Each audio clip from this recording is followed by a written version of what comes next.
Corey Perry each had a power play goal and an assist, and the Oilers took a commanding lead in the Western Conference Final Series with a 4-1 win over the Dallas Stars. And some NFL news, Terry Bradshaw is not a fan of the Pittsburgh Steelers' prolonged pursuit of Aaron Rodgers.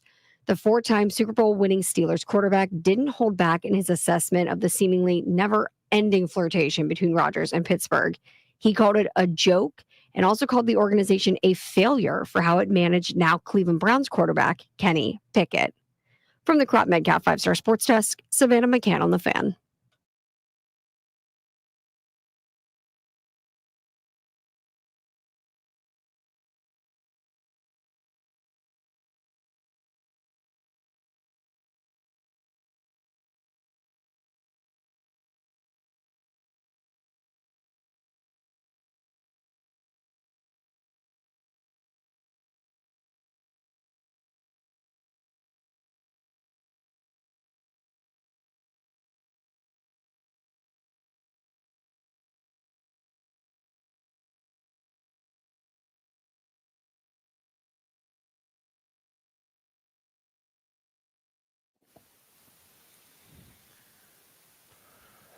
Ladies act like gents. And recite these hymns. What up, everybody? It is 10 a.m. in the District of Columbia. Points north, south, east, and west. And goodness gracious, B. Mitch and Finley live in Ashburn, Virginia. We made it, Jay. Yo, we made it. Say we're 30 miles west of the city. Terrible weather out in the DMV today. Man, I woke up this morning. Well, I woke up around 3 something to go to the bathroom. I was like, damn, is this still raining? It never stopped. God. It never stopped. It's not going to stop all day. I don't know what's going on, so I don't want to make light of what may or may not be serious accidents and situations. But, dude, the traffic today was unbelievable. I really want to sincerely credit 2 people. Our friend Greg Height, always looking out for people, and my boy Parker texted me both this morning about 8:30, and they were like, yo, if you have to get to Ashburn, man, you need to get a move on because the traffic on the Beltway and the toll road is jacked. Yep. And sure enough, I had to go to the school this morning. It's camping week in kindergarten B. I had to bring a TP to school. So I got TP home. from JP. Yeah, exactly. Not that kind of TP. But I usually drop the girls off. I'm home at like 8:05 and I can get a move on, right? Mm-hmm. But because I had to do that, I didn't get home till like 8:20, 8:25. And then I get both these dudes texting me. I'm like, yo, I gotta go. Like I don't know what's going on out there, but I gotta move. Yeah. We made it, man. And I'm really excited for today. The schedule as it's currently constituted, Jaden Daniels, Cliff Kingsbury, and Dan Quinn will all speak to the media. You will hear as much of that as possible right here on our program at various times. It's kind of going to be, various we'll see on the times when stuff comes in. It's an exciting day because it's kind of like the first day we get to hear from, these guys on this team. We've talked to Quinn plenty. We haven't talked to Cliff. Mm-hmm. I mean, honestly, we haven't really talked to Cliff. It became pretty obvious he was sticking around, but like that process of him deciding, yo, I'm staying here. Like I'm not worried about going to try to get another job right now. We haven't talked. I don't think he has to worry about getting one. I think one going to fall in his lap. If I'm Cliff Kingsbury, I've told you this. I'm not leaving unless it's Cincy or Buffalo. Like I'm going to work with a star quarterback and run my offense. Oh yeah. And I think Buffalo shouldn't come open, but the NFL's crazy. Cincy, if they miss the playoffs again, could that open up? I don't know. It could. Yeah. So they're not going to get rid of the quarterback. No. Far too much money invested. And I think it's I don't know, man. It's gonna be a fun, good day out here. It's the first time. I mean, there's so many things, right? Like it's OTAs and it's non-contact and it's non-pads, but it's also like it's the first time I'm gonna see Debo run a crosser with Terry going deep. Yep. And what the hell our defense is gonna do with that? And defensively, I was thinking about this morning. We got so used to seeing Jeremy Chin at all times last year. Mm-hmm. I mean, he played, Brian, his snap percentage defensively was damn close to 100% because he was That is a lot. healthy. He was largely healthy. And I think, if I think there's a lot of excitement around Will Harris, the guy they signed from the Saints, and there's obviously other candidates, but nobody's going to have Chin's size and speed. He was 6'3", 230. It's not easily replaced. So I'm curious what.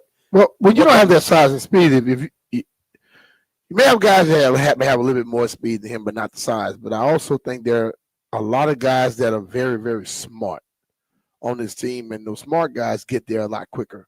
I'll tell you the story about Matt Millen being on this team. Sure. Matt was probably the slowest linebacker I've ever seen in my life. But that dude made every damn play. Because if you watch him on film, you saw him slide and cheat because he already knew based off of his film study. And you look at guys like Bobby Wagner, and I'll go all the way back to London Fletcher. Sure. Those guys, and you got people like Mikey Sarenstein and also Quan Martin. Those are smart guys who can also be able to get there earlier where you don't have to try to blow up a lineman or a fullback to get to a running back. You just get there quick enough to get them down. Totally. The smarter you become, the game kind of slows down, even if maybe you're not as quick. I also think what we see today is going to be very far from what we come to see week one. And, I mean, if you remember this time last year, Mariota and Jaden were like trading reps, and Mariota got the reps with the ones, and people got upset about that and said, oh, Jaden needs every rep. And I think that was proven to be. People don't understand it sometimes. And I think you have to get to a point where you can learn to not hear noise and understand what really is happening. Because I think a lot of times everyone feels that they have an opinion. And you know what? You do. But your opinion don't matter in every situation. And I think exactly, I was having a chance, like I told you, I got here earlier. I was over there speaking to special teams. And I told them what coach's mindset of you got to compete for it. That's the greatest thing that could ever happen. I say Jaden came in, he had to compete. And if he competed, all of y'all got to compete. So when he was doing that, you want to find out what somebody is mentally made up of. And when you ask Jaden the question, what did he say? I'm going to keep working. Whether I'm a starter or not, I'm going to keep working. I understand what's going on. That's why when you hear those people outside of the game saying, oh, he got to get every rep, you don't know what you're talking about. I think, like today, I don't expect Trey Amos to be considered a starter. Mm-hmm. I think by week one, he's a starter. I think you don't draft them if you don't think they can play for you. I don't think Josh Connerly, if there's any sort of work with a starting offensive line, I don't think Connerly will be out there. I think by week one, he will be. Yeah. And maybe there's some real conversation about whatever we think Coleman's going to be, let's get him there right away. Yeah. But I just don't think these guys operate that way. And I think through year one, the way they operate, which is a mindset of competing on every rep, but doesn't it tell you a lot about who the guy is from the beginning?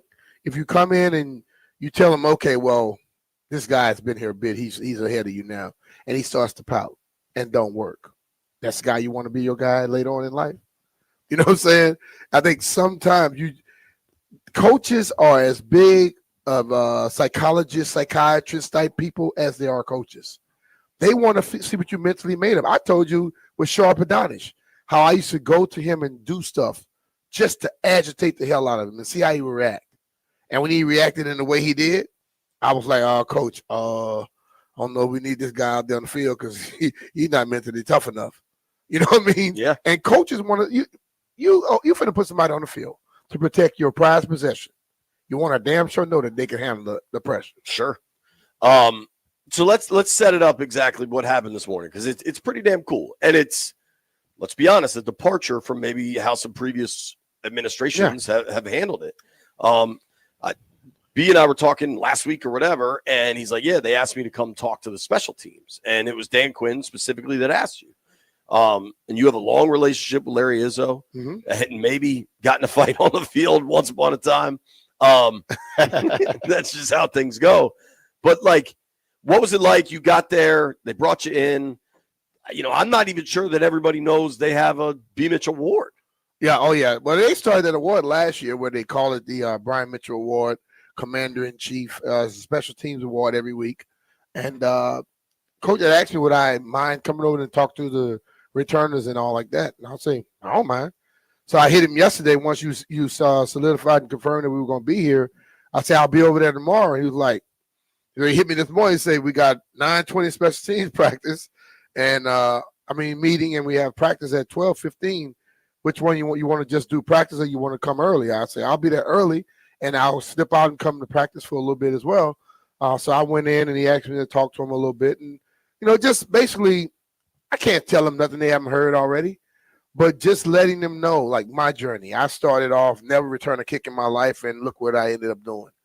And talked about Percy and I being from the same area. Me and Revo have a lot of conversation. Tress's status on his team. Was able to point out the fact that Austin Eckler got into this league undrafted, right? Became a superstar, and still doesn't mind going on special teams to let people understand the importance of it. Luke played against his dad, and that time I talked to his mom and his dad after the game. She was like, "If he gets out of line, get him in line, Brian." I'm like, "I'll let y'all do that." Yeah. But it's just understanding and letting people realize that days of when you're in high school and college, you play a special team that people try to poo-poo on it. This is not about that. You're getting paid to play. So the guy that tell you, oh, you just play special team that's sitting on his ass watching you, ignore him. It's very important because most time when you go into a game, offense and defense, some kind of way evens out. Special teams throws it over into one side or the other. And I believe the way that Dan and Larry presents their special teams, hell, let's be real honest. They take all this time in the morning first with special teams. They have special teams. Some people get in special teams where they can fit in. But you look at the people like Joe Gibbs back in the day, Andy Reid, like Dan are doing. They make a special time for it to show the importance of it. And they draft guys that can play it. Revo, the dude has become a menace. So I just wanted to point that out and let them understand. Like if anytime they want to ask any questions, if many people on this team that know my phone number, right, give me a call because I like talking to dudes, giving them little tidbits, things that can help them out. I don't care to be a coach because that's a lot of time. It's a lot of time. And, I like swinging the oh, I forgot to bring your club. I got to bring your club too. Nah, nobody's playing golf today, dog. No. I'm saying it's all no, they're in my truck. Yeah. But it was fun beating Jeff yesterday. I'm sure. But hold on. What did it mean to you? Now, you're a tough guy. I got hyped, dog. But, this is the team that changed your life. Yeah, I'm curious. Yeah, because, it's like I remember you right here with me saying, if anybody needs, I'm willing to talk, help, whatever. Never was asked. And then when Dan asked me last year, right? We were doing the show with him right before training camp. Yeah.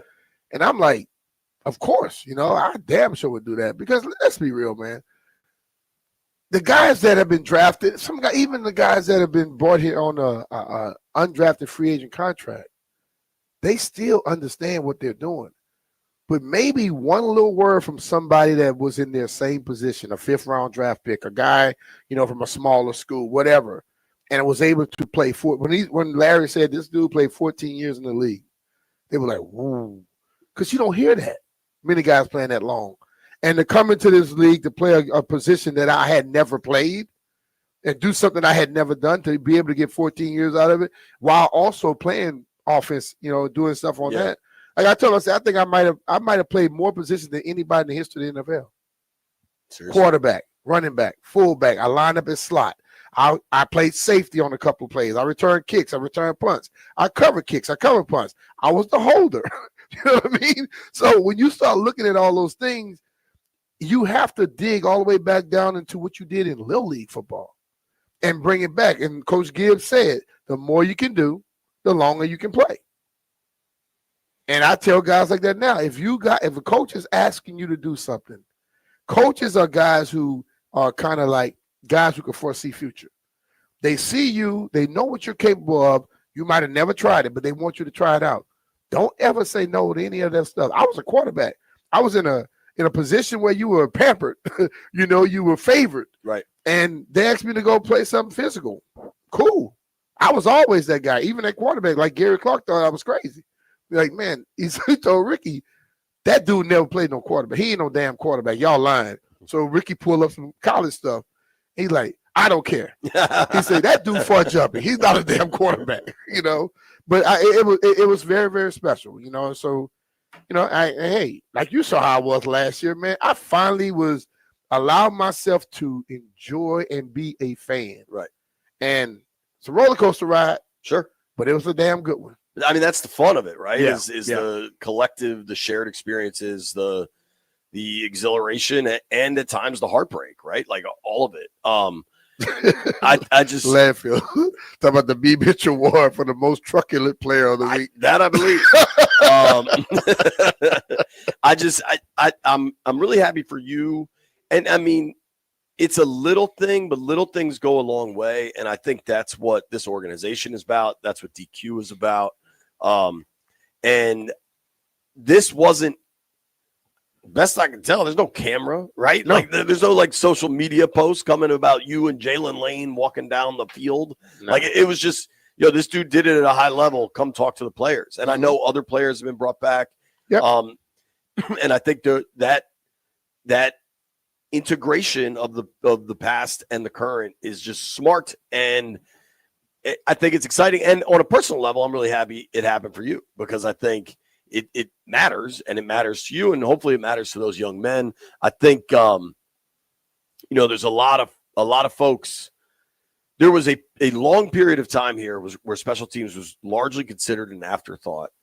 And I think now listen, it backfired one time on the Turpin touchdown at home last year. But outside of that, if you go look at that Detroit game, how they covered kicks and punts. But I'll be honest with you, that Turpin touchdown, one person. Sure. If he stays in his lane, Turpin is probably on his back looking for somebody to come get him off the ground. Well, and he's also probably the best defender, best returner in the NFL, if not he's among them. Like, what I appreciate, coaches always preach mindset, right? But few of them are consistent. A lot of times it'll be like, we're going to be aggressive. But then they're like, except not this time. Yeah. Like, this staff is going to push the gas all the time. And I think a seriousness with special teams is part of that. Because, I mean, special teams is the ultimate competition, man. It is. I mean, that is true will. Like, the kid Medrano they just drafted. Yes. I had an interview with him, rookie minicamp, and he brought up specials. Like, I was going to get there. He's like, yeah, I'm really excited to show what I can be as a linebacker, but when I can't you wait hit size and you run 4.47, totally. You need to know. He's like, I can't wait to show them what I can do on special teams. And that needs to be your attitude, man. Bro, listen to me. You get on a roster and your minimum salary is like close to $800,000. To hell with the people outside says. You know what I mean? How many people making $800,000 in 4 months? So you don't worry about that. You go out there and you get ready to play. When you look at what they have done, you look at around this team. I was having a little conversation with Doug then before I went there to talk. The excitement. This team went from nobody respecting it at all to being discussed in the highest of high when it comes to positions and different things going on in the league. The talk of the draft coming here, talking of new stadiums. All of these international games, all these high-profile games, primetime games. But the thing is, they're not satisfied. They're happy, and things are going to be coming from behind it. I think that's well said.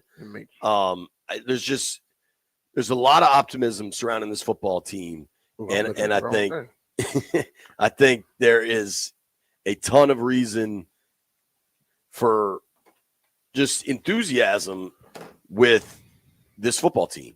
And I think little things like that make such a difference, man. And I'm glad you got to have that experience, and it was just fun. Not that you need more experiences, right? You've had plenty. You're wearing your Super Bowl ring.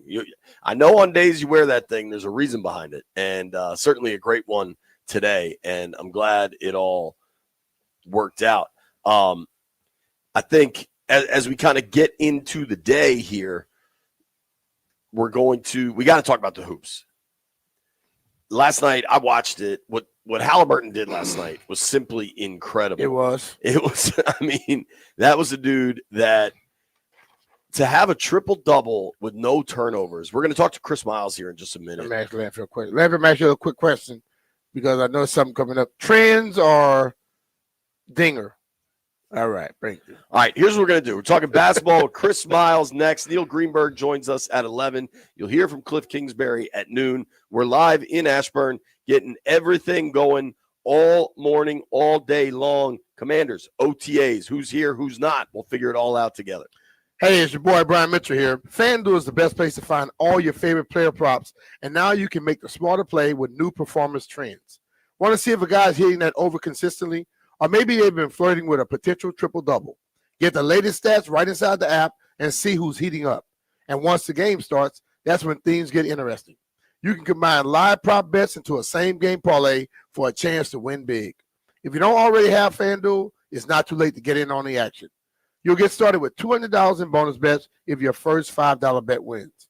So just visit FanDuel.com/Brian to join today. Make every moment more with FanDuel, official sports betting partner of the NBA.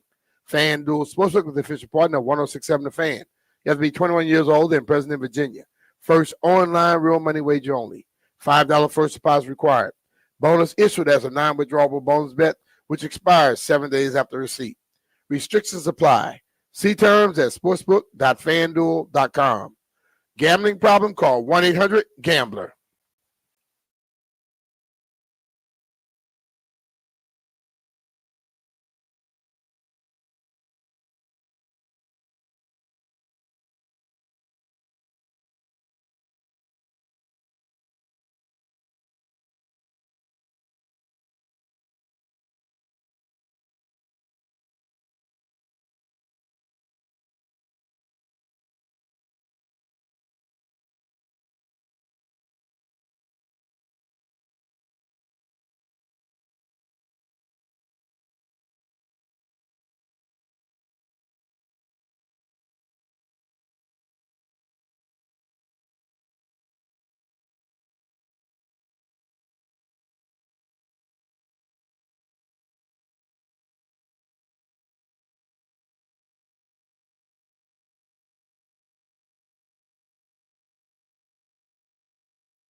In a significant pivot from the push to automatic qualifiers in the next iteration of the college football playoff, the SEC took an interest in a 16-team model that would include the 5 highest-ranked conference champions and 11 at-large bids.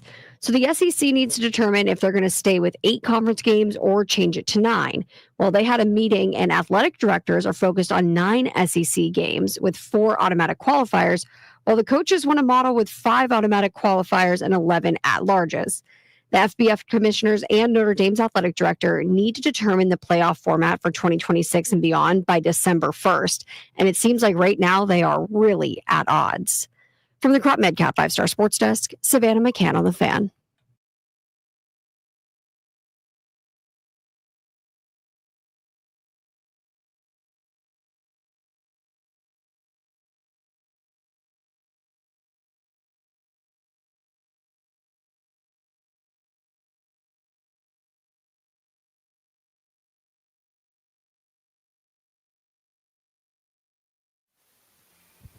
B. Mitch and Finley, 1067 The Fan. Obviously, we're going to be focused on Commanders OTAs today, but I watched that game last night, man. The Pacers are a problem, dude, and the Knicks are finding out the hard way. Joining us now is our friend from NBA TV, Mr. Chris Miles. Miles, you're a New Yorker, and we love you, but it sure looks like the Knicks run is coming to an end. What do you think of this Indy team? Well, here's the thing, right? And that's a great question in this sense. I think whoever comes out of the Eastern Conference is going to get smacked up by whoever comes out of the Western Conference, which obviously looks like the Oklahoma City Thunder. But I think the Pacers are kind of like the modern basketball of, look, you get a couple of really good defenders, you get a throwback point guard and guys that can shoot at every position, including the center position and the power forward position, and you don't turn the ball over. And we're kind of seeing like the basic take care of the basketball, play good defense, hit open shots. As simple as that sounds, the Pacers don't have an Anthony Edwards, right? Like, I love Tyrese Halliburton, but when you think of all-time great players, he doesn't really wet your beak. But they're winning because they play smart, intelligent, and disciplined basketball. So I want to follow up on that because I hear what you're saying about Halliburton, and he doesn't get mentioned like other players. And yet last night he drops a triple-double with no turnovers, which is pretty damn unheard of. And I thought the most impressive play he made, he had a steal late in the fourth quarter as the Knicks were kind of hot. And the defense, the length he has. Like, do we need to change how we talk about Halliburton? All right, just talk about it. And I think a lot of people talk about him, right? Yeah, Chris, I forgot you were here, man. I thought he was asking me a question. So here's the deal, right?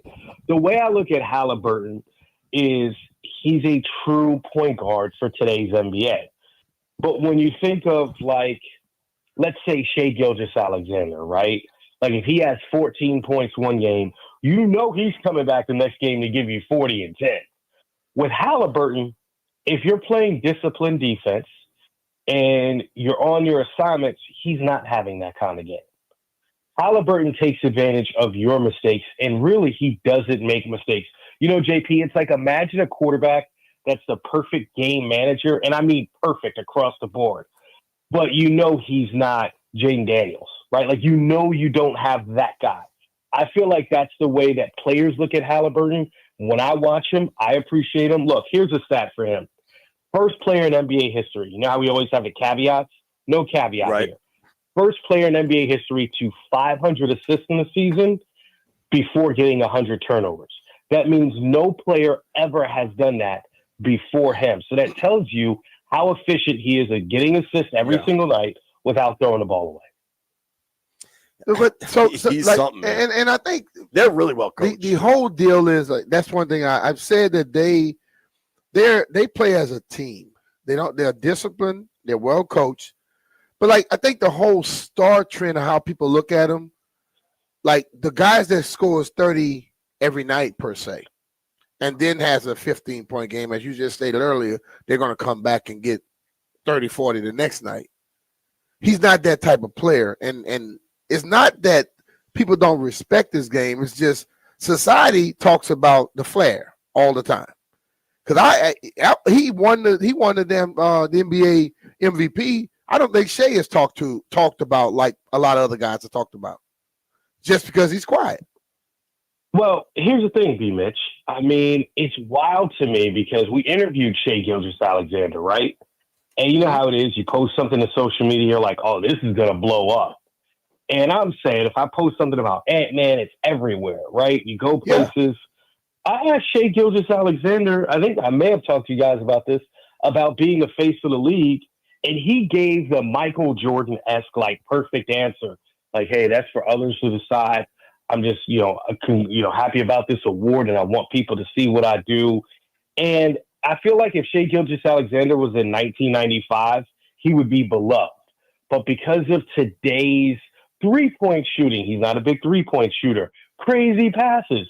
He doesn't really make crazy passes above the rim. He doesn't do those three things. He just consistently beats your head in. So he's not like viewed in this way. And I think the same thing for Halliburton, right? Like Halliburton will make nice assists, but outside of that, like, yeah, he'll hit a logo three, but it doesn't look like Steph, right? It's kind of funny looking and people make memes about it. I think that's the difference. Like these two guys that we see are merging, potentially going to the finals, aren't as aesthetically pleasing, is what I would say. And I look at it like this. I think society is confused. Society gets mad at the guy who brags all the time, but then they only promote the guy who brags all the time or who's very boisterous about what they do. You know what I mean? Like Shea doesn't talk, Halliburton doesn't talk, but they're unbelievable. Listen, if they're on your team or you're a coach, you love them. You want the guy that's going to just come in with his lunch pail and handle his business. But the other guys discuss it. They show flair, and they get rewarded. But we don't seem to reward the guys who we tell everybody to be like. Well, it's the same thing with the last couple. If you look at the champions the last couple of years, I mean, we could say the same thing about Jason Tatum and Jaylen Brown, right? We had the same discussion last year. Nikola Jokic, same discussion. And I think what we're starting to see in the NBA is it's so hard, it's such a grind, that the guys that do that are getting overlooked by guys with a little bit more flair. And and the quiet ones are the ones winning championships. The quiet ones are the ones advancing to the finals now. You know, and think about MJ. MJ had flair. He didn't talk about a lot about who he was. He just was in the finals all the time. And I think that's the thing about it, where people look at Michael because Mike was so popular. Mike was popular because he was damn good. And winning rings. And he was winning the rings consistently. And I think a lot of those guys fall after that instead of the people who say, I'm the greatest player they ever played. Yeah, I'm not sure Michael Jordan ever even said it once. No, he never said that one time. Not one time. And you know this because I'm sure you've spoken to him. Like, he alludes like, I will beat you at everything, but he doesn't say like, I'm the greatest, right? Like, he'll say, oh, let's play this, whatever it is you're doing, whether it's golf or cards, he is going to try to annihilate you. But he's not going to like say, I'm the greatest to ever do this one thing. Right. Talking with our friend Chris Miles here on the Rude Guest Hotline. Chris, you can follow his work at Chris Miles TV or on NBA TV. He does a hell of a job, always doing it with a smile on his face too, which I really appreciate. Here's something that's interesting. And that little baby face. No matter who ends up winning, it sure looks like it's going to be Indy, Pacers versus the Thunder, and I don't think anybody's beating the Thunder. But regardless, I mean, how many straight years have we going now? 4, maybe even 5 without a repeat champ? 7. 7. Wow. I think, there's a reason there are people out there that'll make an argument Eli Manning is better than Dan Marino. Dan Marino was 10 times the quarterback Eli Manning was, but Marino never got a ring, right? Mm-hmm. People will make the argument for like Clyde Drexler over Charles Barkley. Like, it's not fair, but rings are what really count to a lot of fans, championships. Do you think this face of the NBA conversation goes away if one team starts to stack championships? I think it's an American thing. And truly the NBA is an international league. Like, you go anywhere in Europe and you're like, wait, I didn't realize the NBA was this popular. I think the whole conversation, because I don't remember this conversation being a thing, it's because the MVPs now are stacking up international. You know, you had Giannis, Joker, now Shea Gilgeous-Alexander, Joel Embiid, right? You look at those guys. We get to claim Canada, I think. No, sir. Yeah, North America. Yeah. Hey, man, that's going down a different road. I'm not getting in on, right? Like, but No. We claim him just because he's in North America. You're not trying to own him. Yeah. That's the other people. Gotcha. Now, he played ball at Kentucky. But he went to school here. Yeah. Look, these international players that go to college here, I'm not calling them international players. Right. The ones that just come straight here from there, I'll call them international players. We may say that, but I'm going to hit you in the head. If Shea Gilgeous-Alexander, the way that he walks, the way that he talks, the way that he dresses, was from Harlem or Compton, he would be the face of the NBA. If he was Why can't he be from PG, Chris? Indiana? Yes, this is what I'm saying. He would be the face of the NBA, period. So even in talking to him, like, I forget that he's, quote, Canadian. Because to your point, B. Mitch, he comes across like a guy from LA. Like, truly. Yeah. When you talk, you're like, yeah. So it's like, oh, yeah. He and Jaden are more alike than anything. Right. He acts like Jaden Daniels. That's so I think the reason he hasn't been, like, he doesn't get the same love is because of that, like, connection. Even the Kentucky thing, it doesn't feel like he's tied to Kentucky like some other guys. Like, every time we mention Tyler Hero, it's like Kentucky's own Jamal Murray, Bam Adebayo, Devin Booker. It's like Anthony part Davis. of the conversation. Yeah. With Shea, it also doesn't connect in that way. Like, it's really strange across the board how the American tie isn't there. And I think that's part of it. And, like, you know, Anthony Edwards, a big part of that is, like, the bravado, and he's Georgia, and everybody kind of gets it. And I think that's just missing a little bit with Shea Gilgeous-Alexander. That's really interesting. The other interesting thing I would say is Thunder T-Wolves is tonight, right? 8:30. Game 5, I guess, for the Knicks is tomorrow night. It's entirely possible both these series could get closed out and there's no hoops for a week. Do you think that will impact it at all? I think one of these series will go to a game 6. And if I had to bet on it from how game 4 ended, I think the Timberwolves are more poised to get another win. If someone explained this to me, one of the vets was like, you know, the hardest thing is closing out a team. And I'm like, man, the Wolves lost by 2. They kind of beat the Thunder in every category except they turned the ball over too much, right? Too much. With the Knicks last night, they looked discombobulated. Like, they really looked lost. Like, they lost their identity. Karl Anthony Towns holding his knee. That felt more like a defeated team, where the Wolves looked like they had to believe down to the final second, like, oh, man, we're not tied at 2-2. We just lost this. How did this happen? They have to be mentally frail right now, because that game 2, and they scored all them points, played as well as they did, was up that much, and lost that game. That's demoralizing. Are you talking about the Knicks? The Knicks, the Knicks. Yeah. Well, there's that. And I do think, again, when I watch teams this late in the season, I think of the trajectory of going up. Like, the Wolves are building around Anthony Edwards, right? Like, every move they make, like, if you look at the guys that shined in that loss in game 4, it's like the Kill Alexander Walker, going to be with Ant-Man for years to come. Potentially Naz Reid if they resign him. Dante DiVincenzo fits in perfectly. And Terrence Shannon came in and had some. It's like, oh, all of Ant-Man's guys, right? Like, all right, this is what it's going to be going forward. Let's see if we can push them and make this a longer series. With the Knicks, it seems like, man, can we trust Bridges to take these shots? Is Towns hurt? Why is Mitchell Robinson on the bench? Did Josh Hart play too many minutes late?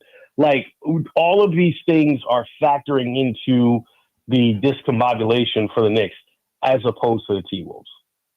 You're right. Like, when the T-Wolves lose, it just seems like the Thunder make one more play. Like last night with the Pacers and the Knicks, they cut it to like 6 with whatever, maybe 4 minutes left, and then the Pacers just closed them out. Last thing, when that Indy crowd I thought was pretty good. And when they were chanting flopper, it was loud and clear. Do you think that makes any impact? To me, when I heard that, I was like, oh, the Knicks are about to go on a run. And it kind of did. Like, Yeah. So, I don't know, man. I always think, like, when you're playing and you're kind of like going through the motions and you can't get right, and someone starts talking trash to you and you get in your rhythm, I almost feel like that helps a guy like Jalen Brunson. Maybe that affects someone else, but for him, I'm like, he just went to the free throw line 9 times. He shot 9 free throws this quarter. That's really not working, guys. Like, and he made 8 of them. You know, Right. I'm like, to me, that's a great chance. By the way, it's unique. It fits what's going on. It shows that they understand the sport, and the whole arena's doing it. But I don't think it had an effect on Jalen Brunson down the stretch. No. I don't either. Miles, I always appreciate you making time for us, man. The playoffs have been fun, and I just think the Thunder are going to wax whoever they play, but that's why they play the games. Can I make one final point? I saw someone, I think it was David Aldridge, go full like I want Malawat should be a good fit for the Wizards in the draft. I just want to co-sign that, my friend. Want to make sure I'm on record there. Okay, well, you co-signing the genius. Well, yeah, and we'll circle back on the draft before the draft happens. We got a couple weeks on that. Chris, appreciate you, bro. Thank you for the time, man. Seriously. Thanks for having me on. Talk to you guys soon. All right, bro. Gotcha. That's our boy Chris Miles from NBA TV. Give him a follow at Chris Miles TV. Neil Greenberg joins the show at 11.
You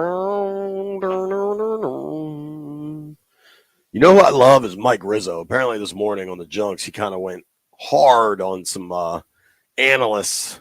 We're going to play that audio in a little bit. Me and B holding it down out here in Ashburn, Commanders OTAs. Get us a canoe, dog, to get over there to the practice. What shoes did you go with today? I went with waterproof joints. I just wore these. The Dunks are pretty good. I was able to drive all the way in, so I didn't need much. I saw your car. Yeah, I'm out in the flood zone. I'm hoping my boy Noah builds an ark. I wanted to address one thing real quick from yesterday. So the Post has this poll that the Commander's name is growing in popularity. I don't think that's deniable. Like, they have the data on it, right? Yeah. And I got a million people on Twitter mad at me because I said I think most fans are kind of just moving forward with the name. Mm-hmm. And there are some fans that can't, and that's okay. I'm not here to be the fan police. I'm not here to tell anybody how to fan. Mm-hmm. You're entitled to your own opinions and feelings. And I understand that changing the name is a raw wound for a lot of people. I've said myself a million times, I don't love the new name. I hate that there's no nickname. The best analogy I can come up with for this is you have a sibling. You have a brother or a sister, right? Yeah. You love them. They're your brother or your sister. Eventually they get married, and maybe you don't like the person they marry. Yep. You're still going to love your brother or sister. Yeah. And you're going to figure out how to deal with their new spouse. Yes. And I think for a lot of fans, that's where they're at. They love this football team. They don't love the new name, but they're trying to move forward with it. And I think that's a fair place to be. And if you want to be the person who's claiming you are not going, I'm not going to do nothing if they're not one name, that's your right. But guess what? They're not going to wait for you. And you can't get mad at people for telling you the truth. Okay? The same people that tell me, it ain't going to be nothing for me unless it's the Redskins. You're at the game, dude. You spent money to come support this team. So you're lying to yourself already.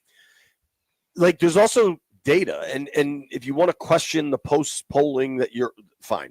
We live in an era where everything gets questioned, right? And everything is polarized.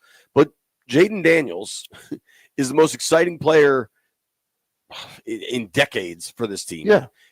His jersey was the number one seller last fall. Like, that jersey is a Commander's jersey. I say this, Jay. The people that want to sit up here and get mad at you for just relaying information. You didn't say it was your thought. You're relaying information. How the hell does this jersey get number one if people are not supporting it? Somebody's buying it. So if you're not buying it, it's a lot of your friends that's lying to you about what they're not buying. And what they're doing, just what JP said, they're moving forward. They're not stuck in park. You're stuck in park. Don't get mad because you don't have a lot of people around you that support what you do anymore. If you choose, whatever you choose to do is okay by me. I'm just saying that a lot of people are choosing to move forward. And for me, on a human level, like, my oldest daughter, Shelby, wears this old Redskins hat of mine all the time. Mm-hmm. But she also wears a Commander sweatshirt all the time. Mm-hmm. Neither's wrong. I think the team has done a really good job of kind of embracing the past and trying to move forward. I recognize there are people out there that want the logo back. The team name ain't coming back. Like, at some point, if we want to celebrate Josh Harris for hiring Adam Peters, drafting Jaden Daniels, being willing to put up $2 billion of his own money to redevelop RFK, if we want to celebrate those things, you got to listen to the man when he says, we're not going back to Redskins. Commanders is here to stay. Dude, these guys talk about what RFK meant to them. They love the name Redskins. Yeah. But, like, they also understand what the times are. But those people that like to sit there and want to tell everybody what they have to do, the people that are spending the money gets the right to decide what they're going to do. Point blank. Yeah. I think it's like me coming to your house and telling you, nah, I need you to have that door painted this color. And you cannot have those windows like that. Totally. What I hate are, like, these nameless, faceless Twitter accounts that only seem to want to talk about the name, right? And I mean, I've seen the amount of Twitter activity I've gotten in the last 24 hours is bananas to me. the amount of people that their Twitter account is solely devoted to the name, and they've never once asked me a question about, hey, what's Sam Cosmi's timeline look like? Like there are people out there that I don't think are actual fans. I think they're here to stir the pot about a cultural touch point issue. But I think there's a lot of people that love the team, don't like the name, and are trying to move forward. And I can understand and respect that position. And I can tell you this, I know it can help you. When they say something, don't say nothing else about what they said. You know what? People that are not talked to, stop talking. You're right. Neil Greenberg joins us next.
This Sports Update is brought to you by Paul Henry's Window Installation, your clear home improvement choice. It was one of the key questions heading into the series. Could the Knicks defense slow the up-tempo Pacers offense enough to give themselves a chance? Well, in a critical Game 4, the Pacers offense found a new gear thanks to a masterclass 32-point triple-double from Tyrese Halliburton with 0 turnovers. New York could not keep up. Despite a strong offensive game themselves, Indiana's offense outburst and sparked a Game 4 win, 130-121. Indiana now has a commanding 3-1 lead in the series. Game 5 is going to be a must-win for the Knicks to stay alive. That's Thursday night, but they may be without Karl Anthony Towns, who injured his knee in the final 2 minutes of the game. We should get more information on his injury later today. And a bit of NFL news, second overall pick, Travis Hunter. He was working out as a wide receiver at Jacksonville's OTAs today. Hunter did not see any time at cornerback during this session, but that is by design. He will be switching every single day between the two positions. Now, during the season, that will change, but during the offseason, switching one position per day. From the Crop Midcap 5-Star Sports Desk, Savannah McCann on the Fan.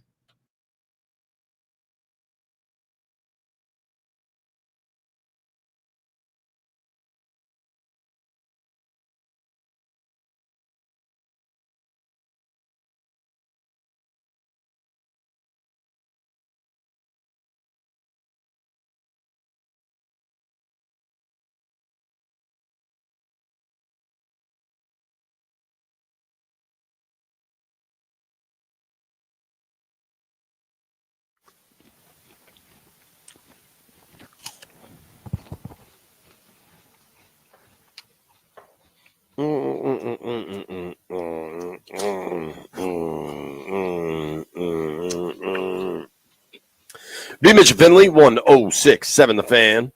When you hear Ozzy, means we're going hard. Means we're talking to our boy Neil Greenberg via the Rude Guest Hotline. What up, Greenberg? How you doing, man? I'm doing super. How are you? You staying dry?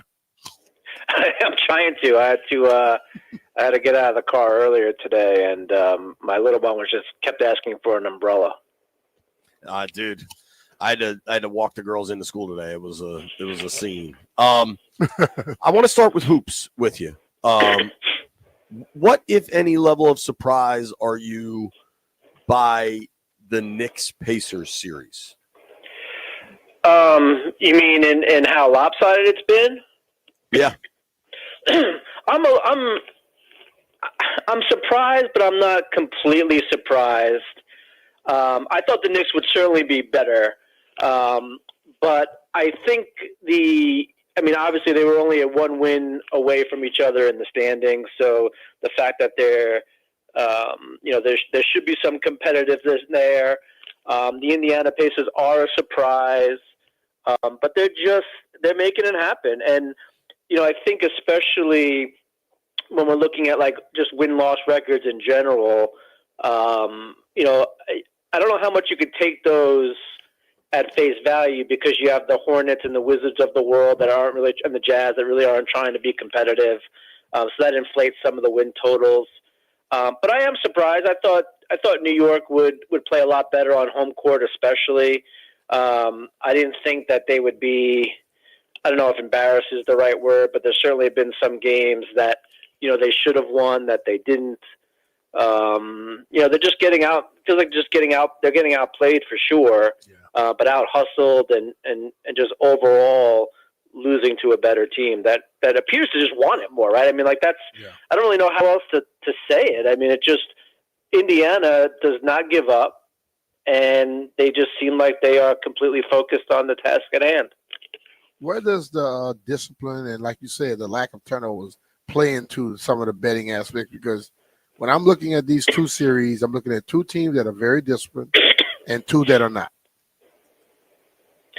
Yeah, I mean, you get suckered into what they call the zigzag effect, which is, you think the parity is closer than it is, so you think that they're going to bounce back, so you start betting the money line. I saw some money line bets, big money line bets on the Knicks in the last game.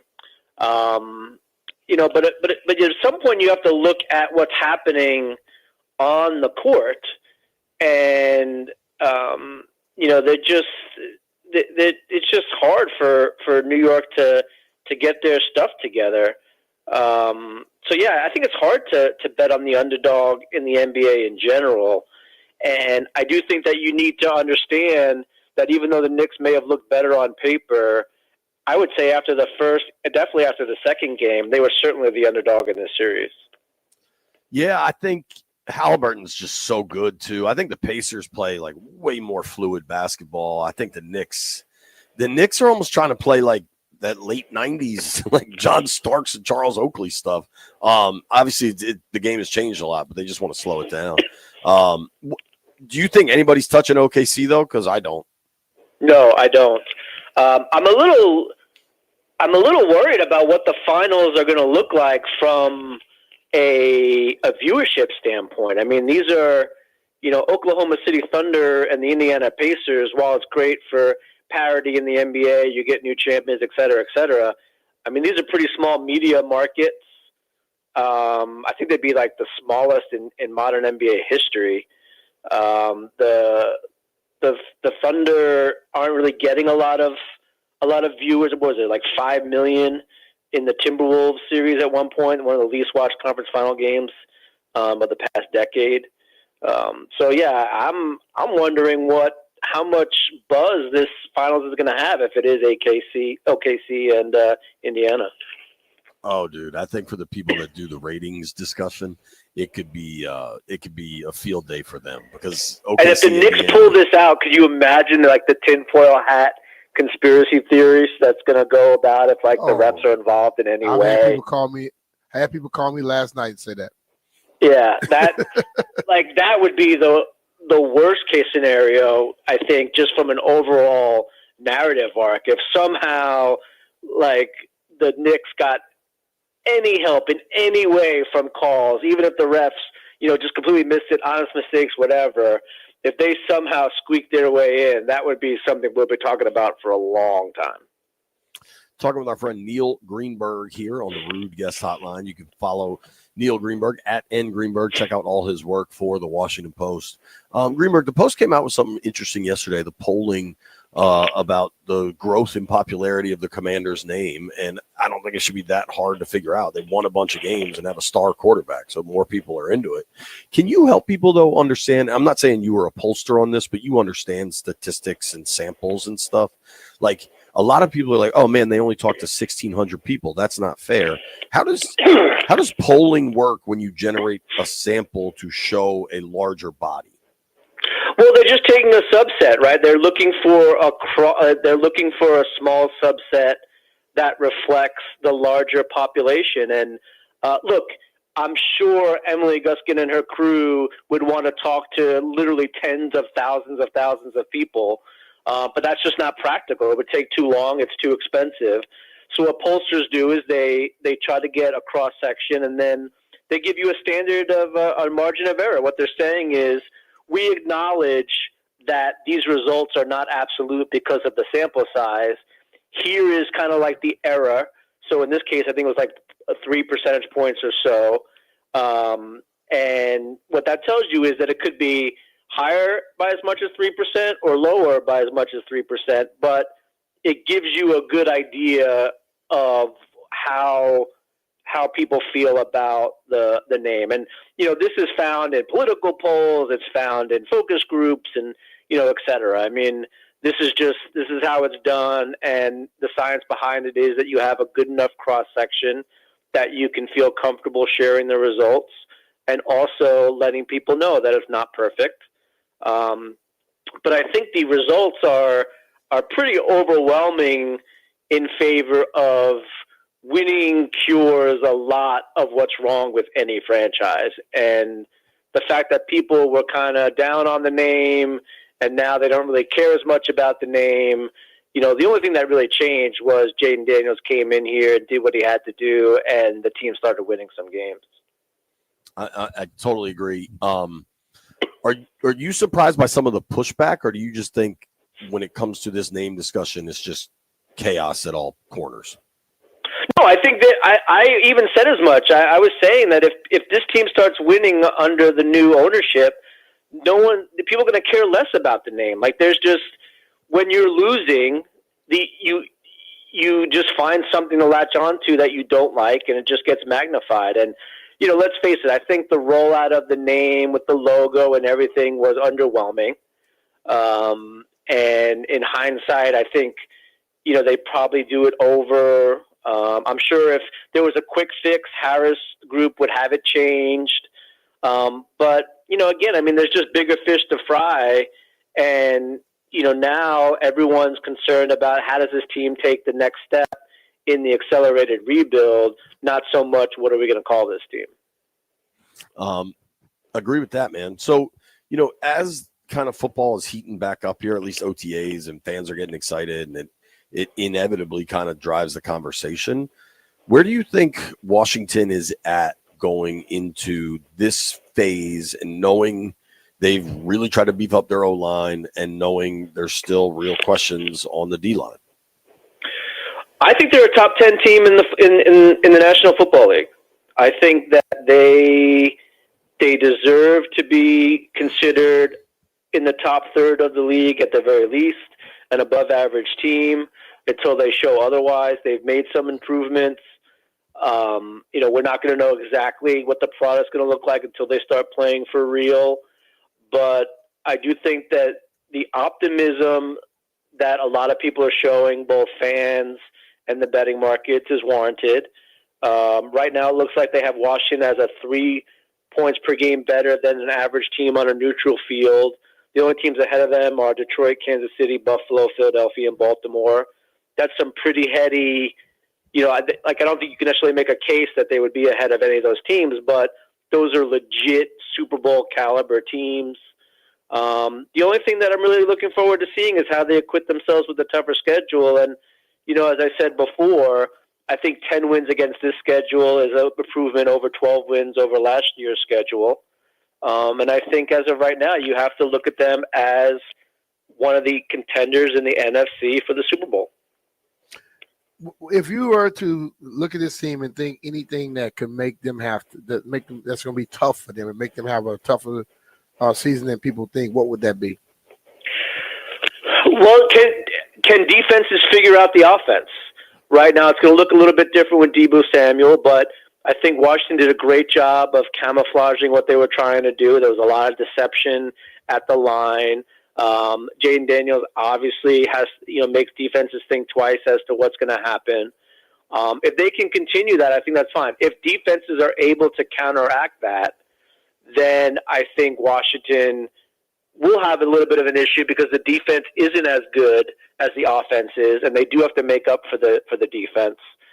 They do. I think they are going to be like in track meets of sorts where they're going to need to put up a bunch of points. The offense is going to need to be working. So if somehow the defenses figure it out, then that could be a problem.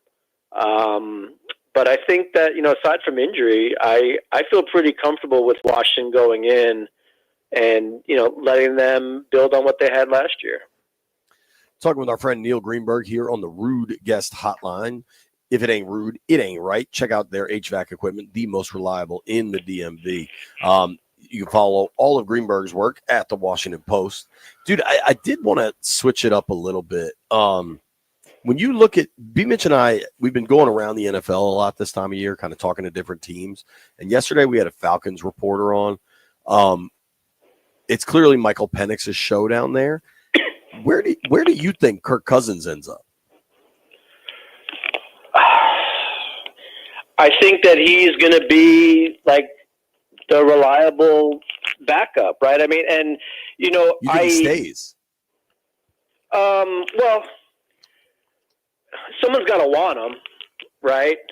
And the only way someone's going to want you is if they know that you can play and they want to see you out there. No one wants like a malcontent.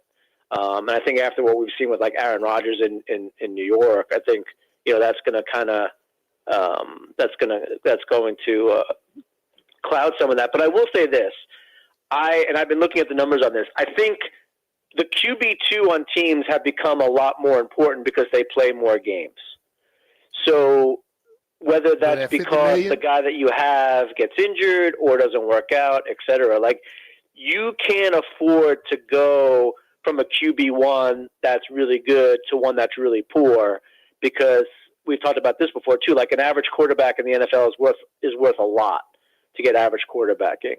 So I do think there's going to be a lot of interest in Kirk Cousins if he does end up going somewhere else. But I also think Atlanta would be smart to keep him because the backups have become a lot more valuable because they're starting a lot more games than they have perhaps 5-10 years ago. You think that could happen with the makeup of the salary cap, him making $50+ million in this day and age? Well, I think that the salary cap we've seen is elastic and nebulous and fungible. So yeah, well, I think if someone wants to make it happen, they can. I don't necessarily think they will. I don't think bringing in a guy like Cousins at that money with that risk is worthwhile. I'm just saying in Atlanta, you say he possibly would stay there. Yeah, I mean, no, but again, if Penix doesn't work out, what's your plan B? Like if you have any sort of aspirations to be, okay-ish, even with Penix, I'm not sure that's going to happen. But as an organization, I guess you have to make a decision of if this doesn't work out, do we want to be competitive, or are we going to be in the QB market again with a top pick? That's all questions that you got to ask. But I think in a vacuum, a guy like Kirk Cousins is probably pretty valuable in today's NFL, even as a backup. Well, dude, I also think if they were to move Kirk, Atlanta eats a lot of the deal. They'd have to, yeah. I think that's how you move Kirk, or it becomes a straight salary dump, and some team that has the space takes him on, and they only have to give up like a seventh for a quarterback like Kirk. We don't see this all that often, but it feels like that's where it heads with Kirk. I don't know, but am I crazy to kind of like the Panthers this year? I said this to Brian, and I said it to the Falcons reporter we were talking with, and the Bucs have done so well in that division for so long, and deep down, I'm a Bryce Young truther, and maybe that's my problem. But I don't know. There's always a surprise team. Have you looked around and seen a possible surprise team? I do, and I've actually, full disclosure, I've bet Tampa Bay to win that division at plus 110 because I think they're the only above-average team in the division based on what we know right now. However, I do think that Bryce Young is on an upward trajectory that we're not talking enough about. You look at his expected points added per dropback over the past 2 seasons, and you look at that trend and where it's going. It is not on the rise. It is like spiking up. So I think he is figuring it out. I think the team needs to figure it out with him. They obviously need some talent there.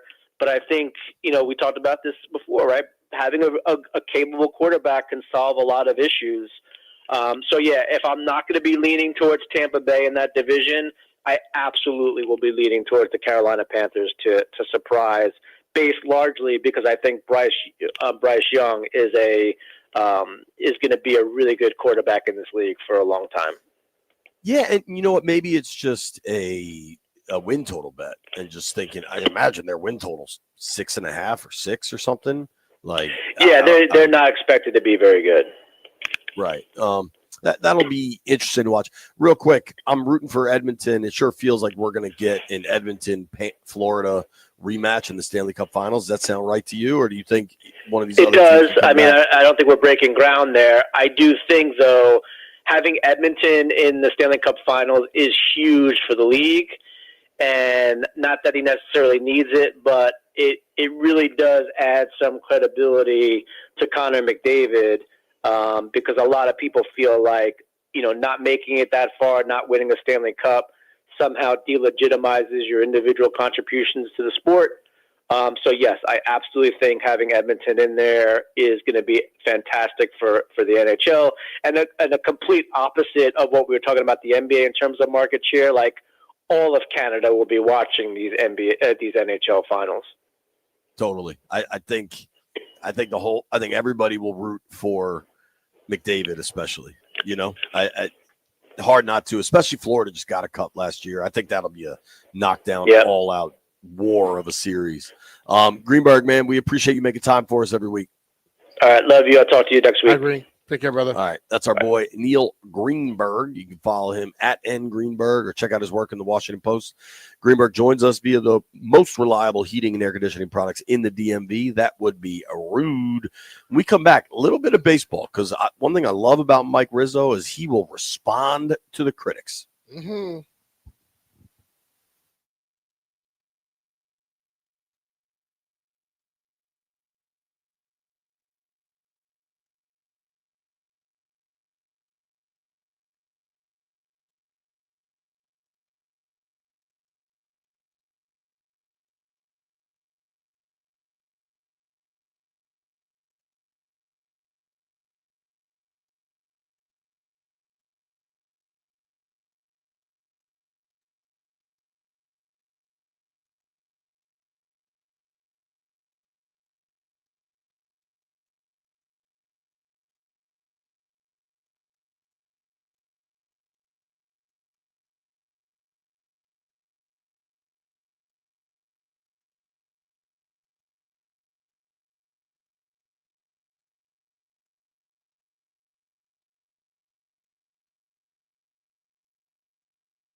Your scores from last night: Pacers beat the Knicks 130-121 to take a 3-1 series lead.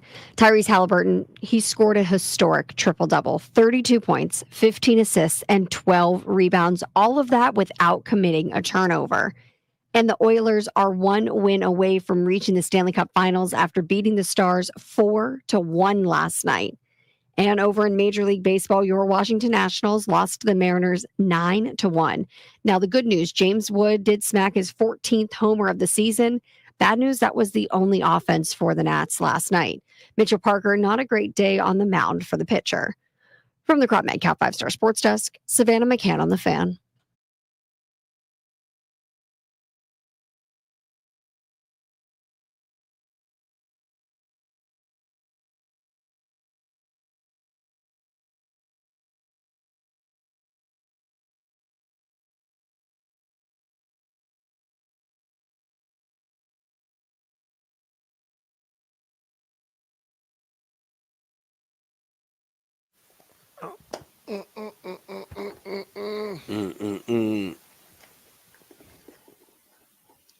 No dubs.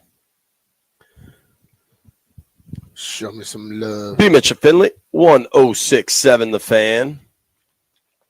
All right, we're going to take a brief football break because I've been hearing this a lot lately that the Nationals haven't drafted and developed well. Obviously, Mike Rizzo's what he got back for the Soto trade was phenomenal. I mean, you got 3 likely over the course of their career all-stars for one dude, all under team control, all that stuff.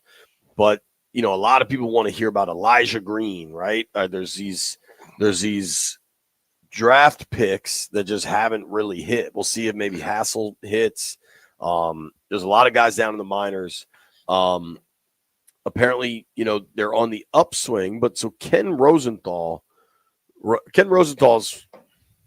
probably a Schefter equivalent in baseball. I mean, he's always wearing that bow tie. But I mean, he wields a big stick when it comes to baseball analysis. He writes for The Athletic, and I think he does TV for Fox. I hope I'm not wrong about that. Rosenthal wrote a column: Nationals remain among MLB's bottom feeders despite lengthy rebuild. I'm going to read a little bit of this. When identifying baseball's perennial bottom feeders, the Colorado Rockies come immediately to mind, with the Pittsburgh Pirates, Chicago White Sox, and Miami Marlins also in the conversation. The Washington Nationals belong too. Since winning the 2019 World Series, the Nationals rank 3rd in the majors in losses, 1 behind the Pirates, 14 behind the Rockies. At 24-29 this season, they're on pace to avoid their 5th straight 90-loss campaign, barely. Ownership's lack of investment is partly to blame. The Nationals opened with a top 10 payroll 7 out of 8 seasons between 14 and 21, but in the past 3 years have averaged in the bottom 10. A perhaps even bigger problem is the team's failures in player development, as well as amateur and international scouting going back more than a decade. Failures that President of Baseball Operations Mike Rizzo's spectacular return for Juan Soto at the 2022 trade deadline can mask only so much. Good teams both spend and develop. The Nationals do neither. All right. Some strong language there. I understand that, but I think the blame goes more to the people that control the money than they do to the guy that makes the decision. I think our stance is pretty damn clear on that. You will not hear Rizzo slander on this program. I think he's great at what he does. I think the baseball draft is a bigger crapshoot than any of them. One thing I take great, I think is a really, I don't want to say dishonest, but a misrepresentation of facts. To say the Nats open with a top 10 payroll in 7 out of 8 seasons between 14 and 21, but in the past 3 years have averaged in the bottom 10, that's accurate. But year after year after year, they were letting stars walk away. Yeah. Young stars that they drafted, they developed, they let them go. Yeah. That is different than just spending and not spending. Didn't they develop Juan?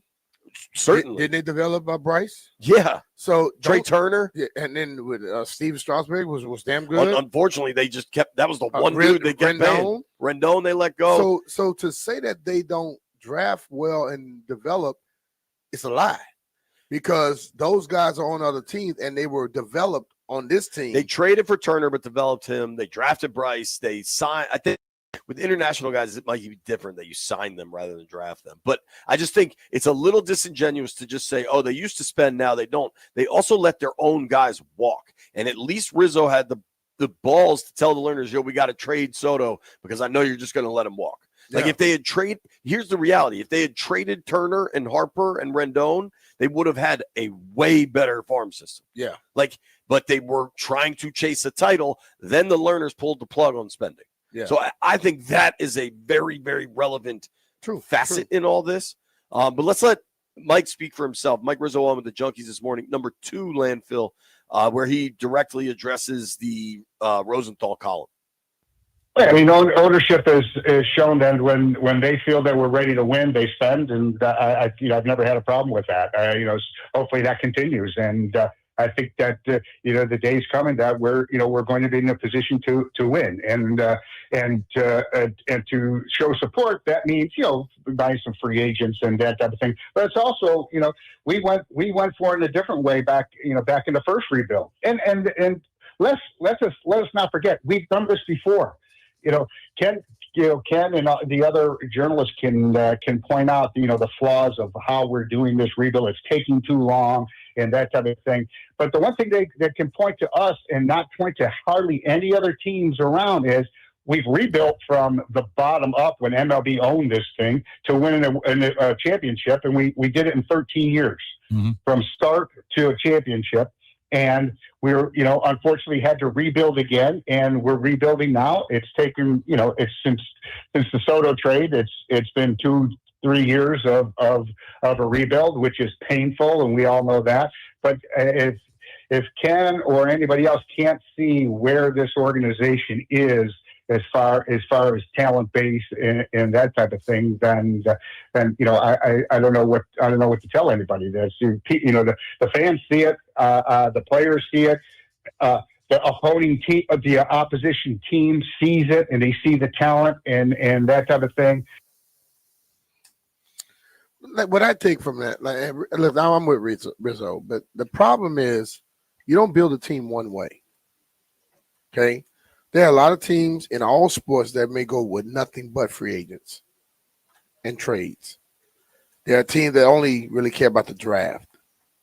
The great ones do it. They do a little bit of each. He's done that. He's built it.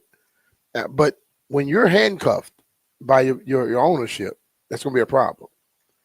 And when you say, oh, they don't draft and whatever, well, when I get the chance to go draft somebody and they build up to become a Soto or a Harper, and then we want to keep them around, and ownership say, nah, we're not going to pay him. I got to let him go. Other stars look at it and say, I'm not signing with that team. You get what I'm saying? Yeah. So it's like, it's easy to just narrow it down to one thing if that was the only way that people build teams. But you build teams by more than just draft.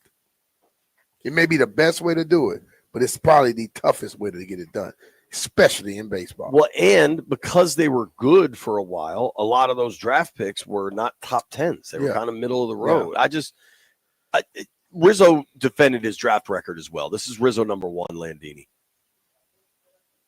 Picking, you could pick at certain draft choices and picks and that type of thing over the last years, and you could find some faults there. But when I look at we've run some of the great players in the game through our system. We've drafted some of the great players ever. We've drafted guys low in the draft that have won Cy Youngs and that type of thing. So there's. I just thought the timing of the article was odd because we were playing good, and we really are seeing the fruits of this frustrating rebuild coming to fruition. But I'm still optimistic. The needle of this team and this organization is pointed north, and it's going to continue to do so until we start winning championships, which I think is in the very near future. I hope he's correct. I don't think he'll be proven correct until ownership spends money again. Mm-hmm. I almost, and I don't know enough, but I think when you get a national guy writing something like this, mm-hmm. I at times wonder kind of where it came from. just where the push came from. You know what I mean? Like, oh, if you look at the Nats right now, well, people begin to knock the Nats for not spending, and we know one thing: a lot of writers don't want to piss off ownership, dude.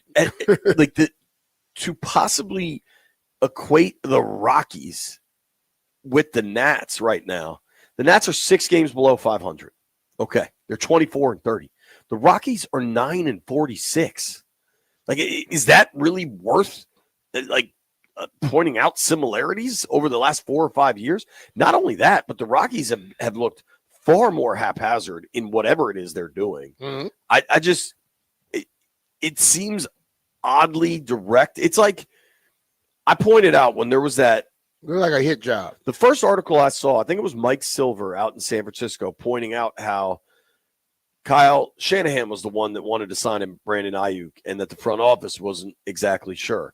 Like, whenever you start to see those types of articles where there's a little bit of a fracture, you wonder who or what is behind it. Who started it? And I firmly will stand on this flag. Rizzo is not the problem. Rizzo is the answer. He's proven it. There's a proven track record. And I just, if you want to be frustrated that the team stinks and has for a while now, not incorrect. I think pointing those arrows at Mike Rizzo is incredibly inaccurate. Nobody go anywhere. You'll hear from Cliff Kingsbury at noon. Hey, it's me, Mr. JP here. If you want comfort and convenience wherever life takes you, then you need to turn to our friends over at Rude. With Wi-Fi compatibility, you have full control of your heating and cooling system right from your phone.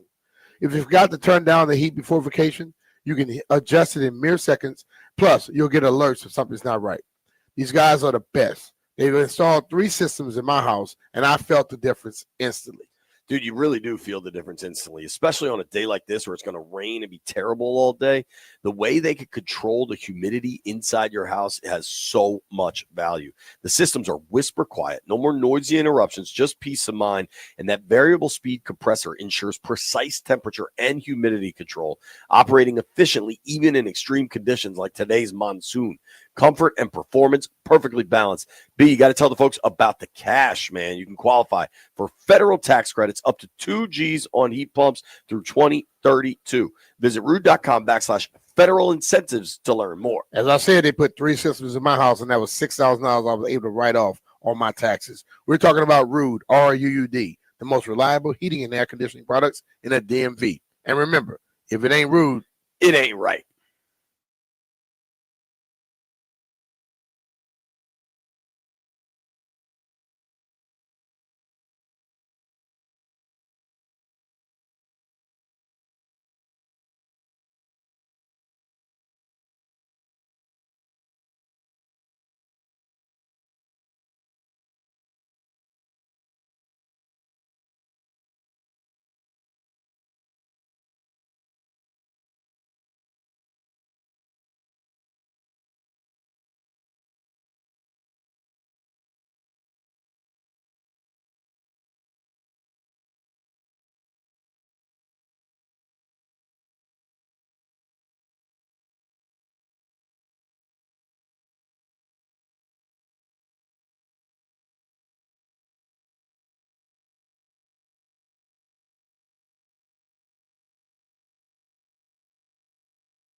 B. Mitch Finley, 106.7 The Fan.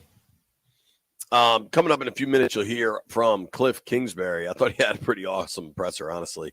I'm not worried if players start cussing each other out.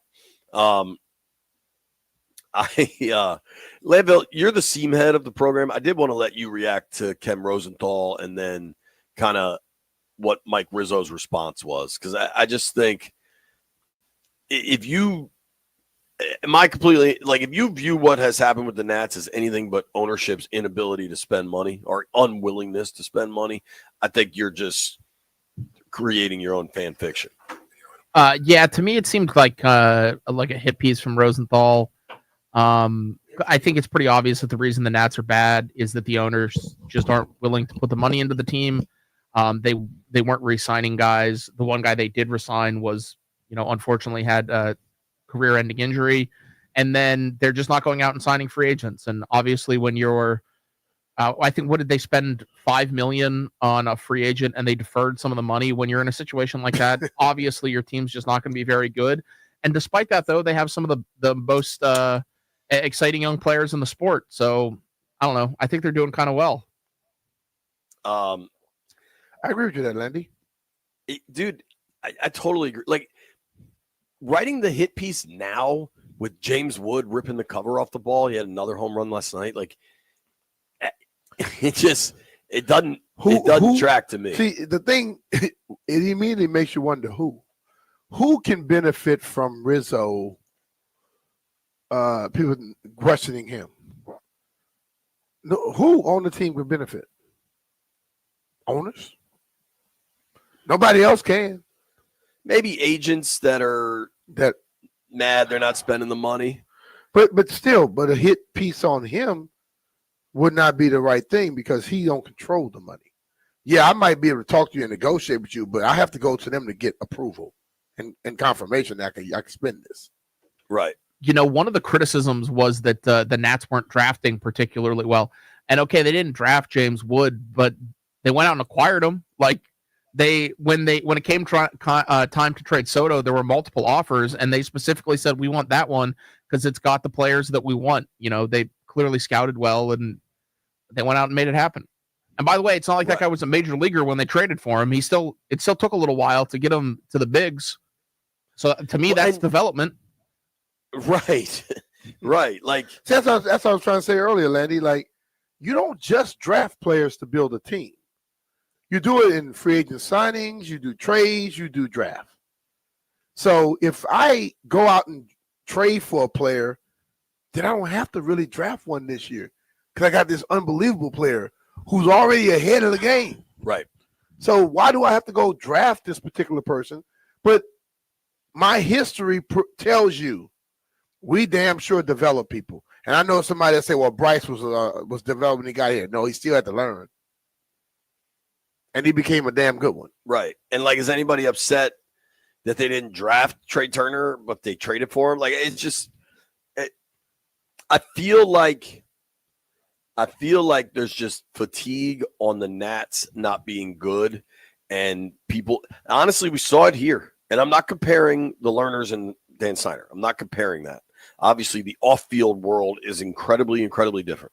But we saw it out here in Ashburn that, like, eventually people got so tired of Bruce Allen that they were able to jump on board with Ron Rivera. Like people just give themselves fatigue of losing, and they look for something that can change, and they don't think ownership can change. So for some, maybe they're looking at Rizzo. I think it would be incredibly foolish, short-sighted, all of the things. Mike Rizzo is the best general manager in Washington, D.C. since Bobby Beathard. And maybe Adam Peters is going to make a run at him. We'll see. Mm-hmm.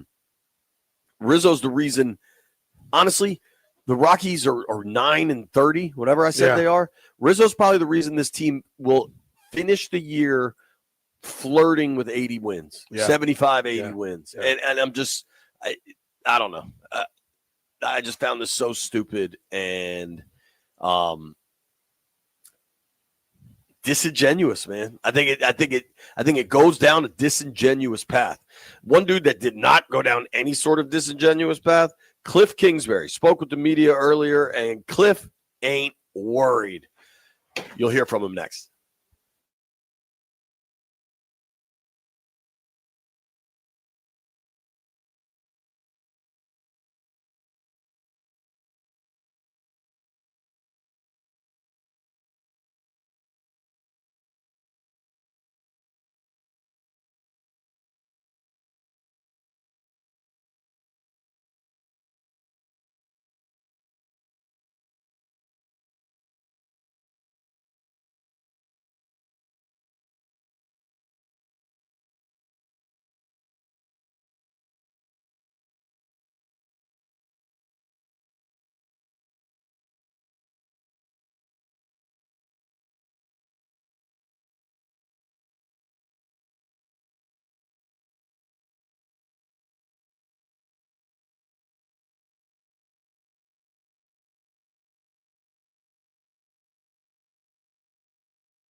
This sports update is brought to you by Paul Henry's Window Installation, your clear home improvement choice.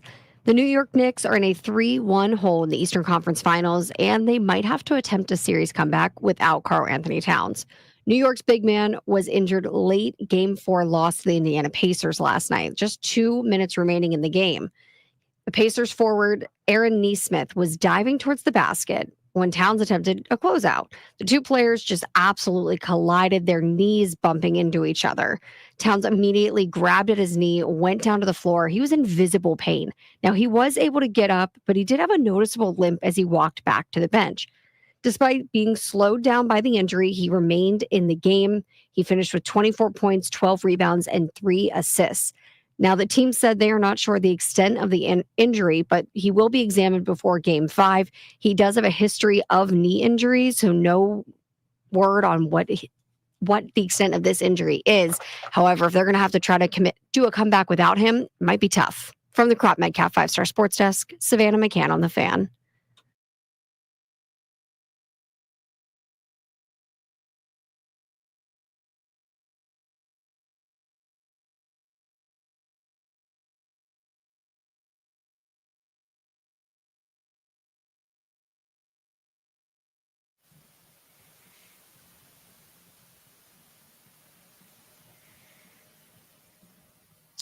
High noon in the District of Columbia. Points north, south, east, and west, at least on the East Coast, I guess. Commanders OTA is set to start shortly. A little bit ago, we got to hear from Commanders offense coordinator and play caller Cliff Kingsbury. Pretty interesting last 6 months for Cliff. In January, as the Commanders season was winding down, there was ample talk about Cliff becoming a head coach again, and there were teams that checked in with him.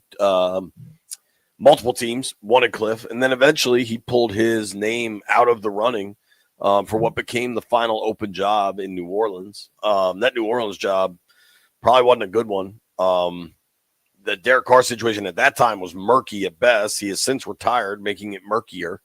I think for Cliff, staying here made a ton of sense. Oh, I get to work one more year with Jaden Daniels and polish up my resume and maybe go on another deep playoff run. Hell yeah. Cliff's an interesting cat. He's been a head coach. He's been under kind of the brightest of lights, and he really doesn't seem to let much of anything impact him. Enough of me talking about Cliff. Let's hear from Commanders offensive coordinator Cliff Kingsbury. So you could have gone out and looked for some other jobs, and you didn't. Why did you want to be back this year? Yeah, DQ has created a tremendous culture. The organization has as well, just starting at the top with Josh and then AP, type of people they brought in. So I'm excited to continue to learn from DQ and these other coaches and continue to try to build this thing. You've added Debo, Laramie, and all that to help to obviously building around the offense and also around Jaden. Just how do you go about building off of his first year, and what things have you seen from him already that maybe he's even improved in? Yeah, he works extremely hard. I mean, that's all he kind of thinks about is how he can get better, and watches a ton of film, watches a ton of football overall. And so that organically really takes care of itself in a way when you have a guy who wants to be that great. And then just the pieces we brought in, high character guys that have done it at a high level, continue to try and take another step with the guys we have coming back. We're just working to get better. I think overall that's a group that's hungry, not just Jaden, but it's a group that's works really well together, very coachable, and wants to improve as a unit. Cliff, we saw the note you left for Adam Peters on draft night to take Josh Connerly. How was it being the GM for that pick, and why for you was taking an offensive tackle important there? Yeah, I've known Adam a long time, so we always have fun with each other. But just being around Josh, the type of person he is, his makeup, competitive spirit, the desire to be great, and just he's young, and I think the skill set is definitely there, and the sky's the limit for the talent. I think building it, you see in our division, the team who just won the whole thing, they built it starting up front, and I think to try and keep up with those type teams, you got to continue to do that and stock that room. Injuries happen. We're really impressed with the line last year and the job they did, but injuries happen, and you always got to try and get younger. And the more depth you have in that room, the better you're going to do. And obviously, I'm sure you had to get away for a little bit after the season, but your communication with Jaden over the course of the last few months, how did that work out? Did you guys meet in person, or was it just, text, things like that? How did you guys just text and calls. He like I said, his mind is never very far away from the game. So if he sees something or has a thought, he likes to reach out and talk through it. And so that relationship has really grown, I think, kind of figuring out where we want to continue to get better at. You talked about Connerly and building up that offensive line. How do you kind of see all those guys? Like, where do you see him playing? Is he a tackle, a guard? I think DQ said it. I mean, there's really one guy that we see is solidified through and through, and the rest are going to compete and continue to try and get better. And wherever he fits in, whether it's starting this year or next year or the year after. That's what I love about this culture DQ has. Everything's earned, and he'll have to earn it as well. And it's a competitive group right now.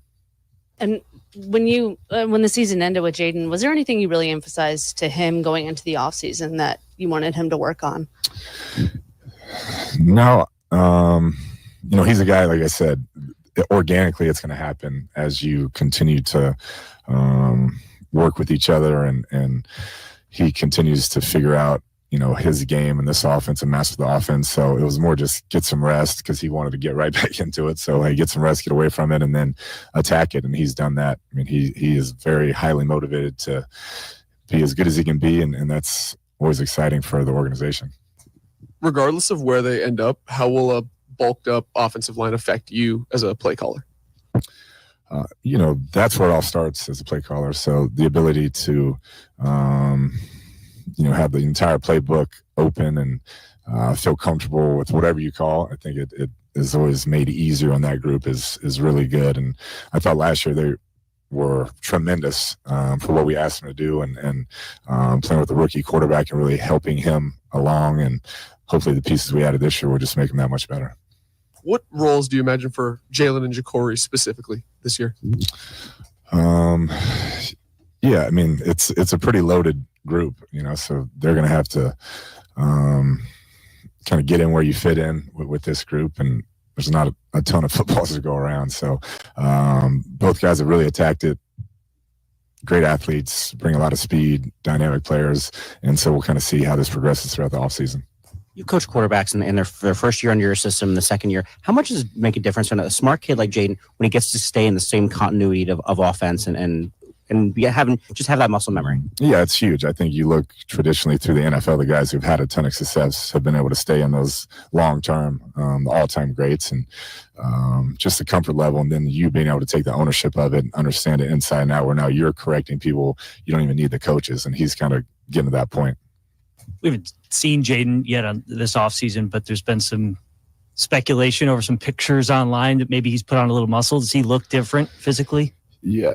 I mean, I think he's still pretty lean, but he's definitely worked really hard at his fitness and the weight room. And I mean, he's here early and stays late and does all the things. So I'm sure I haven't seen his weights, but I'm sure that he's a little bit thicker than he was. And then you saw a lot of Debo in the NFC West. How excited are you to have a guy with that much versatility? Yeah. One of the best competitors I've gone against as a coach, just seeing him twice a year there in Arizona. I was always so impressed with how Kyle utilized him and did different things with him. And he's a football player through and through. Even being out here at OTAs, just you get him on the field and he's got a natural feel for things as he's figuring this offense out. But couldn't be more thrilled, having seen it up close and personal for those years to actually get to work with him. He's, like I said, he's a great football player. Hey, Coach. Second year with you and Jaden, obviously a lot of the conversation is, well, everybody else has a full season to tape on. Jaden and also you as a play caller now. How much do you change and evolve your offense for the sake of changing, and how much do you try to anticipate the fact that they do have all that film on you now? Yeah, they have a lot of years of play calling on me, actually. So every year you just evolve and really try to maximize who you are as an offense. So we'll see where these new guys fit in. We'll see what we did well last year, what we think we can improve on, and then go from there. But like I said, the guys I've seen that improve year to year are the really hard workers, and that's what Jaden is. So I would expect him to take another big step. And I don't know if you can really quantify it, but if you can, or however you can answer it, how much are you pulling from your experience from Kyler's second season for Jaden's second season? Yeah, I think throughout my career, just guys that I've been able to work with in year two, like I said, the biggest deal is just the ownership of the offense and the mastery of it, and where they are very comfortable and checks to the line and correcting guys, and the timing, the rhythm of plays, their footwork marrying up with every concept. I think that's where they really take a huge step. And traditionally, the second year has been a massive jump for those guys. Hey, Cliff, the running back room specifically, and Brian Robinson Jr. obviously is a big year for him. Up and down year last year. What do you see from Brian, and what do you expect kind of from that room and from Brian especially this year in that running back room? Yeah, he's been really focused. The biggest thing that came out of last year, I think, was that any of the guys that we asked to go in and played at a really high level. And Eckler in his role and what he was able to do, I thought he really had a resurgence, and all the other guys, whether it's J-Mac or C-Rod, whenever their number was called, they stepped up and played at a high level. But B-Rob's a guy who has played at an incredibly high level. I thought early in the year, when he was really healthy, he was what we expect him to be, and the focus this offseason has been great. He knows what this year means to him and can mean to us when he plays at that level. Terry McLaurin and Adebo Samuel on the field at the same time. I'm sure you're smiling already. How do they complement each other, their skill sets? How can you utilize them together as a package on the field? Yeah, both tremendous players. Terry taking the top off, doing the things he does with his route tree outside, always scares defenses. And then Debo, just the myriad of ways you can use him, the touches you can get. He's hard to tackle. That first scan space rarely gets him down. And so just finding ways that he can continue to impact our offense and still get those other guys to football. And that you saw Jaden bulk up a little bit. Is that something that you and the coaching staff had requested of him or recommended, or did he do that on his own? I think just through, getting older and working out, I don't think it was anything that we really said, hey, you got to be this weight or that weight. I mean, he knows what he has to do to protect himself and where he feels comfortable playing. But the arm strength, he looks better, and you can tell he's stronger. There's no doubt. And when you're bringing in new guys like Debo Samuel, like Laramie Tunsil, how important is this period, this OTA period, as you're learning your personnel and building that chemistry? Yeah, it can be good. Those guys like that have done it at such a high level for so long, they're consummate professionals. They're going to show up ready to go, whether it's training camp or OTAs. But I think a lot of times for the younger players, it's pretty vital to get them in here, get them comfortable, so then in training camp they can compete at a high level and feel comfortable. Hey, Coach. When you look at the offense last year and you assess where you all finish, is it any area that you say that this is where we want to be better this year? Yeah, I thought, ball security ultimately kind of was our Achilles heel late in the season. Had a bunch that we can't do if you really want to be one of those elite teams. And so I think that's an area that we'll harp on all offseason and try to be better protecting the football. And looking at one of your wide receivers that you signed this year is Jalen Lane. What have you seen from him in this early stage of the OTAs? Yeah, he can really roll. Fast, dynamic player. Had a great college career there and very hardworking, very conscientious about his preparation, and it's really picked things up quick. We've kind of moved him around to try and challenge him inside, outside, and he's picked it all up. So I'm excited to see how he develops and does in training camp. Hey there, Coach. At this point in the season, right, it's May, but you, in your role as offensive coordinator, what are you working on right now, and how does that relate to the overall performance of the offense? Yeah, trying to get the new players of the system, whether it's the young guys, the rookies, or the vets we brought in, really acclimated and comfortable. Some of the veteran guys have a pretty good feel for it. We really streamlined a lot of the stuff we did last year to make sure that this year with this offseason was more skill development and not as much scheme. And so really it's about going out there. We're not trying to scheme people up this time of year, but see how you can execute your one-on-ones, win your one-on-ones, work your route technique, things of that nature. And a popular topic is the schedule, right? Old NFL, schedule drop and all of that. How much do you look at the schedule now, or is it still kind of like we'll just wait until the season gets here and go week to week? Yeah, I mean, you go week to week, really. The Madrid one will be cool. I'm a big Europe guy, so I'm stoked about that. But other than that, it's, every time that drops, it's the NFL and every game looks tough on your schedule. having potentially more talent on your offense, obviously faster, younger, how is it going to be for you to keep everybody happy and not have, these egos come to fruition because maybe they're not getting their call in a particular game? Yeah, I've never had a great player that didn't want the ball. And so that kind of comes with the territory. But that's one thing I think that DQ has created where it's, the team above anything else. And these guys that had their success last year and got their touches, they know bringing Debo in, there's going to be less, but we're going to be better. And I think when they're able to sacrifice for that and understand that the ultimate goal is winning, then, it all works itself out. But you want those guys. I mean, they're going to be pissed. I'll get cussed out a few games, but it's just comes with the territory. You'd rather have really good players cussing you out than bad players cussing you out. So. And then, when you look at the receiver room, obviously with Terry, Debo, and now Jalen to go with Luke and some other guys, do you feel like they're more interchangeable, that you could play them at all the same positions if need be?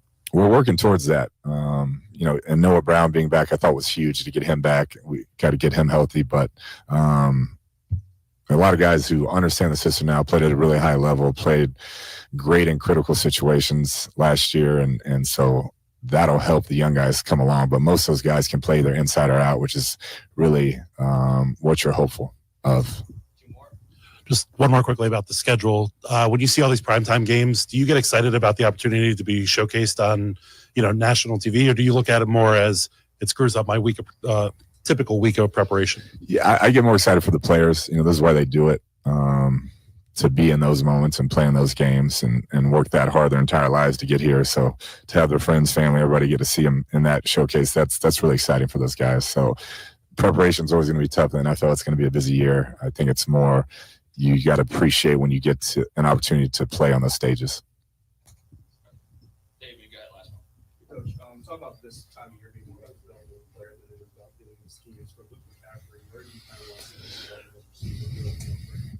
Yeah, I think just mastery of the system more than anything. Like I mentioned last year, had him learn inside and outside, really kind of overloaded him, but you can see the comfort level is there this year. I mean, just watching him move around.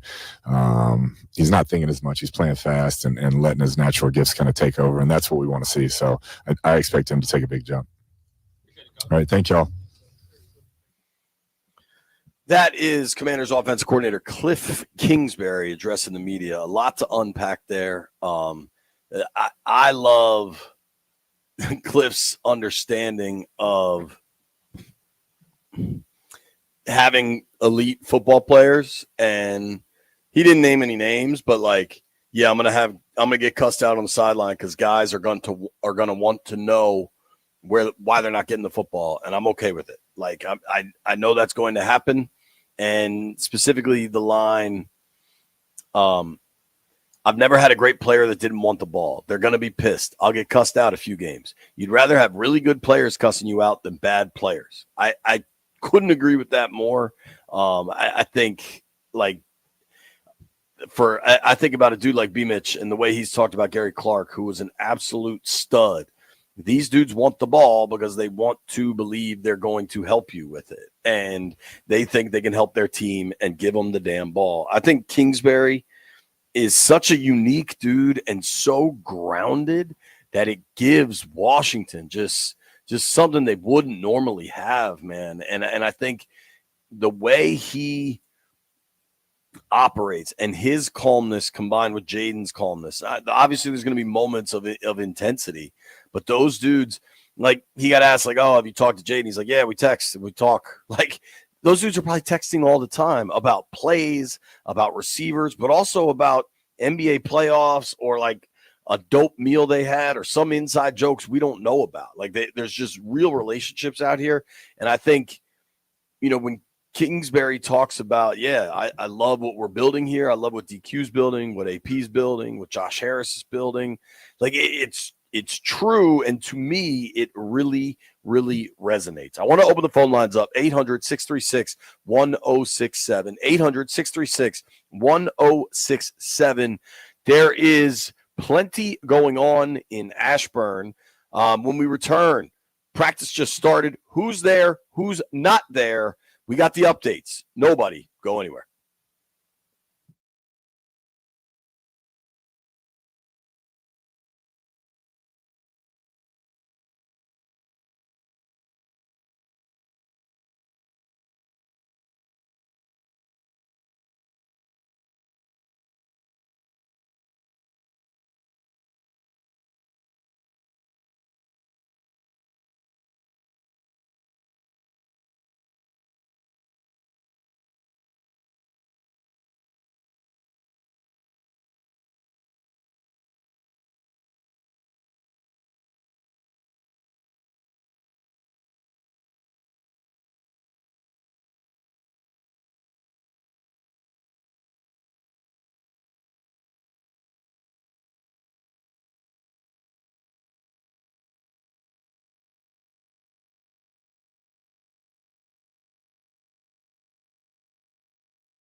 This sports update is brought to you by the Ted Britt Automotive Group, home of Ted Britt for Life.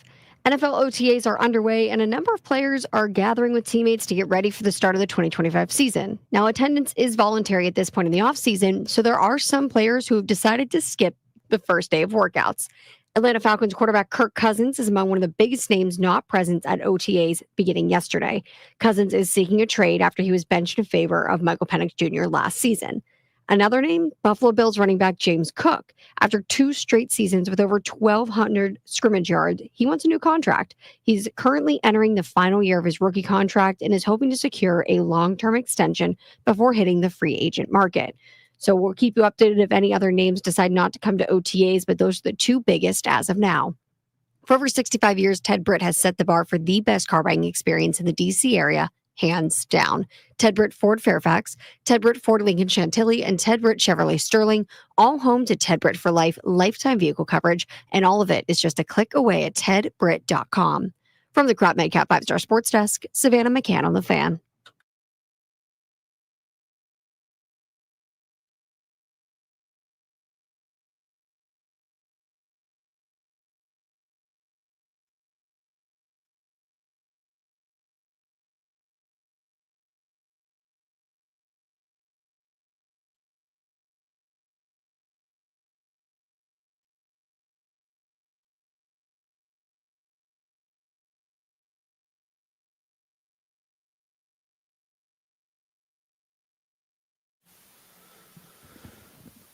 B. Mitch and Finley 1067 The Fan. Here we go. Cliff Kingsbury just spoke to the media. OTAs going on in the bubble. It is super cramped out there because the bubble's also kind of the locker rooms right now, and the locker rooms being redone. Jaden Daniels is on the field. His arms look a little bigger. I don't know that he looks much bigger. Cliff Kingsbury talked about that at length, but I think for most people, the news of the day, and I'm going to open the phone lines up, 800-636-1067, 800-636-1067. Biggest piece of news is folks are wondering, would Terry McLaurin be here? He is not. I think it's vitally important to say these are optional. These are voluntary. And I know I actually checked in because I kind of had a feeling this would happen today. I checked in with some folks last night that he's been here for pretty much everything. And if you follow the Commander's social media accounts, they've posted pictures of them with pretty much everything. So I don't think we need to draw a huge concern here. Terry, we all know, has a contract situation. He's going into the last year of his deal with no guaranteed money. He's not going to play on that deal. Adam Peters has said our plan is to make Terry a Commander a long time. I think they'll get a deal done. I think today is normal football business. I repeat again, normal football business. I don't think this is cause for great concern.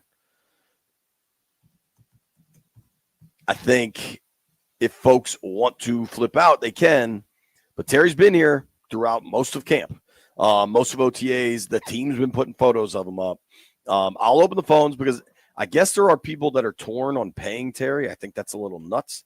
Like the people that get caught up in what the dollar amount is, I don't get. Like that's just what the costs are. The cap goes up every year. The NFL makes a lot of money, so they're able to pay these guys a lot of money. But the news today is Terry McLaurin not at OTAs. Now, a couple of years back when Terry was going through a contract situation, I do think he missed a little bit of the voluntary time then. Also, I think people got to keep this in mind. He might just not want to be here because he doesn't want to have to answer questions from the media. Like he was here yesterday. They posted a picture of him yesterday. But if he was here today, we might get to talk to him. He doesn't want to deal with that. And Dan Quinn's going to address the media later this afternoon. I bet DQ is going to give the biggest non-answer on this ever. And I will let everybody chime in, 800-636-1067. But I implore people to understand this is just normal football business. And Terry's been in attendance at almost every other situation. Landfill, is that a fair reaction? Am I presenting that fairly? Yeah, I think it's, a couple of key points. It's voluntary, and obviously there's like a contract situation that needs to get worked out. I'm pretty confident it will. It would be like a massive own goal to not have Terry McLaurin on the field at the start of the season. I think that the people that run the team know that, and I think Terry wants to be here. I don't think there's any, if the guy was going to leave, he had opportunities to leave earlier if he didn't want to be here. So I fully expect that he does want to, and they'll get something worked out. Level heads. Listen to us. Level heads prevailing. I think this is normal football business. I don't think it's worth flipping out. Like the guy finally got a good quarterback and a reasonable head coach and an offensive coordinator knows what he's doing. He's sticking around. Now, one guy I'm fascinated to see is Laramie Tunsil. Laramie Tunsil did not do much of the voluntary stuff when he was in Houston. I had somebody from Houston text me this morning, let me know if Laramie's there. I also don't know that Marshawn Lattimore is here. Some of this may be approved. Maybe they have a high school graduation to go to, or their mom is sick. Like, people will run and jump to conclusions on this, but I think the Tunsil one is not a huge surprise. He's kind of known in Houston, at least, to not do the voluntary stuff. So I'm not surprised by his absence today. How does that hit you? They just traded for him. Tunsil? Yeah. I don't feel as great about that one. I mean, just because it's a new team, I'd like to see the guy out there. I feel like, blocking pass rushers is pretty similar from like offensive scheme to offensive scheme, although I'm by no means an expert. So I don't really worry about him being ready for week one, but I would still like to see him out there. Yeah, I mean, there's no pads. There's no nothing. Like, there's no real work that happens here. But they did just trade for him. You wouldn't mind if he was there. This one doesn't surprise me at all. I'm surprised that my boy from Houston hasn't texted me. It also looks like Marshawn Lattimore is not there. I think that's the one that's going to bother fans the most. Lattimore was here, didn't play very well, coming back from the knee injury. It's all voluntary, but hit me up, 800-636-1067, 800-636-1067. It appears Terry McLaurin, Laramie Tunsil, and Marshawn Lattimore aren't at Commanders OTAs. This is the first session open to the media. Doesn't mean that these guys maybe haven't been here at other sessions. We don't know that, right? But Lattimore, they traded for last year. He was hurt. When he got on the field, did not play that well. Probably still trying to gut through the injury. Not here. Tunsil, they just traded for, has a reputation for not attending voluntary workouts, and true to that reputation, he's not here today. And then you've got Terry McLaurin, who has a reputation of doing everything the exact right way, and he is not here. I think if I had to guess with Terry, he doesn't want to deal with the questions more so than being on the field, because if you follow the Commander's social media, McLaurin's been all over the place for a while. I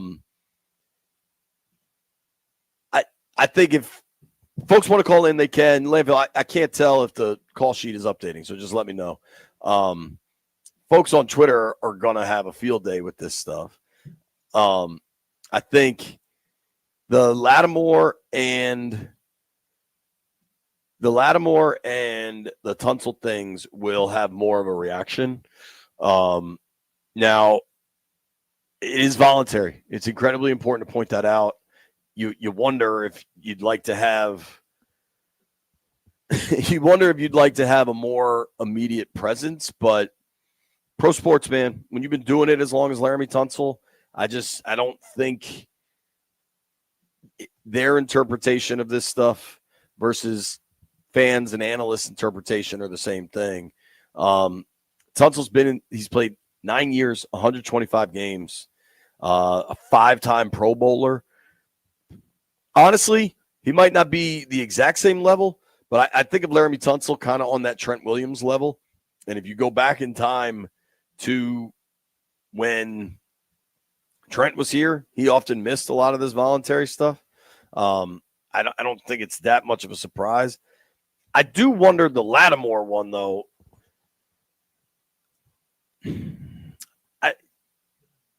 The other thing with this is both Lattimore and Tunsil are in the last year of their contracts, and I don't think Marshawn has any guaranteed money. I'm double checking that. Oh, he has a little bit. He has $2 million in guarantees, but they could have a big old cap savings if they were to release him. I don't think that's the plan at all, but maybe he wants more guarantees. I wouldn't think that Marshawn has the biggest situation to stand up and say, "Oh, you got to pay me." What we saw on the field at the end of last year would not inspire that to me. I don't know. You guys could chime in. 800-636-1067. It appears Terry McLaurin, Laramie Tunsil, and Marshawn Lattimore are not at OTAs. Let's get to the hotlines here. Jim is in Manassas. Jim, how you feeling about the missing OTAs? B-Mix Finley, Aquarium Boys, how y'all doing today? We're good, buddy. Yeah, Terry, giant nothing burger. I don't want fans, media, anybody trying to make a big deal out of this. He did this in 2022. Even get some mandatory practices to get paid. Not concerned about Terry at all. Tunsil, I guess he skipped voluntary in Houston, and he's still been a perennial Pro Bowler. So I'm not too concerned about him. Lattimore is the concern, and I agree with all of you on that. He showed us not much last year to be heavily inspired by, so it'd be good if he would show up. But I guess B-Mix says it all the time. It's only voluntary. So if you start showing showing mandatory, I'd be a little more concerned. But I guess that's all I got to say on that. Thanks for taking my call. Appreciate it, man. Thanks for the call. Good call, Jim. Phone lines are open, 800-636-1067. I think the Lattimore thing, if it's just as simple as he's out of town or he's training down in Miami or whatever that is, I don't think there's a concern there. If the possibility exists, he wants more guaranteed money on that deal. I think that's headed for conversation at some point. I just don't see how you could throw more guarantees. Like Tunsil has $10 million in guaranteed money. You're not making any moves there. They just traded for that dude. And he might want a new deal. Maybe they'll talk about a new deal. But Tunsil, like, that is just, this is a guy that's been in the NFL and made 5 Pro Bowls, and he doesn't come to voluntary stuff. That's how I read it. And if you want to have like a simplistic viewpoint on what should and shouldn't happen, that's fine. But this is life in the big city, man. This is just how people operate. And I think, I don't know. I think fans are going to be mad about the Lattimore thing. That's my gut. Lattimore not here. We'll see how it goes. I did want to talk about Kingsbury, but now we've got all this news kind of coming down. I loved Kingsbury's comments about he's not worried about coaches getting mad at him on the sideline. And I think, or I'm sorry, about players getting mad at him on the sideline. And I think that is 1,000,000% the right attitude. Like, so what? That guy gets mad because he wants the football. I'd rather have more people wanting the football than not. It's good to want the football. Worth pointing out, too, a veteran with a big track record, Deebo Samuel, is here today. I mean, the Commanders posted a picture of Deebo with Terry McLaurin yesterday. So I think Terry's in town. I think he's just kind of not attending the session with the media, both because it makes the conversation pretty clear to fans that there's not a new deal done, and because he probably doesn't feel like talking with the media until he gets a new deal done. Tunsil is not a surprise. If anything, I think it's kind of expected. Lattimore's curious, and I saw, I think it was Dre from the Hogs Haven podcast guys asking if he has seen Lattimore in photos that the team posts. It's not worth, like, you can't determine that somebody hasn't been there because they haven't been in a picture that the team has posted. Like, it's possible they didn't take a photo of everybody. It's not like an identification contest, but it is telling just about everybody over the course of a long OTA session gets their picture taken or posted on Instagram or Twitter or something. And if folks haven't seen that, I don't know that that's the case, but it'll be worth watching. We got plenty more to get through. Phone lines are open, 800-636-1067. Marshawn Lattimore, not at OTAs. What do you make of it? Nobody go anywhere. It's B. Mitch and Finley.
One more time tonight. I'm on a night. B. Mitchell Finley, 1067, The Fan. Pro Football Focus just put out a list of the top linebackers going into the 2025 season. Number 30 on that list, Bobby Wagner. I think turned 35. I mean, what an impressive dude. So a lot of folks are wondering where B is. If you're curious, he's helping the punt returners right now. The team asked him if he would, kind of take part in a practice, and today was the day. It's pretty damn cool. I just retweeted a photo from John Keim of B out there with the punt returners and just kind of talking them through it. And this, frankly, to me, is something that should have happened a long time ago. I'm not sure why it did, or I'm not sure why it didn't. I have some theories, but those are probably best saved for off air. Someone can buy me a cocktail or two. But I think it's really cool it's happening now. I think the biggest news out of today's OTA session is not that B is there, is that Marshawn Lattimore is not. Lattimore did not play well last year. I think he was still injured, but it wasn't highly effective. He barely played also, is probably worth pointing out. I think he missed like the first 4 games he was on Washington. They traded for him at the deadline. Yeah, they traded for him at the deadline. He played 2 games late in the season, and then he played in the playoffs. Super physical, super tough, absolute dog-ass competitor. Has been great. I mean, he's made Pro Bowls. He's been an all-pro player. But I'm not entirely sure that the dude they got last year is that dude. They need him to be healthy. He's been dealing with these soft tissue hamstring injuries. Dan Quinn will talk today, and we'll get to ask how much Lattimore has been here. How much does he care?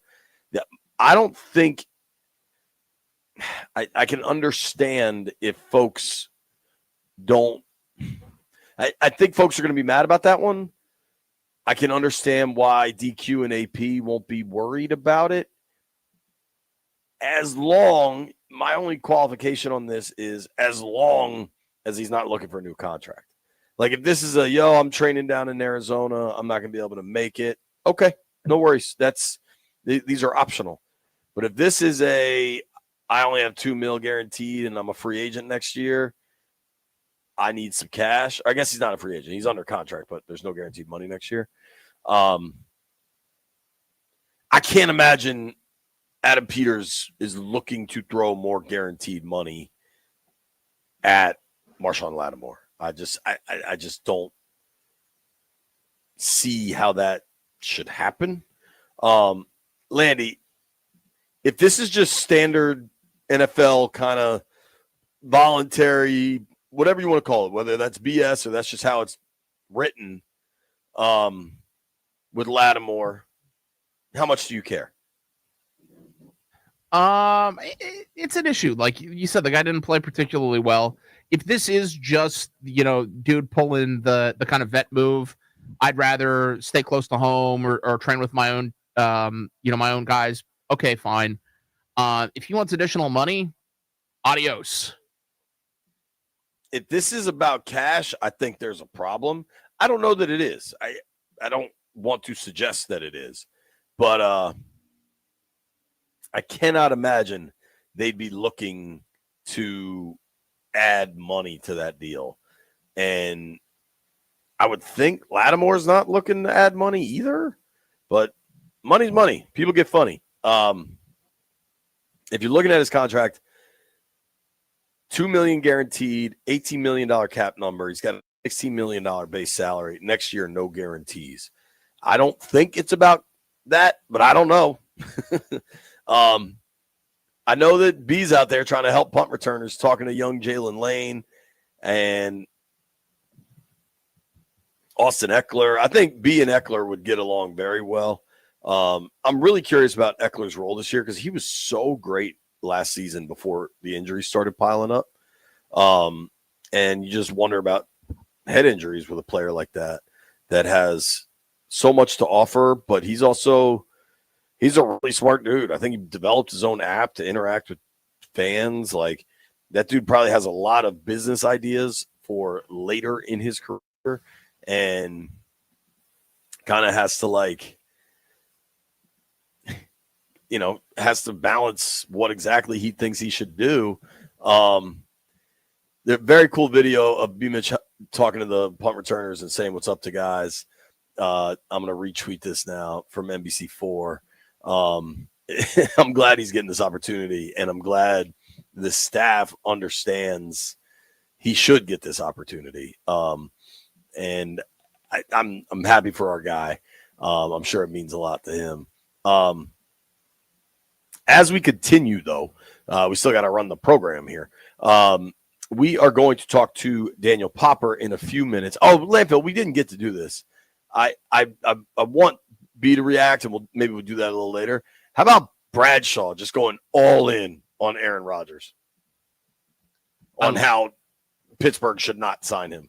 I think he's right. I love it. I'm tired of Aaron Rodgers. The last time he was good in the NFL was like 4 years ago. Enough. What is Pittsburgh doing? I have no idea. Dude, we're sitting here talking about Laramie Tunsil, Marshawn Lattimore, Terry McLaurin, right?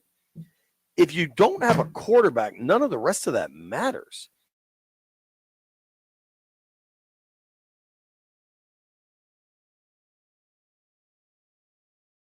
I mean, they're in a really tough spot because they have a good enough team, and I think Mike Tomlin is a good enough coach that he kind of keeps the guys bought in enough to always get to that ninth win now with 17 games, which means you're never in a position where you can select a quarterback, and they just have no quarterback, and so they just kind of suck. It doesn't make a ton of sense to me. When we return, Daniel Popper covers the Chargers. We're going to check in on another Commanders opponent for this upcoming season. Nobody go anywhere.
Edmonton Oilers forward Zach Hyman is unlikely to play again in the Stanley Cup playoffs after suffering an injury in Game 4 of the Western Conference Final game against the Stars.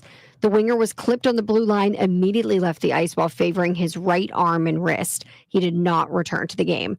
Now, Oilers head coach confirmed he would be having surgery today, but he still declined to specify exactly what injury he suffered.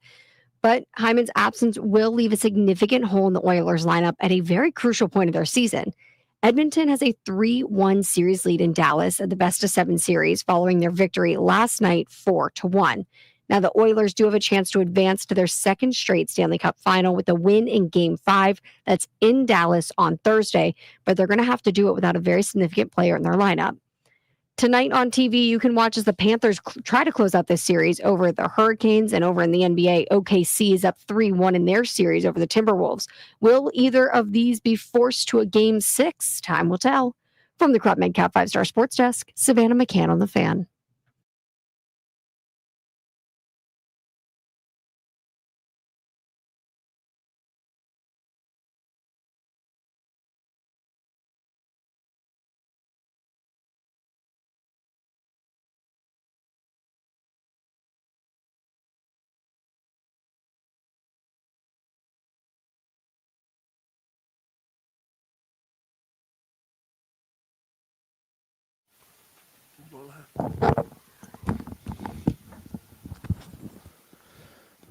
B. Mitch and Finley, 106.7 The Fan. So very cool experience for B, and get to that in just a moment. But I think it's pretty relevant right now. We've been previewing all the Commanders' opponents as the Commanders are going through practice. It's not far away, man. It's all going to be coming quick, and the Commanders are going to be playing the L.A. Chargers. Oh, yeah. Not San Diego, like my boy Jamie Gillespie thought. When he saw the schedule, he was texting me about golf courses Going in to San San Diego. Diego. Very good golf courses in LA as well. Yeah, dude, we got to golf in LA. It might be a little more expensive, but you know. Daniel Popper covers the Chargers for The Athletic. Daniel, what's up, man? Thanks for making time for us. Thanks for having me, guys. Appreciate it. Yeah, absolutely, man. Let's talk about the Chargers, dude. Year 2 for Harbaugh. I think last year was probably a big adjustment to Harbaugh's way of running things. What's that organization like now that Jim's got his hands all over it? Yeah, last year was honestly fascinating to watch and observe. I mean, you hear so much about Jim Harbaugh and how he builds culture and the fact that he's won everywhere he's been at the college and pro level. But to really see it up close was very, very interesting. And the way he goes about it, you know, it's just like all of these kind of small moments that stack together and create culture, you know, starting in OTAs last year when they're doing these fourth quarter finishing drills at the end of practice where they're flipping sleds and they're doing planks and all these different drills that strength and conditioning coach Ben Herbert cooks up. And Harbaugh is right there with all the players after every practice in his polo and tucked in khakis and doing the drills with all the players. And over time, those little things stack up and you really get a tremendous amount of buy-in from the players. And so last year was sort of that process of building it. And you see over time, the players really buying in. And at the end of the season, you look back and you see the culture. And now it's really building upon that. You know, they're obviously bringing back a bunch of their star players. You know, they were able to re-sign Khalil Mack. And so you have the culture set. And now the question is, you know, can you take that next step? You know, there was a turnaround last year in terms of making the playoffs, but can they stack wins and, most importantly, a playoff win, which is something that eluded them last year in year 1? You know, Jim could be a little aloof, but players always love him. You know, and I think that's what you have to have your players really buying into you and loving you to be able to go out there and perform as they do for him. Like you say, he won everywhere he was. Can you pick up on why is it that they really, really just like him so much? It's authenticity. I mean, that is like the most important thing for any leader to have, but specifically an NFL head coach. Like, you have to be authentic. You have to be yourself every single day, because players in the NFL can sniff right through somebody that is fake. And Jim Harbaugh is certainly a unique character. He does things in a very specific way and his way, but it's always consistent. And he's the same dude. And so like early on in the process, he'll go into some of these meetings and do sort of ridiculous things and guys are laughing, but he does ridiculous things in every meeting. And at a certain point in the process, you realize that that's just him and he's going to be himself. Like there was a moment last year where he walked up in front of the team before a game and started reciting the lyrics to a Black Eyed Peas song. And like not singing it, just literally reciting the lyrics to I Got a Feeling. Tonight's going to be a good night. And all of a sudden the players start singing and everyone's banging the table. And like early on in the process, I think some of those moments guys are looking at each other like, man, this might be a little bit corny. But the reality is that when he continues to do it over and over again, it gets to the point where everybody just buys in and they feel like they can trust him because he's just a very authentic person and he never really wavers in terms of who he is. Totally. It seems like it's all so real with Harbaugh. Let's talk about kind of the level of success they've had on the field now. In his first year, they were quite good. You had, kind of chasing KC in the division, but they went, in the regular season, they were 11-6. Probably a disappointing playoff loss to Houston when a lot of people really liked their options there. They finished the season strong, won 3 in a row. I know they've lost Bosa. I believe they were able to keep Mac. Like, get us up to speed on the Chargers offseason. Yeah, so I think they were successful last year in terms of turning things around. Like you said, they had a real shot in that playoff game. I think the most disappointing part for the organization was just how Justin Herbert played.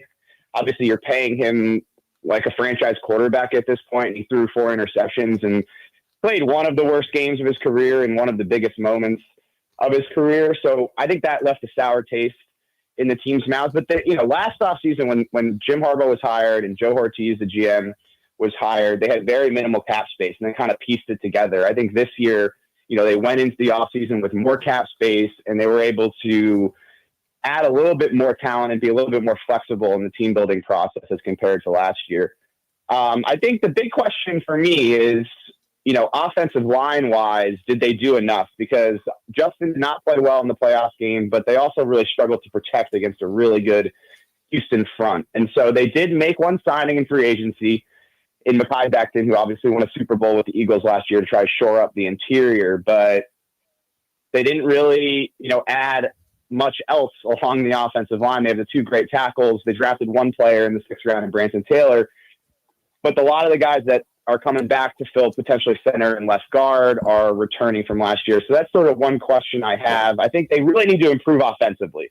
I think that was the big issue in the Houston game. Defensively, they have a really good defensive coordinator in Jesse Minter, who put together a really solid defense last year and proved really that he can do more with less talent. But I think they've built out really good depth this offseason. They've used that cap space to kind of fill in spots up and down the roster and throughout the depth chart. I think the big question for me is, can they improve offensively on the offensive line? And then defensively, do they have those kind of blue chip players outside of Derwin James and Khalil Mack that can, push this defense from sort of fringe top 10 to, one of the elite units in the league? Talking to Daniel Popper, covers the Chargers for The Athletic on the Rude Guest Hotline. Rude, the most reliable heating and air conditioning products in the DMV. Daniel, I had a coach tell me one time, say the first year you go somewhere, it's easier to get everybody to jump on board, but then that next year is going to be a lot tougher. Do you feel that they will have that issue, or they are so intrigued by Harbaugh that they'll just jump on board and follow everything in the second year as well? I think there was a proof of concept in year 1. So, I don't have any concerns about sort of the buy-in from that perspective, just because, after the Brandon Staley era and the way that thing ended and losing the way they did in Vegas 63-21 before everyone got fired and they cleaned house. I think the fact that they were able to win, Jim Harbaugh stood up there on the first day of the offseason program and told them how they were going to win games, and they saw that happen. I think the bigger question is, once you have success in the league and you finish second in the division, your schedule gets much tougher. And that's just the reality of the situation. As you get better, your schedule is going to be tougher. You're going to play better teams on a more consistent basis. So last year, coming off a bad season under the previous regime, they played a relatively easy schedule. And they won the games they were supposed to win, but there weren't many games over the course of the season where they really beat teams that, were real contenders. And that is where it's going to get tougher this year. I have no questions about the buy-in. I think he's created that in his first year. The question is, when you go up against the better schedule and you're playing playoff teams week after week after week, are you going to be able to get to the same point you were last year? Did the front office do enough to improve the roster to compensate for what's going to be a much more difficult schedule? And obviously one of those teams that they're playing this year is the Commanders. And there's really good teams up and down the schedule, and we'll see if they're able to rise to the occasion.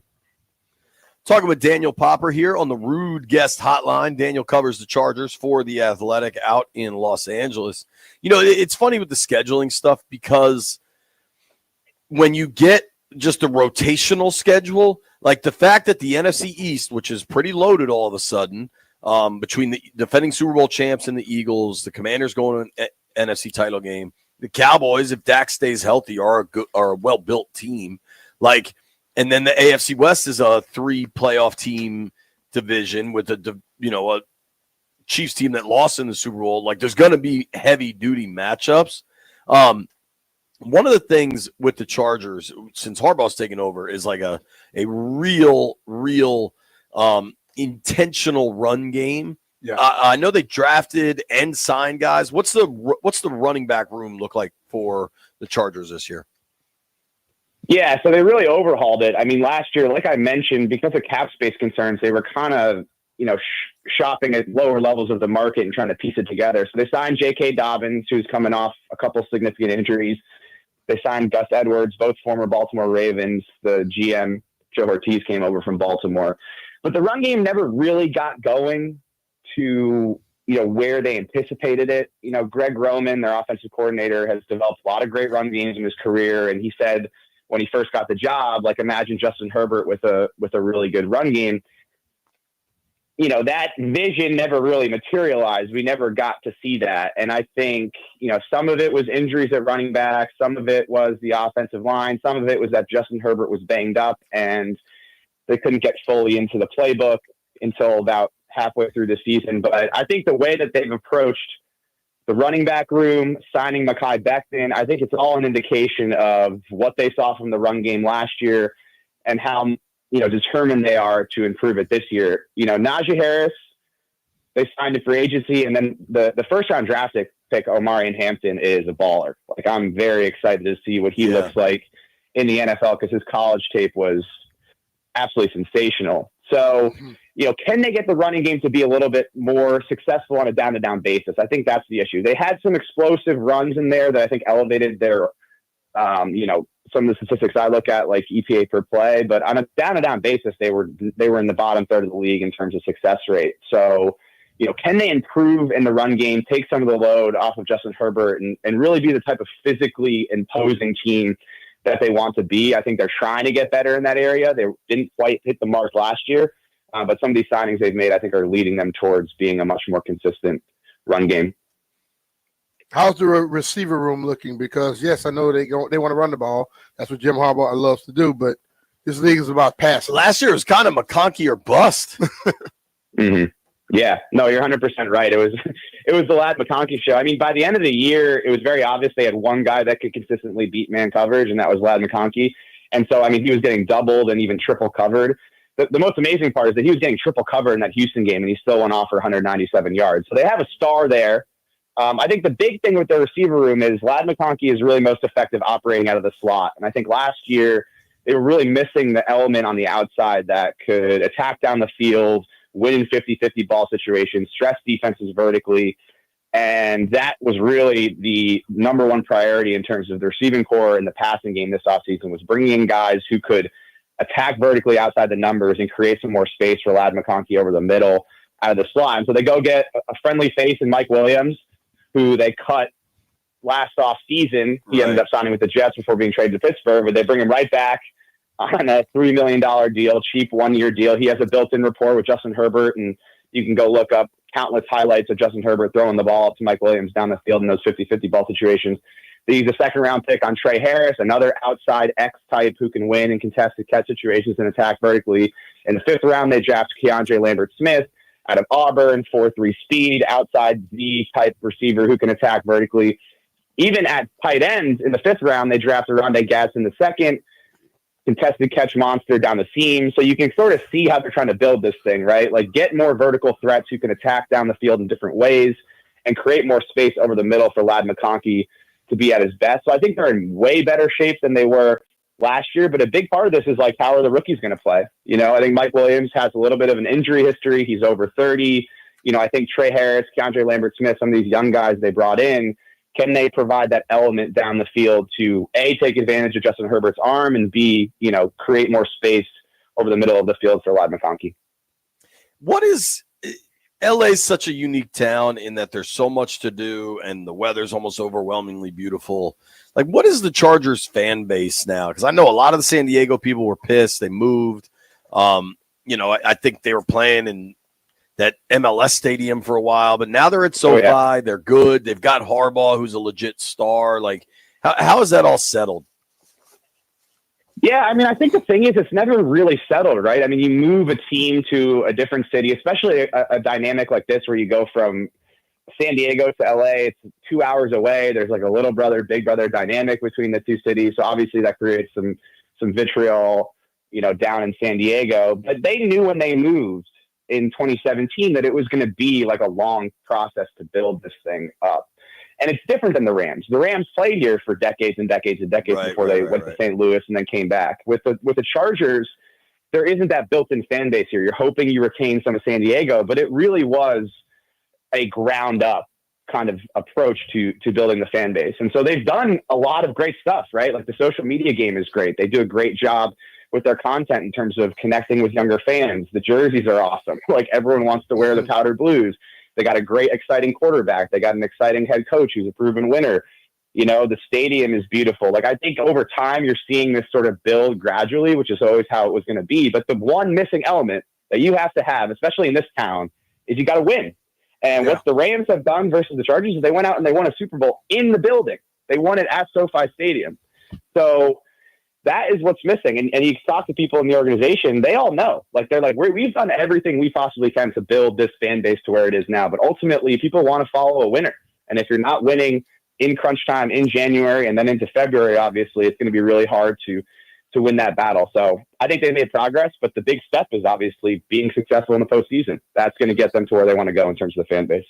Is that the one thing that maybe the thing that concerns them about building that fan base, or is it something else that you look at that says, okay, we're good at this, and this, but we have to be better here? I think the final sort of piece in the process is winning.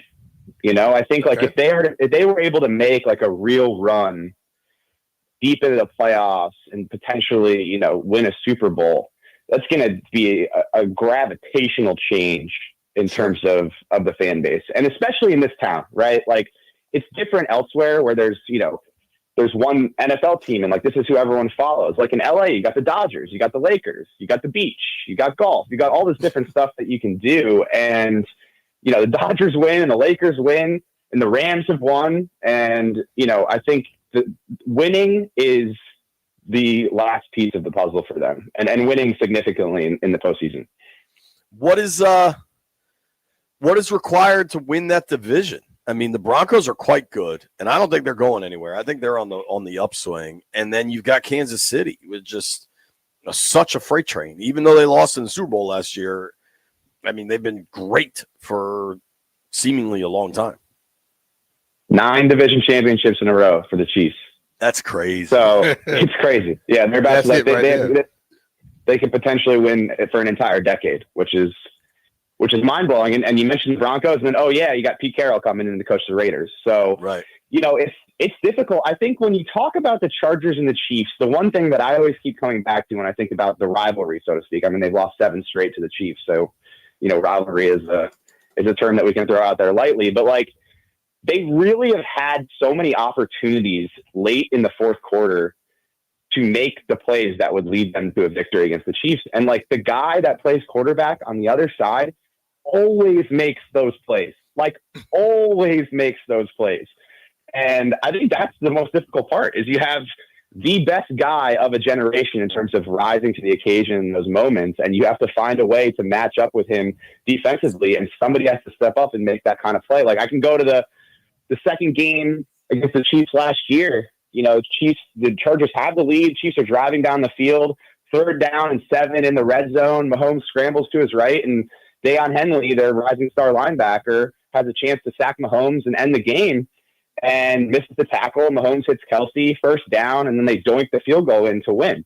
And so at a certain point, like, Chargers have to look at themselves in the mirror and say, like, okay, when these games come against the Chiefs and we want to, be in contention for the division, like, we got to make these plays at the end of games, because at the end of the day, like, Patrick Mahomes is better than anybody of his generation in terms of getting it done when it matters the most.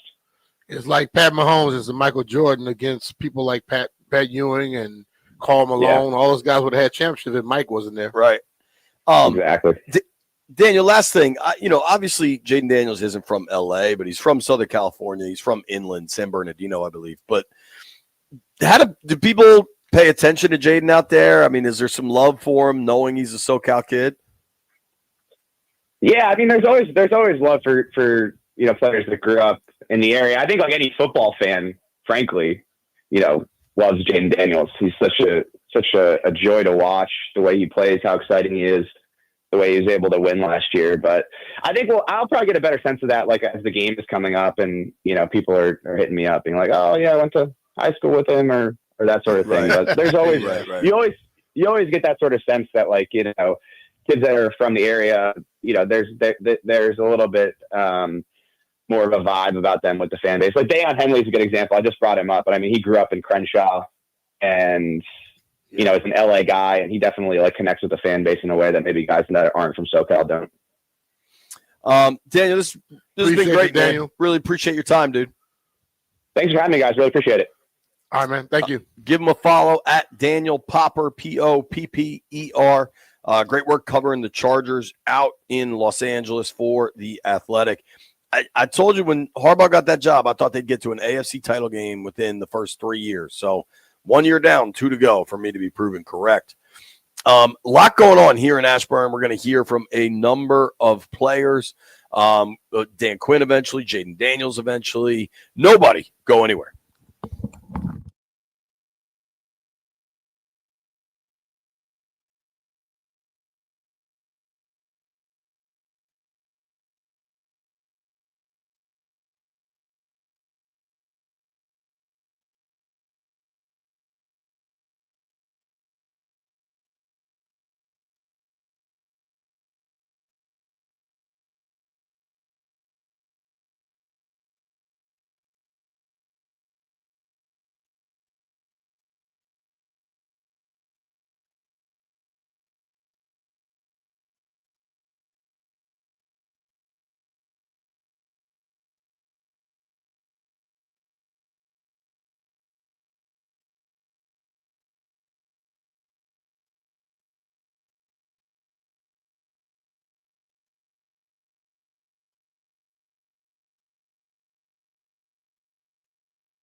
This sports update is brought to you by thewindowman.com, the educational window company.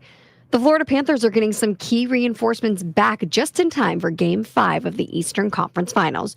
Top line winger Sam Reinhart, defenseman Nico Mikola, and energy forward AJ Greer will all be returning to the Panthers lineup after missing their Game 4 loss to Carolina.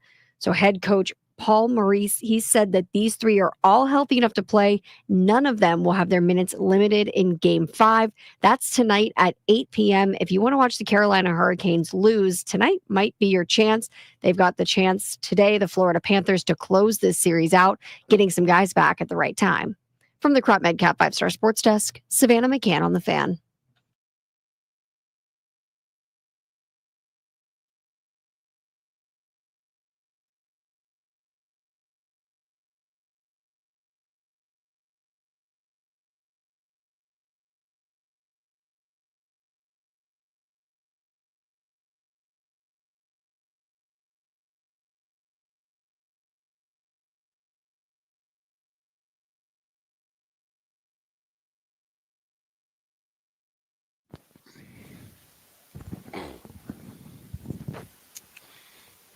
Manicured toes.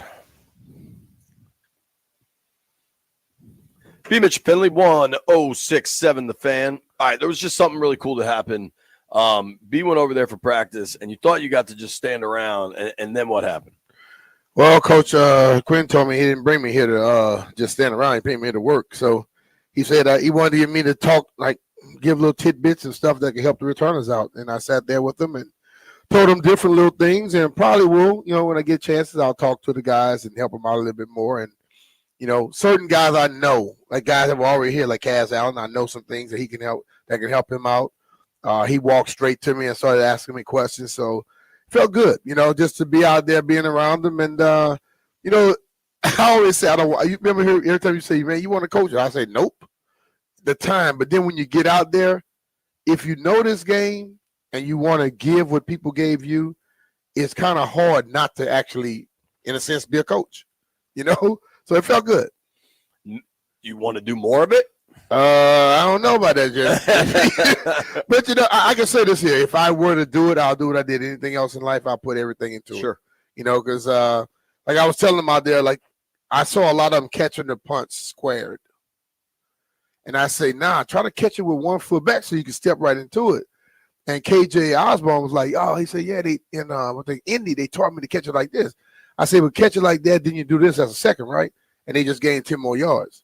He said, that makes sense. He said, I said, the quicker you take a step up field, they start to slow down. It's not always about just a big hole being there, but once they slow down in your trail, because they teach to put a blocking on punt returns, a trail. You run behind the guy till he starts to break down, then you try to shield him. If you take the quicker you take the step, the quicker they start to slow, which gives your guy, because if you don't take that step, they keep running full speed. Your guys never catch them. That's interesting. And they understood it because, like, I said, dude, if I catch a ball and immediately go upfield, they give me 10 to 15 yards because they're gonna break down about 10 yards from you. What'd you think of Jalen Lane? Had you met him before? I never met him. I talked to him on the phone. I talked to him on the phone a couple times after I had talked with you, and he just seems to have it. How'd he look kind of fluid-wise? Very. Yeah. I mean, he catches it. I guess I got to pause myself. That's a hell of a phrasing. He's upfield quickly. So what you want, man. One point I saw him, I said, hey, you want to get to that spot so you can step into the ball. He said, I was working. And then Jaden Daniels them were standing right there. He said, I didn't want to run into nobody. And then the next one I saw where he was. It's tough when they're in the bubble. Yeah, because there's so many people. So 90-man rosters. Yeah. Usually they be spread out on 2 fields. They're all on top of each other. But we were talking a lot about, watching the punter. I say, it doesn't start once the ball is kicked. It starts before the ball is kicked. And the punter will tell you where he's kicking it. And he's like, yeah, because like I watched Tress. When he's kicking it over here, he opens his shoulders straight to that spot. He said, because it's hard to try to aim it and then try to kick across your body. I said, you're right. And then the next time he kick it, like Tress squares up more when he's trying to kick it to your right side. But when he's kicking it to the left, he's basically looking over there. That's interesting. Yeah. But just little things like that, because hell, like when I talked to him this morning, I was like, I said, like, I never returned a kick till I got to the pros. They're like kickoff return punt. I said none of them. So I was learning as I was trying to be able to play.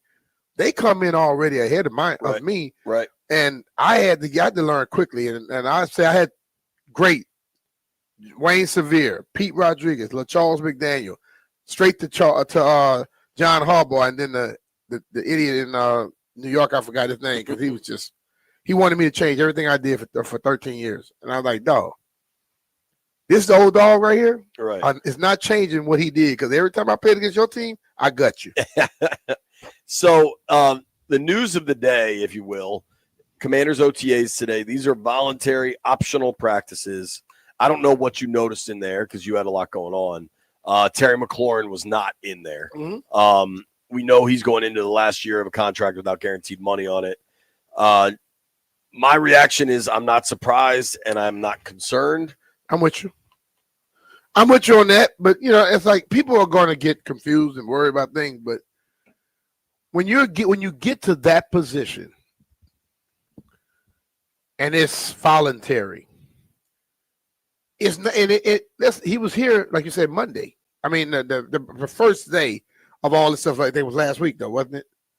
But you're not going to be at everything because people. Have you not heard what the NFL is? If you mess around and, you come in here, you get hurt, then they mess up stuff. But if you're outside of this thing too, the NFL basically tell you what? Oh, it's non-football injury. Right. If he's at home working out, what is he working out for? To get ready for football. Well, Terry. So it basically puts you in a position where you got to start looking out for yourself. Terry was also here yesterday. Yeah. They posted a picture of Terry and Debo yesterday. Yes. I think my gut tells me Terry would rather just not have to deal with the media while he'll get asked 100 questions about his contract. And my guess is he doesn't feel like talking. Terry rather not try. And the one thing he's not going to do is negotiate in the media. Well, and the PR staff is going to slowly bring kind of veteran players for the media to talk to. And they could have just said, oh, Terry's not talking today. But then it takes a different tone. I think you and I are lockstep on Terry not being here. Not concerned, not a big deal. Laramie Tunsil's not here. Mm-hmm. Team just traded for him. Yeah. Now we're talking about a 5-time Pro Bowl player who also has a history of not going to voluntary things. I'm not surprised, certainly. I'm not surprised, and I'm gonna tell you, I'm not concerned. Like when I was here, like my whole mindset is this. I don't take off work a lot. Right. Even in this profession. Right. And when I do, I'm not calling in every 5 seconds like most people would do. Right. If I take off, I take the hell off. Right. But if I'm going to be here, I'm going to work. If I take off of work, I'm not going to be like people do these staycations. I don't understand that for the life of me. Why the hell you take off and stay home? Right. And you stay right at home, and then you call in to work, and you got to talk to the same people every day. I leave, and I totally refresh my mind. Right. But if I'm here, I'm going to do it. That's just always been my way. But most guys, when it was voluntary, they didn't come. They're like right now, Laramie Tunsil, what they're doing in OTAs does not help Laramie Tunsil. Well, that especially with linemen. Yeah, they're not doing anything. They're doing these little takeoff drills and the step through the. I dapped up Allegretti and Biotis while I was out there, and they're going through their little steps and they're doing their little stuff and things like the individual drill stuff. So I am slightly. Because I truly am not concerned and not surprised with Terry, I got to go up a hair for Tunsil just because they just traded for him. Mm-hmm. Maybe it'd be great if he could just bond with the teammates, whatever. But again, it's voluntary. It's optional. They're not doing any real O-line work. Like it's not a thing to me. I do wonder if there's contract situation there. He's in the last year of his deal. He's guaranteed $10 million. But the other one to me that is at the top of my list, which is still a low bit. Like I still point out that it's voluntary, but at least for today, it doesn't appear Marshawn Lattimore was here. Mm-hmm. Lattimore, when they traded for him, it took a while to get on the field. When he got on the field, it looked like he was still hurt or just not playing to the level people expected. And I wonder, Lattimore only has $2 million guarantees on his deal. That could be an issue. It could not be. It could not be. It could be. It could not be because let's say this. We want to make sure you're 100. Right. before we put you out there in front of the public. Because you know what? Hell, they have to play already. But what did Yeah. Jeff say? Jeff said it yesterday. I want to see how he's moving. If he goes out there and moves any way that's not consistent with being 100%, oh, here come article after article after article. So I'm going to make sure that he's 120%, which is impossible anyway. He can't be 120%. I don't know that he hasn't been here, but I don't know that he has either. So if it was a thing where he's been here a bunch and just isn't here today and he's working out in Ohio or Florida or Arizona or wherever, cool. Yeah. But if he hasn't been here for most of the offseason program and he wants a new contract, I just that one I would have some pause on contractually. Yeah. But what I respect is if he had not been here, you hadn't heard about it. Right. Because in previous regimes, when someone is not here, they make sure somebody knew. Totally. See what I'm saying? Yeah. So right now it's about, let's be real. If you want respect, I don't care how old or what position you're in. If you want respect from someone, you give them that same level of respect, right? Indeed. So we got to make some bets live. Commanders OTAs. It's B. Mitch and Finley. Grant and Danny coming your way next. Before we go, got to tell you about the great folks over at Paul Henry's window installation. They can do it all. Right now, they're redoing B's walkway and gazebo. They built a sunroom for my house that completely changed how everything works at my house. They gave us a ton more livable space. Working with Paul Henry's been great for me and my family. They'll do the same for you. If you call, you only got 3 days left of this deal. All May long, get 100. Well, no, it's May and June now, Jay. Oh, all right. Well, then it's going to go right into June. 32 days left. Yeah. If you call now, you get $125 off each window with a 5-window minimum and $600 off doors. That's big savings. That used to be $500. Now Oh, yeah. it's $600. They put it up there a little bit because you know what? Hey, things went up. $600 off doors if you call now. All right, I can tell you this. Listen, man, Paul has done so much in my house. He changed windows, he changed doors. And after having my grandkids in town for the last few days, I realized I need a little bit more space when they're here because they like to do things and they don't care what's in front of them. And so that little sunroom you have out in the back, Jay, I may need to have Paul come work on my deck and see if we can make that into a sunroom. And also, like JB said, he's doing my what they call them it's not in my back. It's not called a gazebo. I forgot it's a pergola. So I have a pergola that they're redoing now. It had been there a while. People that did it didn't do the great treated wood, and it started to mess up. Paul's going to come in and do the best wood out there, the lifetime stuff. It's going to outlive me. I can tell you like that. So reach out to him now. You get $125 off each window with the 5-window minimum and up to $600 off each door. You may want to get you a pergola as well. Contact Paul Henry's Window Installation today and tell him B. Mitch and Finley sent you. PaulHenry'sWindows.com, your clear home improvement choice.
Hi, B. Mr. Philly, 106.7 The Fan.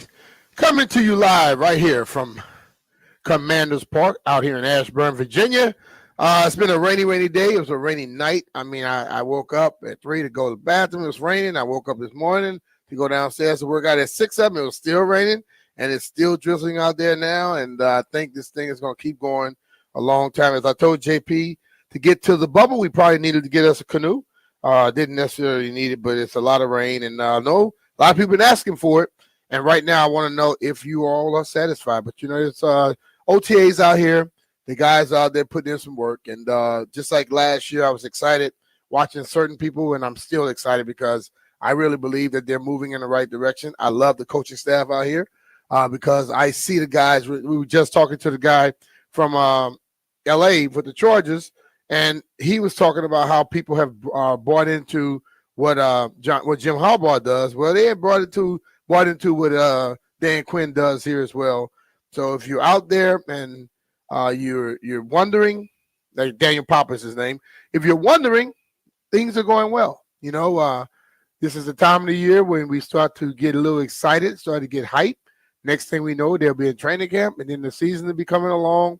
And I hope everyone is going to be pulling for this squad. So we have some bets going on, Landfill. Let's discuss what happened, and we're going to also get our bets for the night.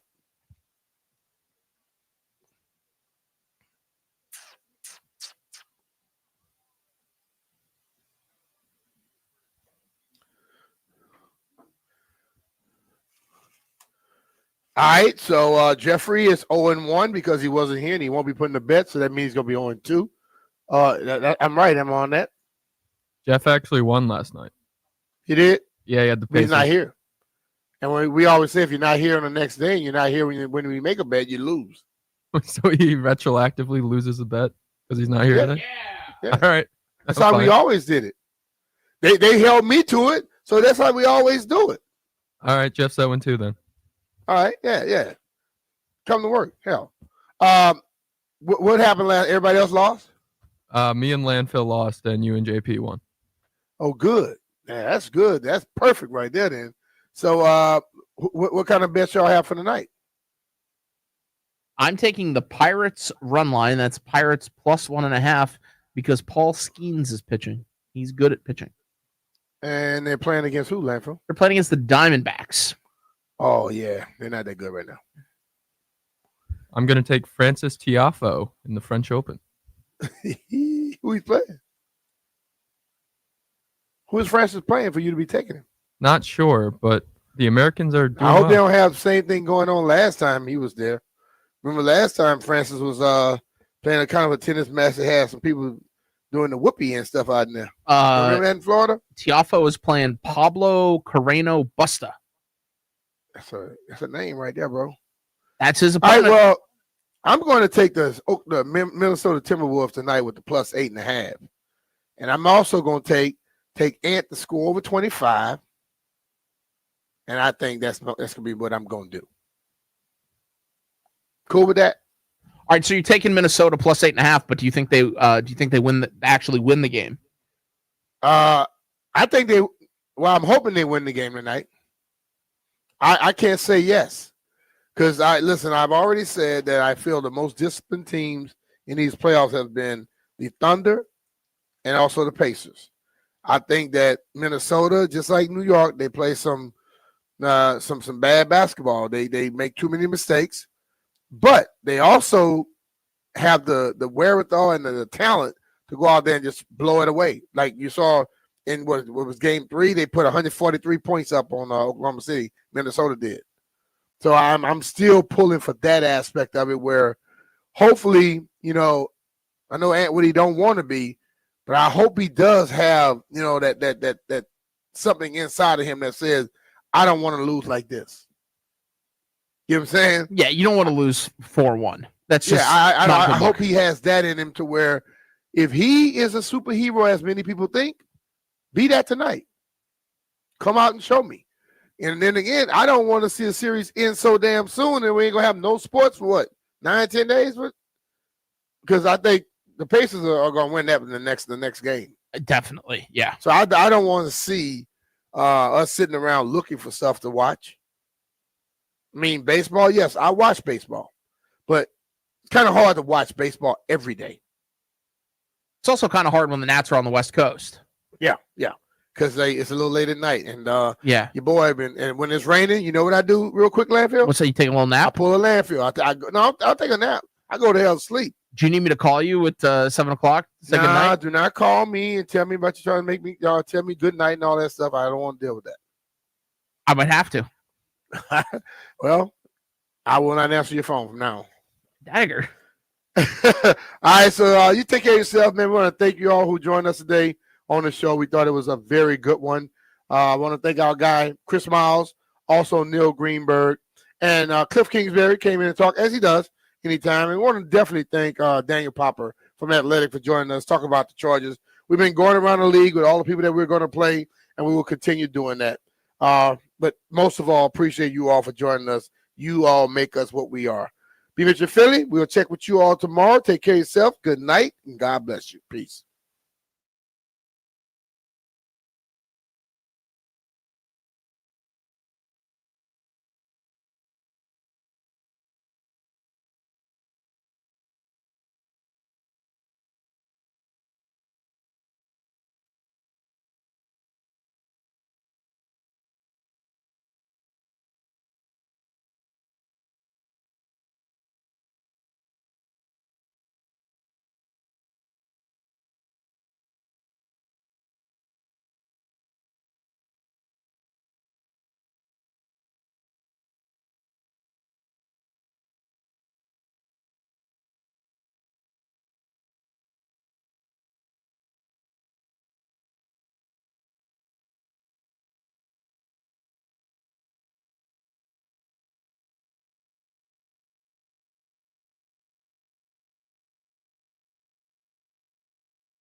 This sports update is brought to you by Coach Wooten's basketball camp. CoachWooten.com. That's 2 O's and 2 T's. We've got some late night baseball for you. 9:40 p.m. First pitch between the Mariners and the Nationals. Last night, the Nats lost 9-1, but James Wood did smack his 14th homer of the season.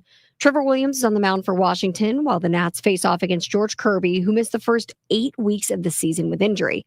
So this is going to be his second start of the season, and good news for this Nats lineup. His first one was really rough. This should be a great chance for the Nats to get ahead early. Late night baseball right here on The Fan. Make sure you tune in to listen live 9:40 p.m. Also happening tonight, just a little bit earlier in the evening, the Panthers can close out their series over the Hurricanes.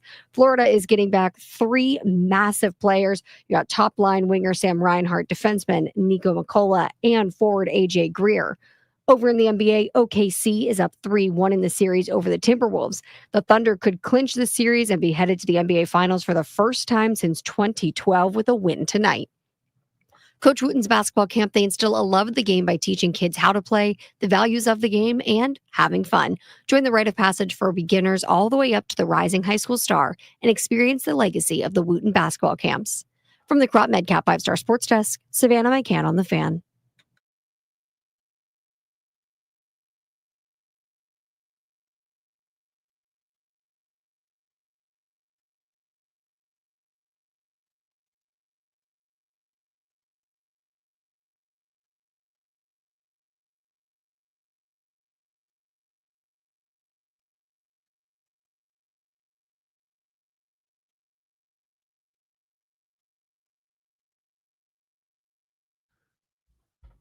Good afternoon, D.C., Maryland, and Virginia. Points Beyond via the Odyssey app, Great and Danny radio program today. You'll notice there's no GP. That's Toby, a.k.a. Toblerone, a.k.a. Tobias Funke, a.k.a. with that hat around backwards, Toki. Toby Altizer, what up, dude?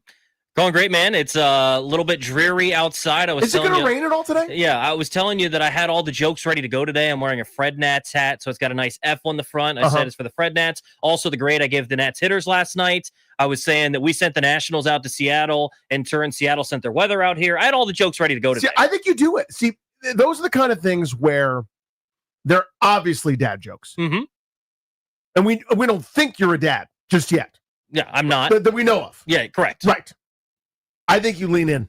Okay. I think cheesy, eye-rolling, cringeworthy dad jokes are great. I didn't used to. Now that I'm the one You are a making dad, by the way. 100%. Now that I'm the one making them and making my son squirm, it's the best. The absolute best. So, and you can try it with a very Chach kind of delivery, right? Where it's like, looks like we traded. With who? Seattle. We sent our team out there. They sent the weather here.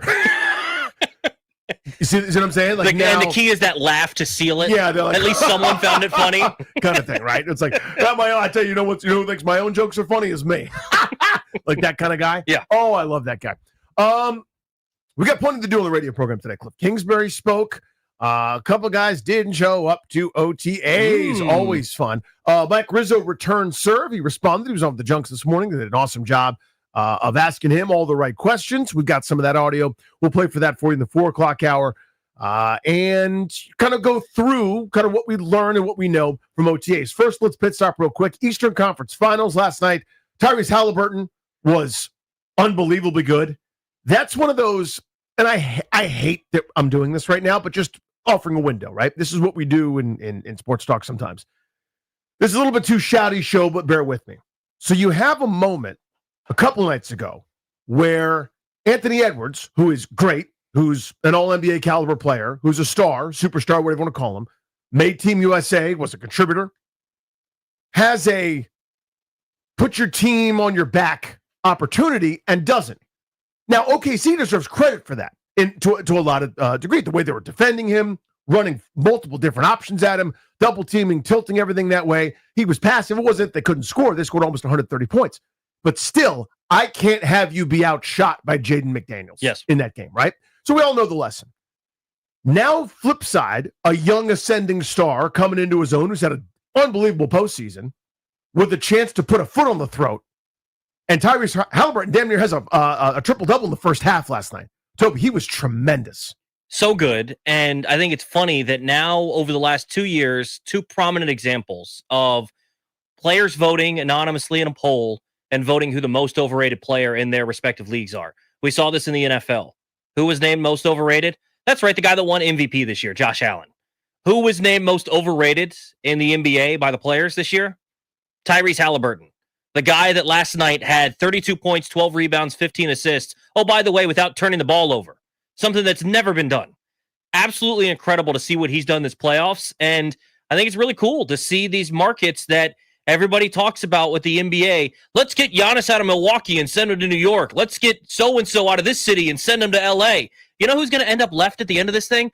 Oklahoma City and Indiana. Two places that no one ever wants to go, yet they're going to be the two best teams in the league. So the association, their headquarters is probably, not thrilled about that because who knows what the ratings are going to be. But for people that love the sport, it's awesome. It's what a lot of us have been begging for. This league for a long time felt like a farm system for Boston, New York, Miami, and maybe a couple other teams that would jump up every once in a while. But now all of a sudden you look around, parity's the name of the game, man, with the different tax structure, the luxury, the different salary aprons, etc. Really, really fun. But Indiana, I said this to Linnell yesterday, and just want your thoughts on it before we move to OTA stuff. It just feels to me like somehow they're dictating. Even New York hadn't been blown out too much in this series. They haven't gotten the doors blown off. I mean, last night again was single digits. Was kind of every time they'd pull away, New York would make a run. They're so tough. Brunson's been awesome. They're trying to figure out what to do with Cat to both get his offensive production, but also hide him at times on defense with matchups and things. It just always feels to me like Indiana gets the thing that they want, and New York has to react to it. Not the other way around every time. Sometimes they do. Sometimes New York will get the right look, will get a switch, or get what they want. It just feels like Rick Carlisle's winning. Yeah, doesn't it feel like that to you? He definitely is, and it's funny because Tom Thibodeau is supposed to be a defensive genius, and yet it feels like Indiana is kind of able to dictate on the offensive end. And then on the other side, it's not as if Indiana's been incredible defensively. Last night, the first quarter looked like sometimes what you see at a halftime score in the playoffs, where Indiana's in the 30s and the New York Knicks are in the 40s, and the New York Knicks are in the mid 30s, right at the end of the first quarter. So it's not as if they've been dominant defensively either at times, but it's just crazy to see that a team that doesn't have the quote unquote big star, Halliburton's getting there now because we watch him every night. But going into this, people were like, Tyrese Halliburton, Pascal Siakam, like these guys are playing incredibly well together. It does feel like they're getting out coached because there's no question in my mind that the New York Knicks are probably the more talented basketball team. But when you have a guy like Rick Carlisle who seems to be pulling all the right strings and pushing all the right buttons at the right times, I think you're seeing why they're winning this series. All right. That was our Eastern Conference Finals discussion. More basketball to come. By the way, Monday Metal Chris, who's in today, remember the board pointed this out. If you're a conference final in one of the four major sports, it's 3-1 in your conference final right now. That's a little bit annoying. Yeah. After what's been a pretty captivating postseason, I think, in a lot of the sports in different series. But that's where we are. So hopefully championship rounds provide a little bit more. So here we go. Who is not at OTAs? There are three names worth bringing up. One, we've talked about a lot, Terry McLaurin. I think everybody understands, right? McLaurin, a lot of deposits in the bank, has done everything that he's supposed to do at all times. Something similar happened, I think, a few years ago when he got his contract with the Rivera and the Martys. This is happening now.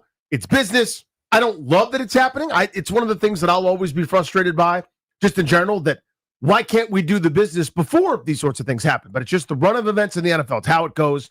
It's annoying to me, and it seems it's avoidable because we control when we could text somebody or call somebody or do whatever, but just seems to be the way it's done. So no, I don't think anybody's at fault there. On the same page with me? Correct, yes. Person number two, Laramie Tunsil, seems like is not at OTAs. This one, on the scale of 1 to 10, 10 being the most annoyed I could possibly be, 1 being not annoyed at all, in fact, I like it. This is probably a 5 for me, which I think I'll be higher than most. My view, which I'll get to, in general, is it always used to bother me when Trent Williams, for example, wouldn't come to OTAs. Here's the thing. When you go, I'm working out on my own, and you show up and you're an all-pro caliber player, you're a Pro Bowler, you're a star, it works, I guess. So you've earned the right to me to a degree to do your own thing. Sure. I still think when you're a star, when you're an alpha, when you're one of the dudes that everybody's looking at, there's value in going, as do most of your teammates. When you get 96% attendance and you're one of the two people that's not there, hard not to notice that, right? But he's got enough deposits in the bank. He's played really, really well, and I would assume that's going to continue. If you don't, you open yourself up to criticism. Thoughts there? Yeah. I think with Laramie Tunsil, I would love for him to be there, obviously, but offensive line is a position that generally you can get some work in. You can work on some of the chemistry. I understand all those things, but there's no pads on. This is more so in a lot of ways to help out with the skill position guys, with the wide receivers, with the chemistry, with the quarterbacks, and some of that simple stuff and working on technique and stuff. He has, like you said, enough deposits in the bank. I'm not worried about his pass protection technique. I'm not worried about any of that stuff. So I would prefer him to be there. I'd probably say I'm right around that same number scale, 4 or 5, somewhere around there. But it's not like alarm bells are going off that he's not there. And it's worth noting, and a couple guys have pointed this out, I think smartly, he didn't do this a lot in Houston either. Meaning he would do it on his own. Again, you show up and perform, it's harder to quibble. Again, I think there's value, but I understand I'm a little bit old school in the minority on that one. Here's the big one to me. Marshawn Lattimore not posting. Now, I haven't heard, and if somebody has, by all means, at Funny Danny. Toby, what's your Twitter? At Toby_Altizer. The underscores always throws me. I couldn't remember if there was one or not, and I apologize. I should know that. Again, I hate the underscore. I'm not an underscore guy. At Toby Altizer is suspended somehow. You know what you did. Where was I? Lattimore. This is my Chase Young rant all over again. You stunk when you came here. Now, there might be a reason for that. There might be great reason. And this year, wait till you see it. If that's the case, fine. Remember this segment, call me and yell at me. If that's the case and you're awesome, talking about Marshawn Lattimore, I guess I'll just deal with it. To me, you came in midstream with a lot of expectations. Some of them may not have been fair, to be honest with you, that you were going to be the savior for this garbage secondary that was terrible last year. I happen to believe I'm in the minority on this, but I believe their run defense was so bad because they decided we can't leave any of these dudes alone for a second. It's like a toddler with a switchblade. You can't let them. You can't just close the door and hope for the best. Yeah. They were awful, and they backed off when they decided they were going to stop the run. They did. I mean, look at the Baltimore game. Derrick Henry ain't beating us in the first half. They shoved it. Well, Zay Flowers went for 9 for $1 billion. The Eagles game. Let's try to make sure we cover everybody. Saquon Barkley goes nuts. They commit resources, and Kenny bleeping Pickett carved their asses up. That, to me, was the problem. He was supposed to save it and give him a chance, and he was terrible. Again, there may be reasons for it, but he wasn't any good. When that's the data, when that's the sample size, oh, God, just show up. God, just show up. It's so easy to show up. Now, the caveat, maybe a life thing happened, maybe birth of a child, maybe, I'm not even being flippant, maybe you got to appear in court, maybe there's an obligation that you can't get out of. And I'll say, if that's the caveat, if that's the case, and you're not just skipping because you don't feel like being there, totally fine. I mean, again, life happens, right? Guys who even are doing the right things sometimes have to go places, have to be certain places. And it doesn't matter what the schedule is. They've gotten this schedule in advance. You know when 88 approximately of your 90 teammates are going to be there. Everybody sees value in it but you. What makes you special? What makes you better? Especially when the deposits you put in weren't very good. Here come the responses. It's voluntary with the clap emoji.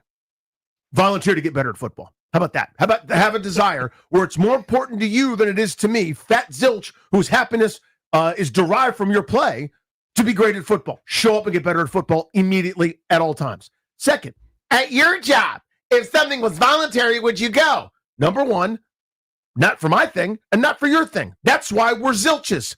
That's why we're stupid slouches working for somebody else.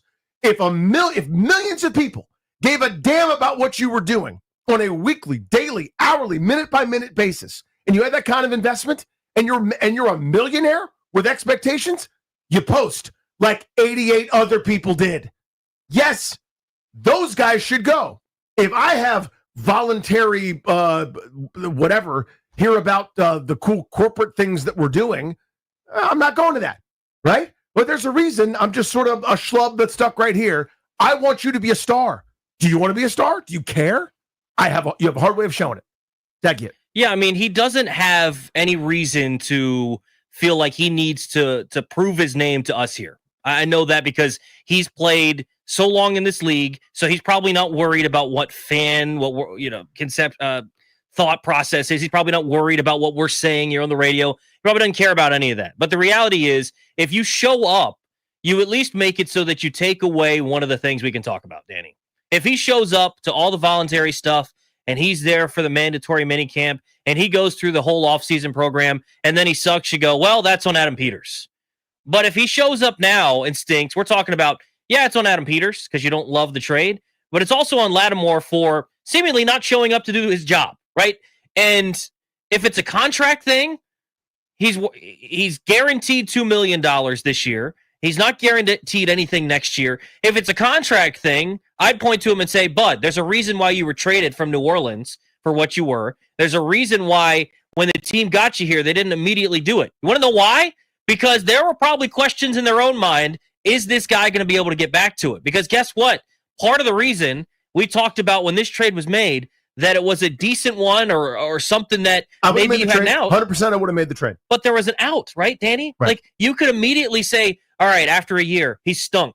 And by the way, we had this discussion this offseason. Mm-hmm. He stunk. You could save $16 million just moving on. When that's part of the trade, there's a little bit of a, well, I don't know. And so why are you not showing up for OTAs? You know, and there could be a legitimate reason. And the other thing, too, is you could say, well, I'm working out in Arizona or I'm working out in Florida or wherever he chooses. Great. Come work out in Ashburn with us, right? Like, I don't understand what you gain from missing this. And it'd be one thing if you're like Laramie Tunsil, who's been great year in, year out. It's another thing if you're Terry McLaurin, who's got the Good Guy Award, and you understand this whole thing. You're new to an organization. You're constantly injured, and you were horrible last season. That's 3 reasons why you should be there, on top of the fact that it's your job. Bobby Wagner's there. You know what I'm saying? Like, what is Bobby? Yes. Bobby Wagner stops playing right now. What are your measurements for the gold jacket, sir? Yes. There's a bunch of Zach Ertz posts, right? Nope. They'll probably tell him, Zach, relax. You've done enough. Take these off. We'll let some of the kids run around and catch some of the passes. There's a reason guys post to these things. There's a reason that when you don't do it and you do your own thing, it opens you up, to your point, for criticism. I understand it's voluntary. I'm very aware. I understand the difference between the word mandatory and voluntary. I get that. I'm great at it. In fact, I'm awesome at knowing the difference. All I want is for you to volunteer to show up and get better. All I want is for you to volunteer to be there with your teammates. If you're not the kind of person that wouldn't volunteer when everyone else is volunteering, how are we supposed to count on you? How are we supposed to believe in you? You didn't go through what we went through. And again, he's a vet who's done a lot of good in this league. He was really good at one point. Hasn't been good here. We haven't seen it. It'll always frustrate me, this thing. And again, I understand life happens. If he's there tomorrow, I'll say mea culpa and I'll apologize, and that's that, because there was some extenuating circumstance. To me, though, this is just one of those super easy, controllable things. If your point is it's not that big a deal, that's my counter to you. If it's not that big a deal, just do it.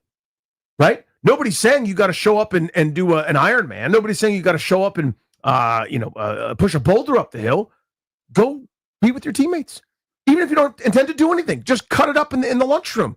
Hang out at the table with the other guys in the secondary. Get to know your new safety, who you may or may not have met yet. I mean, actually, they know each other, but both played in New Orleans. But get to know Jonathan Jones, who you may or may not know. Mm-hmm. Offer something to Mikey Sanders still. Hey, man, you're going to play both the slot and outside. Here's something I learned at one point in time. You can help, even if you're not going to run sprints. It's just so easy. It's such loser talk to just to bleep off and do your own thing. Yeah, I mean, when you think about just being around, we talked about this with Bobby Wagner a lot last year, where he had an impact on the football field, there's no question. But maybe his biggest impact was helping those guys in the defense. Regardless of what you think of his play on the field, Marshawn Lattimore has a great track record in this league. You know who he could help out? All the young corners in this secondary. He could help out Trey Amos, someone who's wearing now his number, right? Number 23. He could help him out and say, hey, man, you're doing this technique on press man. You're talking through stuff, watching film with these guys. Being around helps out the football team. And again, we understand it's voluntary. You can say all those things you want. Just show up and help out, man. Like, you're going to get your 2 million, 18 million, whatever you're going to get regardless. Can you please just show up? Like, can you just show up and help the guys out? And it's one thing if you have the track record with an organization, with a city. If this were New Orleans and he was still there, Danny, I think this is a different discussion. If he had played well and he'd been there for a long time. Like, there's a reason why the tone is different for Terry McLaurin and for Marshawn Lattimore. Terry had a career year last year. He's been someone that's built up enough in the bank with us here and in the media, with us here as fans, that we look at and say, no biggie. We understand, and it's okay. Even if he wasn't with the contract thing, if he missed, he'd be like, maybe a little out of character for Terry, but still okay. We believe in Terry. Marshawn Lattimore showed up here, and one thing that I didn't like is this team was so disciplined all year defensively, right? They didn't have the stupid plays. While they might have got just gashed in the run game, they might give up a big pass play, they might make some penalties. It wasn't like stupid penalties after the play. Do you notice that those picked up a little bit when Lattimore was here? So he didn't even fit into exactly what you were doing. He brings over some of that. He played horribly in big spots. Like, you want to go, look at the Saints game. I could have covered the Saints receivers. You don't even know who was playing receiver for them that game. It wasn't Olave or Shaheed. So figure out who was playing receiver for them. I can't remember. So congratulations, you played well for a game or two. And then you're just not going to show up for OTAs the next year when all we've seen in big spots is you getting in fights with A.J. Brown because you're getting beat by him all game. You standing still in your stance while A.J. Brown runs a slant for a touchdown against you. Like, you can help yourself out just showing up for OTAs, and he very well may show up for tomorrow. I wouldn't count on it, but you need him. Like, he could be the linchpin for this defense, and he's not there for OTAs. So I've seen a little bit of speculation on what I want to get into this next, that this is contract related, that he's doing something, it's not exactly the same situation as McLaurin, but you mentioned the low amount of guaranteed money, and he may be, and again, no one's spoken to him, no one's reporting this, but you're kind of looking at the math problem, and you're trying to solve for X. Why aren't you here?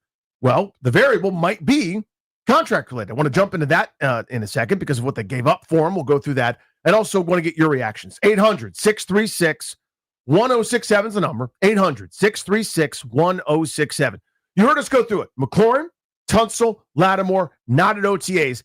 Everybody, when you know it, everybody else is but those three guys. What's your reaction? We'll do that next on The Fan.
I'm Toby Altizer with your sports update on the Fan. In baseball last night, not good for the Nationals. They lost to the Mariners 9-1 as they begin a 6-game West Coast road trip. The lone bright spot, James Wood hitting a 448-foot homer to dead center field off the batter's eye. The Nats will look to get back on track tonight. Game 2 in Seattle against the Mariners at 9:40 tonight. You can hear the game right here on the Fan. Trevor Williams takes the hill for the Nationals. He's 2-5 with a 6.39 ERA. He'll take on George Kirby, who's making his second start of the season. Nationals and Mariners right here on the Fan tonight at 9:40. In hockey, the Panthers taking on the Hurricanes, looking to eliminate them tonight in Game 5. Puck drop at 8 o'clock. The Panthers are up 3-1 in that series. Last night, the Oilers beat the Stars 4-1 to take a 3-1 series lead in the Western Conference Finals. In the NBA, Eastern Conference Finals last night, the Pacers beat the Knicks 130-121 to take a 3-1 series lead. Tonight, Game 5 for the Timberwolves and the Thunder. 8 p.m. tip-off. The Thunder lead the series 3-1. And in the NFL at OTAs today, 3 players not present for the Commanders. Terry McLaurin looking for a new contract. Laramie Tunsil and Marshawn Lattimore as well. From the Crop Metcalf 5-Star Sports Desk, I'm Toby Altizer on the Fan.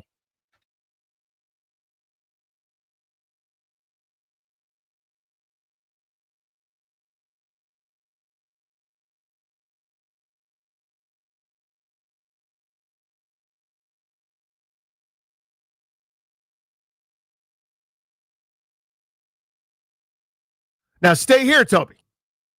Stay here. Virginia Tech, Toby Altizer is going to start running through the tunnel right now. I'm about to start jumping up and down. Getting ready to go. Oh, Rock yeah. and roll a little bit, Tobes. Welcome back to the show. G&D here on the Fan. Toby hanging out with us. No GP. Well-deserved vacation. Speaking of vacation, that's where Marshawn Lattimore might be. Is he with GP? Well, he ain't at OTAs. Who knows? He could be staying. Right now, we don't know if he's with Grant Paul. Do you think Grant is taking him through workouts and saying, hey, this is how we're going to fix your technique. We're going to work on this. How's your hammy do? Is he giving massages to make sure his hamstring's good? Or like, the ball's up for grabs. He doesn't come down with it, and he's yelling at like Grant's son or something. Trash talking, getting a personal foul penalty from his mother-in-law. Yeah. Couple guys are at OTAs. McLaurin, we've gone through that. I don't want to speak for you, Tobes, but I am not upset about Terry McLaurin not being at OTAs. I'm not. And maybe it could be a double standard because of the fact that I like him. In general, I want guys to be there, and I think he would be there if it were not for this contract thing. So in Terry's, 6 seasons now? This is the second time this has happened, which is a contract-related thing, right? So he doesn't post then, and I kind of go, I wish that wasn't the case. I'm frustrated more by the situation than I am at him. Yeah, I think JP brought up a good point earlier. It seems like he's been around the facility, but this is a chance now for the media to be around, and McLaurin probably doesn't want to answer questions. So if that's the case, and they're going to get this thing figured out, we've seen this happen before. The only time, by the way, before with McLaurin was the contract situation. It got worked out, and then he was back at all the mandatory stuff and ready to roll. So not a big deal for me about McLaurin. So Laramie Tunsil, who's got a history of this. Again, I don't love this. I do not love it. This is very simple to me.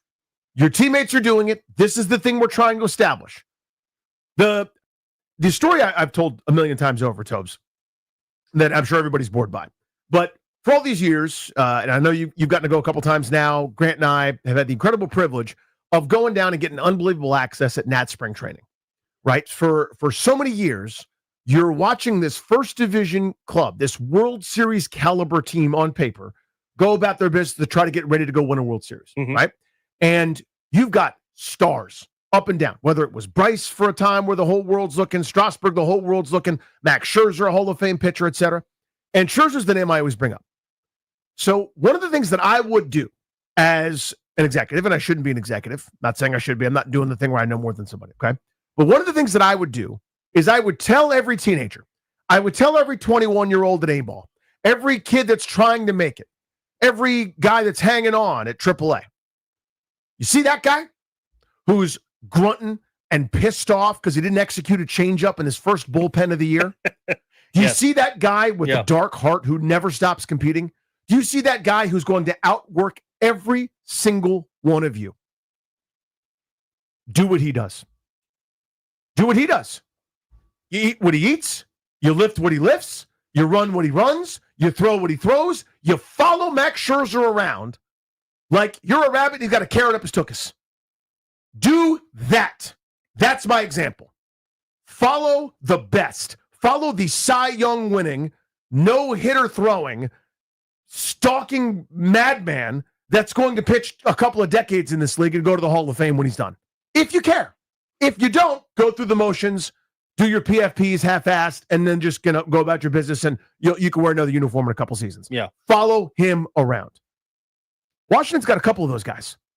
Bobby Wagner's one of those dudes, right? Some of their guys like Jaden Daniels are still finding their way, but they've got enough vets, enough Zach Ertzes, where you would go, I don't know about you, dude. I'd follow the guy. And that's one of the things that stood out right away for me about Jaden, by the way, being out at training camp last year. When Jaden would have a session where he was not in, or Mariota was taking some reps, where was Jaden standing? Right next to Bobby Wagner. And so having him around, even when Wagner's not on the field, and having him be able to talk to Cosby, he talked about, hey, I could tell by the way that you were set in your stance here that you were pulling or whatever. Like those sorts of things. You don't think that Lattimore, being in the league as long as he has, doesn't have a little bit of that cachet? I mean, he was never on the level of like a Richard Sherman cool or a Jalen Ramsey cool. But I can guarantee you that a generation of corners that are probably around the age that are coming into the league, like a Trey Amos for the Commanders or a Mikey Samerstill, they thought Marshawn Lattimore was pretty cool, right? This is an Ohio State guy. He played with some swag when he was in New Orleans. Think about all the epic battles he had with Mike Evans, excluding the wild card game this past season, where he was just torched the entire time. But he was someone that was cool. That's kind of how Bobby Wagner is, right? People want to be around this guy. You're telling me that corners that are young, that are coming up, that are learning the game, that are just brought into the league the last couple of years with this football team wouldn't love to be around Marshawn Lattimore and pick his brain a little bit? Literally, even if he showed up, Danny, and didn't participate, I'd prefer that over not being here, even if he's working out somewhere else. If you said, hey, man, Hammy's still not feeling good, which, by the way, I would hate. Yeah. But if he showed up and said, hey, I'm not feeling like going through the drills today, I'll stand off to the side, totally fine. No big deal. Just show up, please. So let's bring up the idea. A couple of people have floated this, and I have not seen a report. If there is one, tweet me at Funny Danny. You can tweet Toby at Toby_Altizer. I have not seen a report on this, but people are speculating. They look at the incredibly low amount of guaranteed money in Lattimore's deal. Now, to me, because they didn't move on from him this offseason, it's not like he's going anywhere. He's got an $18 million cap hit, which means he's getting a lot of that. So I understand people look at guaranteed money as kind of the only thing that matters. And in general, for a long-term deal, it's the most important thing. But it's not as if that's all he's getting paid, right? It's chicken feed, as I understand this. But he's got no guaranteed money next year. He's very cuttable after this season. 0 dead cap hit after this year. And he's cuttable this season, by the way. $16 million savings. That's what I was getting to. Now, I'm in the minority on this. I would have done that. I know they traded a 3rd, 4th, and a 6th in this year's draft. I get it. It was a steep price to pay. When you're, I don't even have a good analogy, but when you're like rowing the boat 2,000 meters and you're at the 1,700 mark and you go, crap, we don't have an oar. And somebody comes along and goes, I got an oar. Costs you a little more out here on the open water than it does on land, though, back in the off season. Do you want to take it? We're this close. Yeah, I got to take it. Let's go. Give it to me. Now that we're out of the fog of war, now that we're out of our first contending season in decades, you go, that was a steep price to pay, and I would have paid it. I would have 100% paid it. I was in on the trade. I would have made it.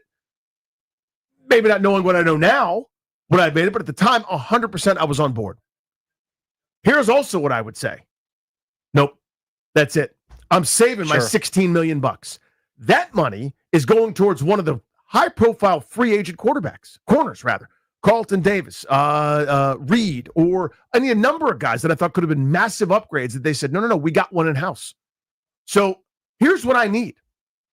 If you think the solution's already here and it's Marshawn Lattimore, we should probably have made sure, I'm saying if this contract situation is why he's not here, we should probably make sure he's all square in that regard. Does that make sense? Like when you're in the offseason and you're going, all right, is anybody going to agitate and screw us when it comes to these sorts of things? Hey, Lattimore might. Okay, let's get to work on that. What's the priority? Or do we want to pan? Do we want to extend? Do we want to restructure? Or do we want to say, you know what? He wasn't very good. He didn't play well, and he committed a lot of penalties. At least there's that. Let's move on and use that cap space, which is an asset for us as we're trying to build something.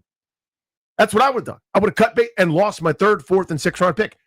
Guys like me would have screamed at me for that, right? Talking heads. Chris Russell would have had an aneurysm. Yes. I'm sure, everybody would have said how stupid I was, et cetera. And I'm fine with that. Call me stupid. I have a new player. No problem. They kept him. And if they kept him, I need you to know that this might be coming if the contract is the issue.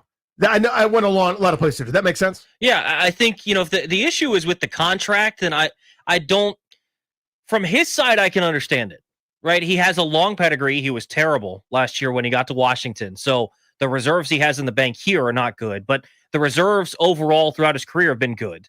And he's saying, look, I'm only guaranteed 2. Could we redo something? I can understand it from his point of view, but from the Commander's point of view, if he said anything, I could say, okay, maybe we can rework a little bit.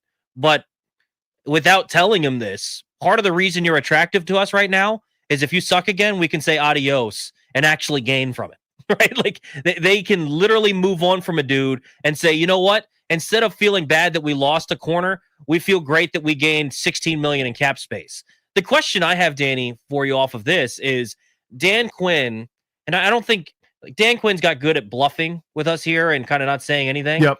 One thing, though, that he said when they acquired Lattimore is when you get a chance to go get a number 1 corner like that, a lockdown guy, you go get him. Do you think that he now has changed his mind on that? And he looks at Marshawn and is like, well, we thought that's what we were getting and maybe not anymore. Or do you think that Dan Quinn looks at it and says, no, that guy's still in there. He's just not that same dude at the end of last year for whatever reason. I wonder. I wonder. Deep down in places you don't talk about at parties, I wonder what they really think. My guess is they're still bullish. Because I think he would have behaved differently. Not you, but I think the team would have done something different. Because, again, I keep going to it. You look at Byron Murphy, Traveris Ward, Carlton Davis, DJ Reed.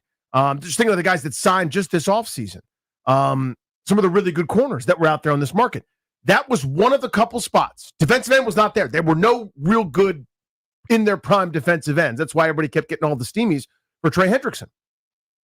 There's a lot of guys whose names you recognize that are probably, not even probably, their best days are behind them, and they're still worth signing, by the way. There are a couple guys, but maybe not at that premium that the free agent feeding frenzy would have indicated. But cornerback, I think, to me, was the one spot where you could have gone and done something without having a ridiculous contract. You could have done the $18 million for a cap at AAV, again, for Traveris Ward or Carlton Davis or DJ Reed. That's what you're paying Lattimore. Yeah, and I think, without a question, you take all those guys over Lattimore right now. And I certainly would, but again, they wouldn't. Because, they got him. The swap would have been, yes, we lost those picks, and it cost us $2 million to find out. And that difference is the $16 million AAV for DJ Reed. There it is. There's your player. Now, it was not a great route to get there, but what's the point? Is the point to be right or the point to build a great football team? I don't know how to evaluate that. I think they wouldn't have gotten Jonathan Jones, drafted Trey Amos if they were going, this guy stinks. We got to do something about it. Yeah, and I think this is a chance that if you were going to make this move, you could do it right now as a general manager like Adam Peters, because Adam Peters could make the wrong move like this, cut him, and is he suddenly on the hot seat, Danny? No chance he's on the hot seat. Could Joe Shane make this move? Trade for a guy and then cut him the next year to save 16? Absolutely not. That's fireable. That's something that you get moved on from.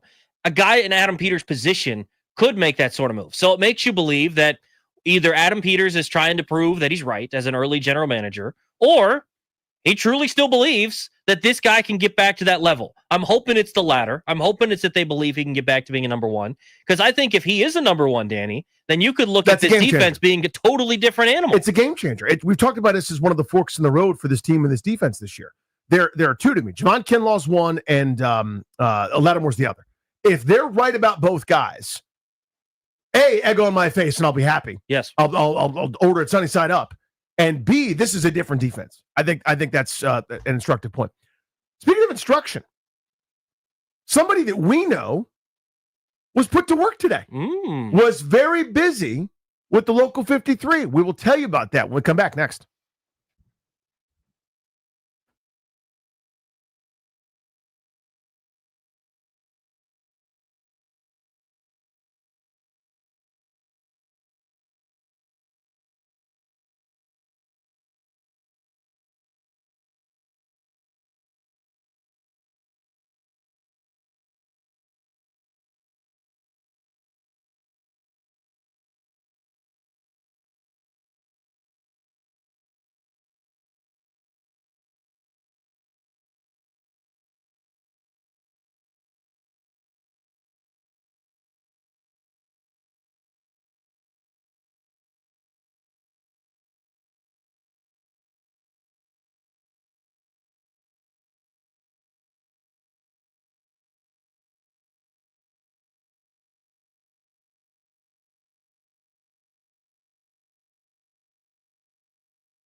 So what have I told you, Tobes?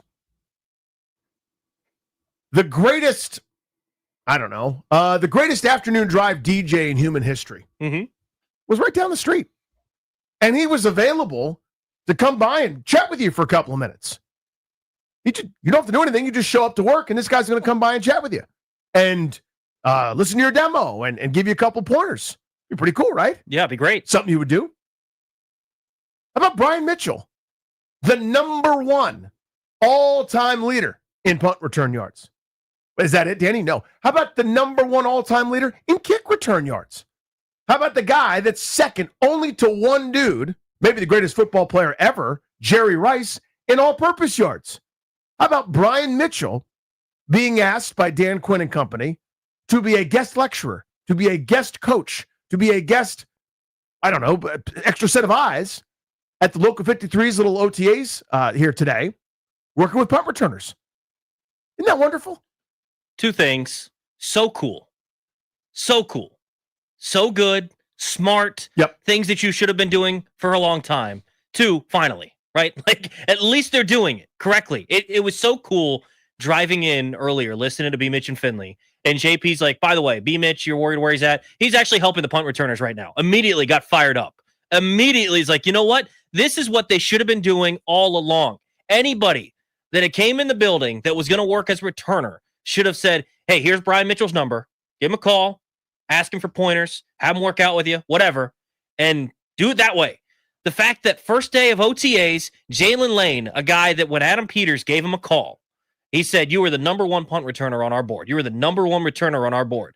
Immediately, first day that he's working with the whole team in OTAs, they have Brian Mitchell shaking hands and saying, hey, man, how you doing? You ever need help here? It sounded like B. Mitch was saying that he's already had conversations with Jalen Lane. They're doing it the right way. You have a legend. Like, that's something that I was talking about before. Yesterday, we were talking about the name stuff. We're not going to get back into that, but it felt like at times people are now afraid to embrace the past because the history.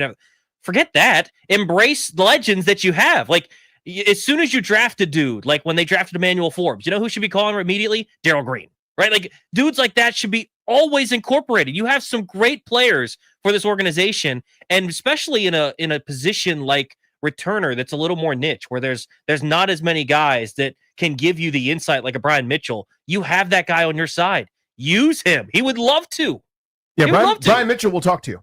I'll tell you that right now. If you reach out to Brian, he will help you. That's one of the most generous guys I've ever met. It's going to be incredibly honest, too. 100%. And so, and this a lot of times fans will kind of slip into this, Tobes. I'm not saying you are, but sometimes they'll go, and Gary Clark should coach the receivers, and Joe Jacoby should coach the offensive line, and Joe Theismann should coach the quarterbacks.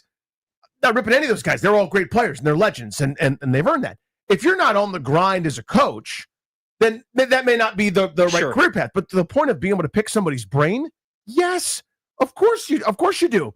If you're like, hey, I want some help from Russ Graham, or I want I don't know, name that hog. I want Mark May to come by because he's in town, or Joe Theismann to talk to the quarterbacks. Joe Jacoby. You can name any superstar that did it here, and they can give you their insight. Even if you don't use it, it's still a valuable conversation. It's deferential to the legends that did it before, but B, it doesn't mean that they now are like have the formal role where Brian's got his own incredible life and does so many different things and does his own incredible show here, but he's doing post-game stuff. He doesn't need it. He's fine. But incorporating that when you literally have the greatest returner of all time, arguably, I mean, the numbers say yes. Whether you prefer Deion Sanders or Dante Hall or somebody else, that's the eye of the beholder. Give me Brian Mitchell, one cut and gone, and I'll truck your ass on the way, please and thank you. But to me, that is such a no-brainer, and it's so awesome, to your point, because this could just be it. This could be it. Now Jalen Lane's got Brian's phone number. You want to text him, you text him. If you don't, you don't. But today, we're at OTAs, that's the time to do it, right? Maybe not on Wednesday on a game plan install when you're playing the Giants for week 1.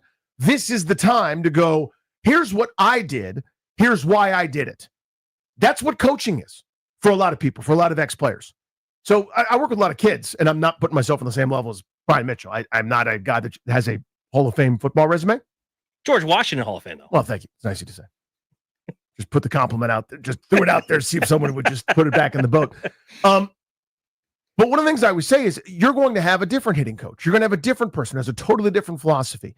It's not an all or nothing thing. You can always incorporate things from people. And what I try to get guys to do is be a little uncomfortable, try something you haven't done for ultimate improvement, right? We're trying to work within a range. So let's feel what too far feels like. And now we'll work it back kind of in that green, more comfortable zone. But we've increased something. If we maximize power by 7%, all those balls in the gap are now home runs. And who doesn't want that? That's kind of what we're talking about. We're building something. So they could disregard every word that Brian Mitchell says. I wouldn't, but you could. There was no harm in having the conversation. Correct. And that's kind of my point here is incorporate the legends. Incorporate all the guys that did it really, really, really well who are here and are still invested. I think it's awesome. Yeah, it's great. I mean, we were listening to Mike Rizzo a little bit earlier. We'll play some of the audio from the Junkies. They said that Elijah Green, someone that's really, really struggled in his major league career as a high schooler coming out of IMG, he talked about Jason Worth going down and helping him down in Florida and the career arc that Jason Worth had, struggling as a catcher coming out of high school and then eventually turning into what we saw Jason Worth become. And like when we were down in spring training, right? Yep. Guys were coming through. Worth was down there. Mm-hmm. Desmond came through. There's nothing wrong with it. Again, if you don't get anything from it, totally fine. If one person can get something, just one, a little nugget, whatever it may be, and you're thinking, that can improve just that little bit. Everything's about finding an edge. And when you've got all-time greats on your team, like a Brian Mitchell that played here and is still in the area, just getting those little insights helps your team that little bit more and hopefully maybe gives you that edge that you can win football games that you maybe wouldn't have before. Yeah, so good job. Good job, Dan Quinn. Good job, everybody, for making things like that happen all in. It's really, really cool to see some of those videos of Brian out there working with those guys. Speaking of Local 53, their deep-voiced, handsome, flat-topped offensive coordinator spoke today. Got a couple quotes we're going to play for you, and it leads us to a question about who gets to eat the most in their offense. We'll do that next on The Fan.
I'm Toby Altizer with your sports update on the Fan, and this update is powered by Old Glory DC Rugby. Scrum together, glory forever.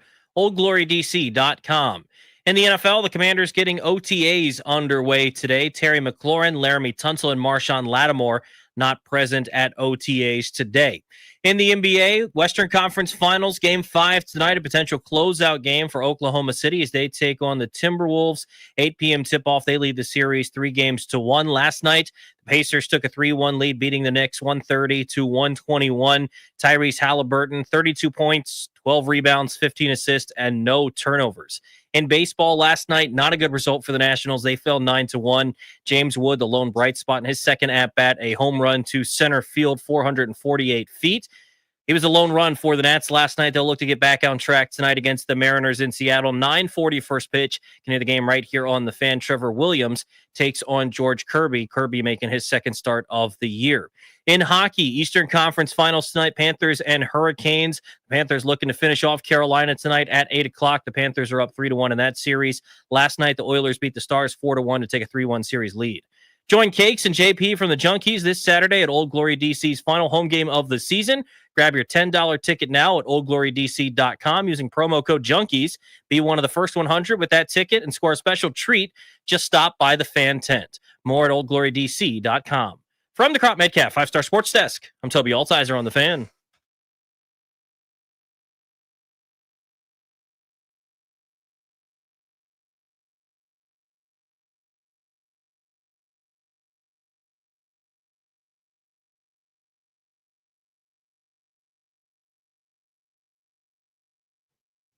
If you just keep listening to this radio program here, it's Grant and Danny on the Fan. Toby in for GP all the live long week. If you just keep listening, at 4 o'clock, you could win tickets.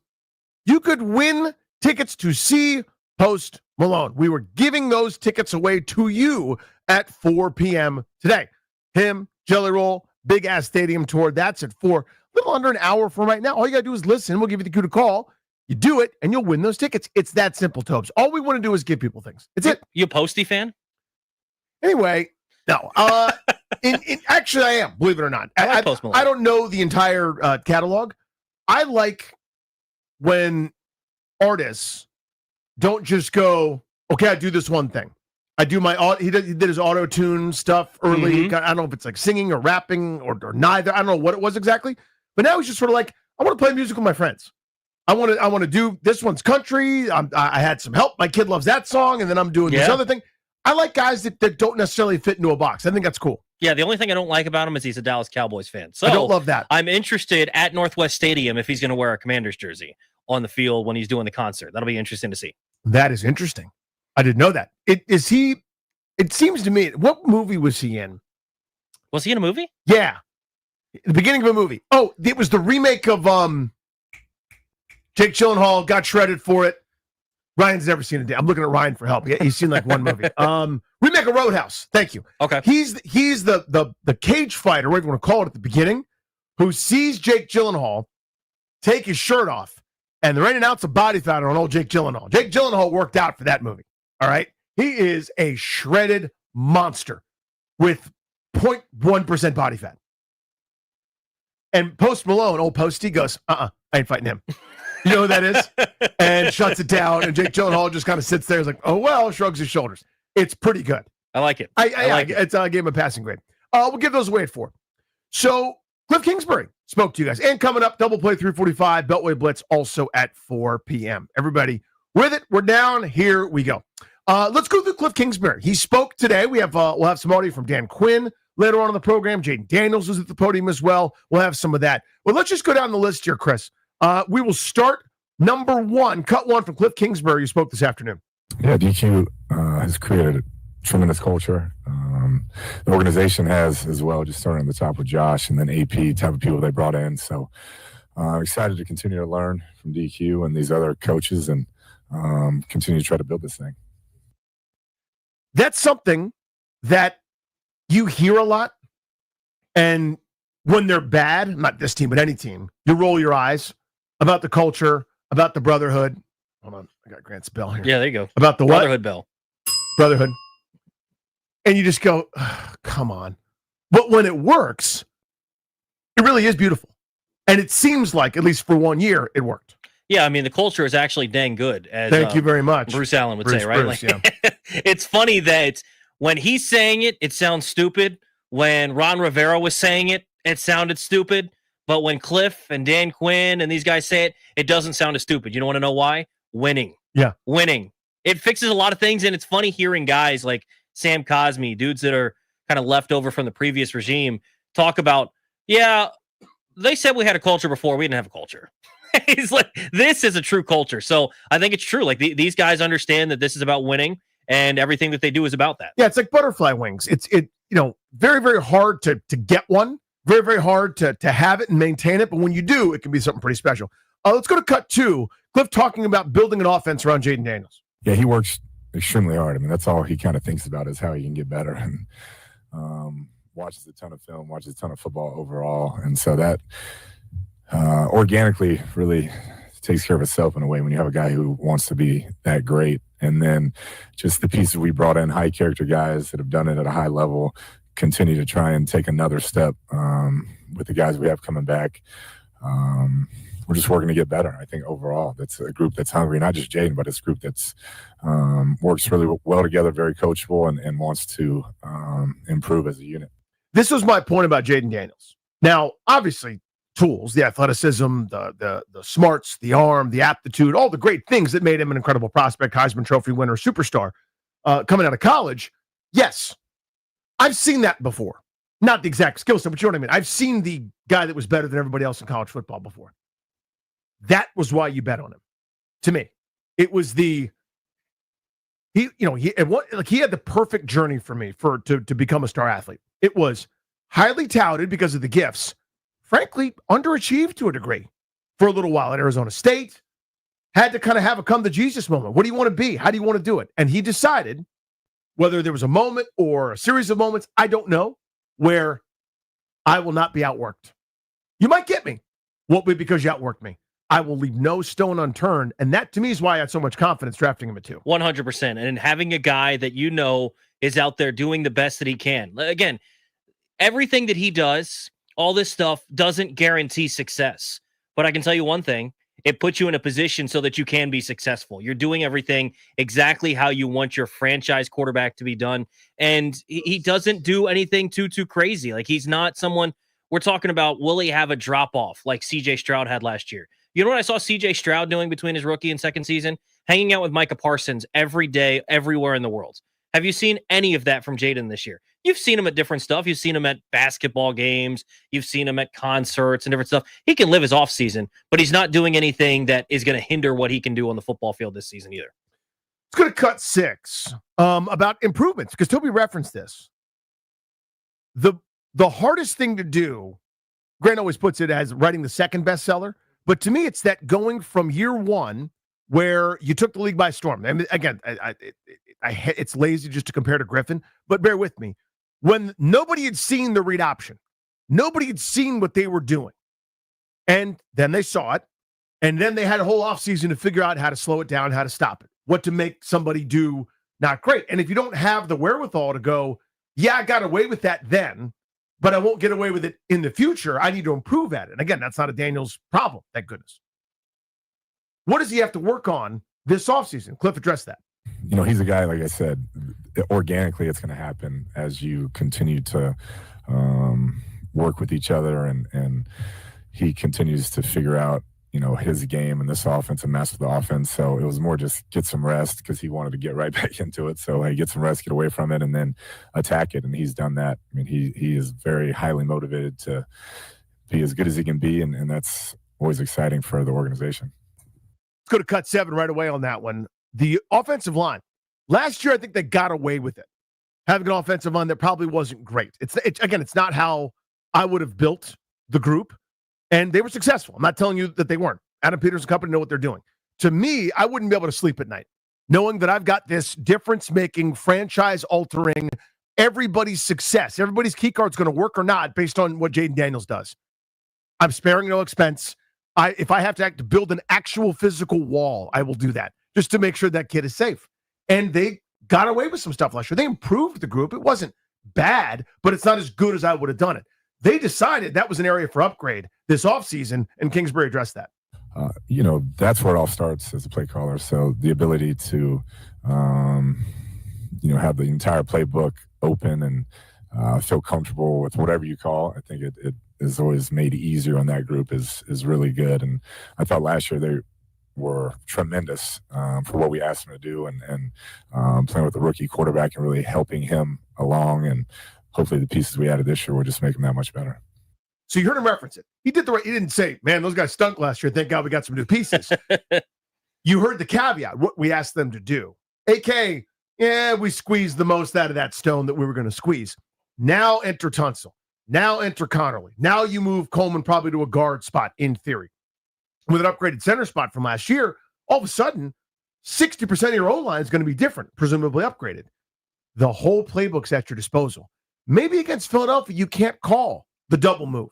Maybe against Kansas City, if you played them last year against a really good defense, you can't call the slower developing play that requires a couple different bits of sequence to break open for something down the field.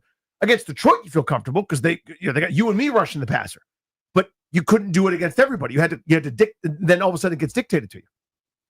I feel like now maybe in theory, if everybody's healthy and kicking butt, now you got everybody on their heels because the entire playbook's at your disposal. Yeah, 3 things real quick. You talked about this earlier. Like Jaden Daniels is the most important person in this franchise.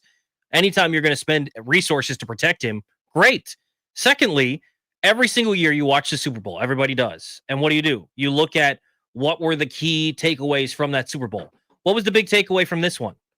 The fact that Philly's defensive line absolutely obliterated KC's offensive line. Yep. So you want to improve the O-line. That's what we were all saying the next week after the Super Bowl. And then thirdly, it just so happens that team that won the Super Bowl is in your division. And oh, by the way, so is Micah Parsons. So is the Giants pass rush that now has Abdul Carter, Brian Burns, Kayvon Thibodeau, Dexter Lawrence. Those are 3 formidable teams that you have to face in the division. You're going to face those teams 6 times. So bulking up the offensive line, obviously you want it for Jaden, but it also makes sense for your division. Damn right it does. Again, it's, I have no issue with focusing on Philadelphia. I think of some coaches don't operate that way, and that's totally fine. But I remember Joe Gibbs coming back saying we got to beat Dallas. Steve Spurrier got back to Florida, said, doesn't matter what else we do, we got to beat Georgia. You go to Ohio State, we got to beat Michigan. You go to Michigan, we got to beat Ohio State. I mean, you start there, you build somebody that can do that, you got a great chance against everyone else. That's the gold standard. Philadelphia's been to 2 Super Bowls in 3 years. They've had 2 different builds that have been to and won a Super Bowl in the last decade. We underestimate that. Yeah, one franchise in Kansas City is there every year. We take it for granted, right? They got Pat Mahomes, they got Andy Reid. Okay. Everybody else there in Philadelphia, save a ball boy, that idiot Big Dom, and like a couple linemen, are different. And they've been to the Super Bowl a couple of times. That tells you everything you need to know. Howie Roseman's excellent. You beat them, you got a chance. So I love that. I love with an eyeball towards who they are and what they're doing and how we match up against them. Because I'll take my chances. If you're good enough to beat Philadelphia, split with them or beat them twice, bring on whoever else. That's kind of how I feel. And give our guy a chance because you believe your guy is better than theirs. So give your dude a chance and every opportunity for Jaden to go win you football games by protecting him.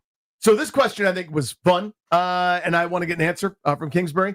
It's about Jaden Daniels' frame and his body. The way it's labeled in the old cut sheet is not something I'm going to repeat, but I just want you to know it's funny, and I'm chuckling, Mullins. Tip of the cap to you. Did Jaden Daniels put on some weight this offseason? I think he's still pretty lean, but he's definitely worked really hard at his fitness in the weight room. And I mean, he's here early and stays late and does all the things. So I'm sure I haven't seen his weights, but I'm sure that he's a little bit thicker than he was. You got a little teaser as to what it was. Okay, there you go. This is, to me, the crux of why we're playing all this audio. We're going to get into a topic here after this. So let's discuss this one, Chris. Play clip number 11. This is Kingsbury on the potential for some of his offensive players to be upset with him. Yeah, I've never had a great player that didn't want the ball, and so that kind of comes with the territory. But that's one thing I think that DQ has created where it's, the team above anything else. And these guys that had their success last year and got their touches, they know bringing Debo in, there's going to be less, but we're going to be better. And I think when they're able to sacrifice for that and understand that the ultimate goal is winning, then it all works itself out. But you want those guys. I mean, they're going to be pissed. I'll get cussed out a few games, but it's just comes with the territory. You'd rather have really good players cussing you out than bad players cussing you out. So 800-636-1067. Isn't that good? Yes, Good players fantastic. They've all of a sudden, you look up, they got some good players on offense. We saw how valuable Austin Eckler was last year when he was healthy. It's just a different offense with him. There's two different kinds of easy that I always talk about in the league. There's the Deshaun Jackson, Tyreek Hill, one play touchdown. That's easy. That's fun. There's the other kind to me, which is little flare pass, 15 yards, field position changes. You go from receiving the kickoff, getting the touchback, start at the 30, whatever the hell it is. Now you're on the other side of midfield. Just because you flipped it to a guy who made a whole bunch of something out of not that much. Eckler provided some easy. You add Debo Samuel to that, and in theory, Tobes, I know you're not as bullish, but we'll get to that in a second. That's what he's going to do. There's a lot less over the top. There's more, I turn my flare screen that was going to Olamide Zaccheaus or Jamison Crowder, I give it to Debo Samuel. I'd rather have him, even if he's diminished from what he was a couple years ago. But here's the question at 800-636-1067. Somebody's going to be the odd man out. Guys are going to lose target share. How does your buffet line work? How does who gets to eat? Who's your odd man out that's going to be grumbling to Cliff Kingsbury after maybe a couple of weeks where they didn't get touches? Because it's going to be somebody. There's so many plays that come around. And I understand if the offense is great, you have a bunch of first downs, everybody gets, you got a game where Brian Robinson gets 17 carries. You get Austin Eckler with 10 touches. McLaurin gets 8 catches. Debo Samuel's got 7 touches. You want all that, but there are going to be times where it doesn't happen. There are going to be times where it's slow. And the thing that always drives me crazy, just going off a little tangent here, is when your offense isn't doing something and your best players don't have the ball yet. Yes. I can't live that way. And that happens sometimes to OCs. But how does your buffet line work? Your eatery. Who gets to eat and who gets left out? Who's got to just say, oh, well, sorry, you're not getting the touches this week, or maybe you do. 800-636-1067. How do you prioritize your targets, your touches in Cliff Kingsbury's offense? Next on The Fan.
I'm Toby Altizer with your sports update on The Fan. This update is brought to you by Surfside Iced Tea and Vodka or Surfside Lemonade and Vodka.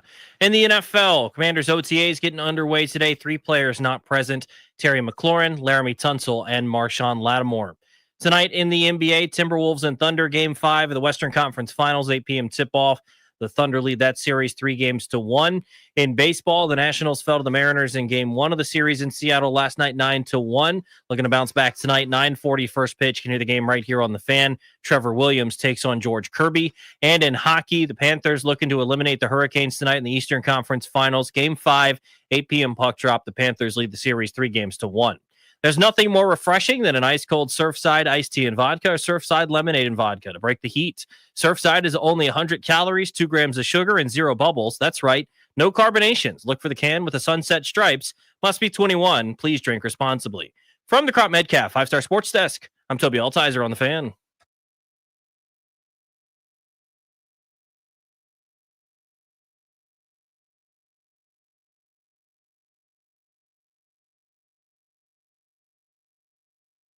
Yeah, I've never had a great player that didn't want the ball, and so that kind of comes with the territory. But that's one thing I think that DQ has created, where it's the team above anything else. And these guys that had their success last year and got their touches, they know bringing Debo in, there's going to be less, but we're going to be better. And I think when they're able to sacrifice for that and understand that the ultimate goal is winning, then it all works itself out. But you want those guys. I mean, they're going to be pissed. I'll get cussed out a few games, but it's just comes with the territory.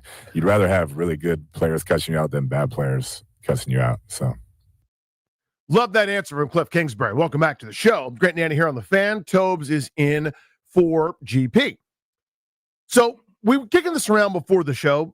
Tobes talking about exactly how we wanted to phrase it. I don't have the best phrasing, but to me, like, his point, I think, is such a good one. Talking about Kingsbury, where you bring in players that deserve and demand the football. It's good for everybody.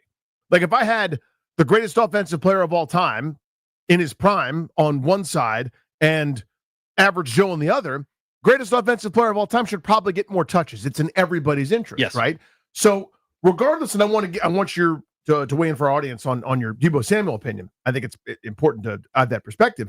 But no matter where you stand on him, 46 touches last year for Olamide Zaccheaus, 35 touches for Noah Brown, 33 for De'Ami Brown, 18 for Luke McCaffrey, 9 for Jamison Crowder. I actually thought it was more than that.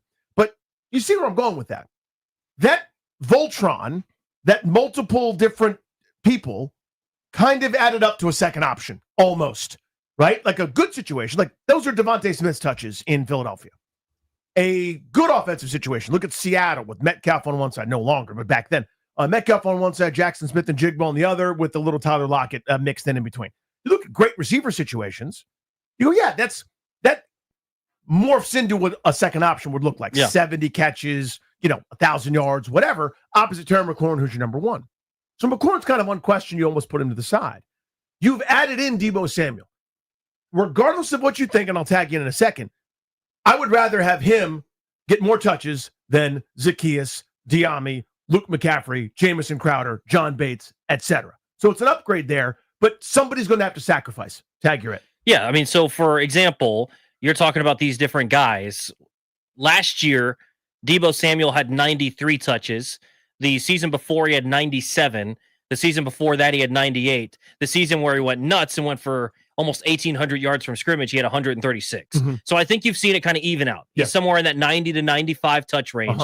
It's somewhere where you can kind of expect him to be. Would have put him 4th on the team last year for reference. Correct. And it would be above Terry. It'd be above any other receiver. It would be all about the running backs would get more touches naturally because they're getting carries. So, to me, I know I sound like I'm weighed down on him. I'm just saying I kind of expect him to have the same sort of season, which is totally fine, by the way.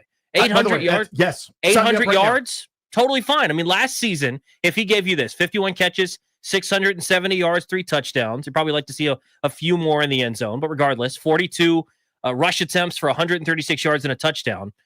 I'll take that, right? Like, I think 806 total yards for me is totally fine. I think you're higher. I think a majority of people are higher, and that's totally fine as well. But I think that's a baseline. If he gives you 800, 750 yards for a 5th-round pick, totally fine with that. You've seen the movie Moneyball.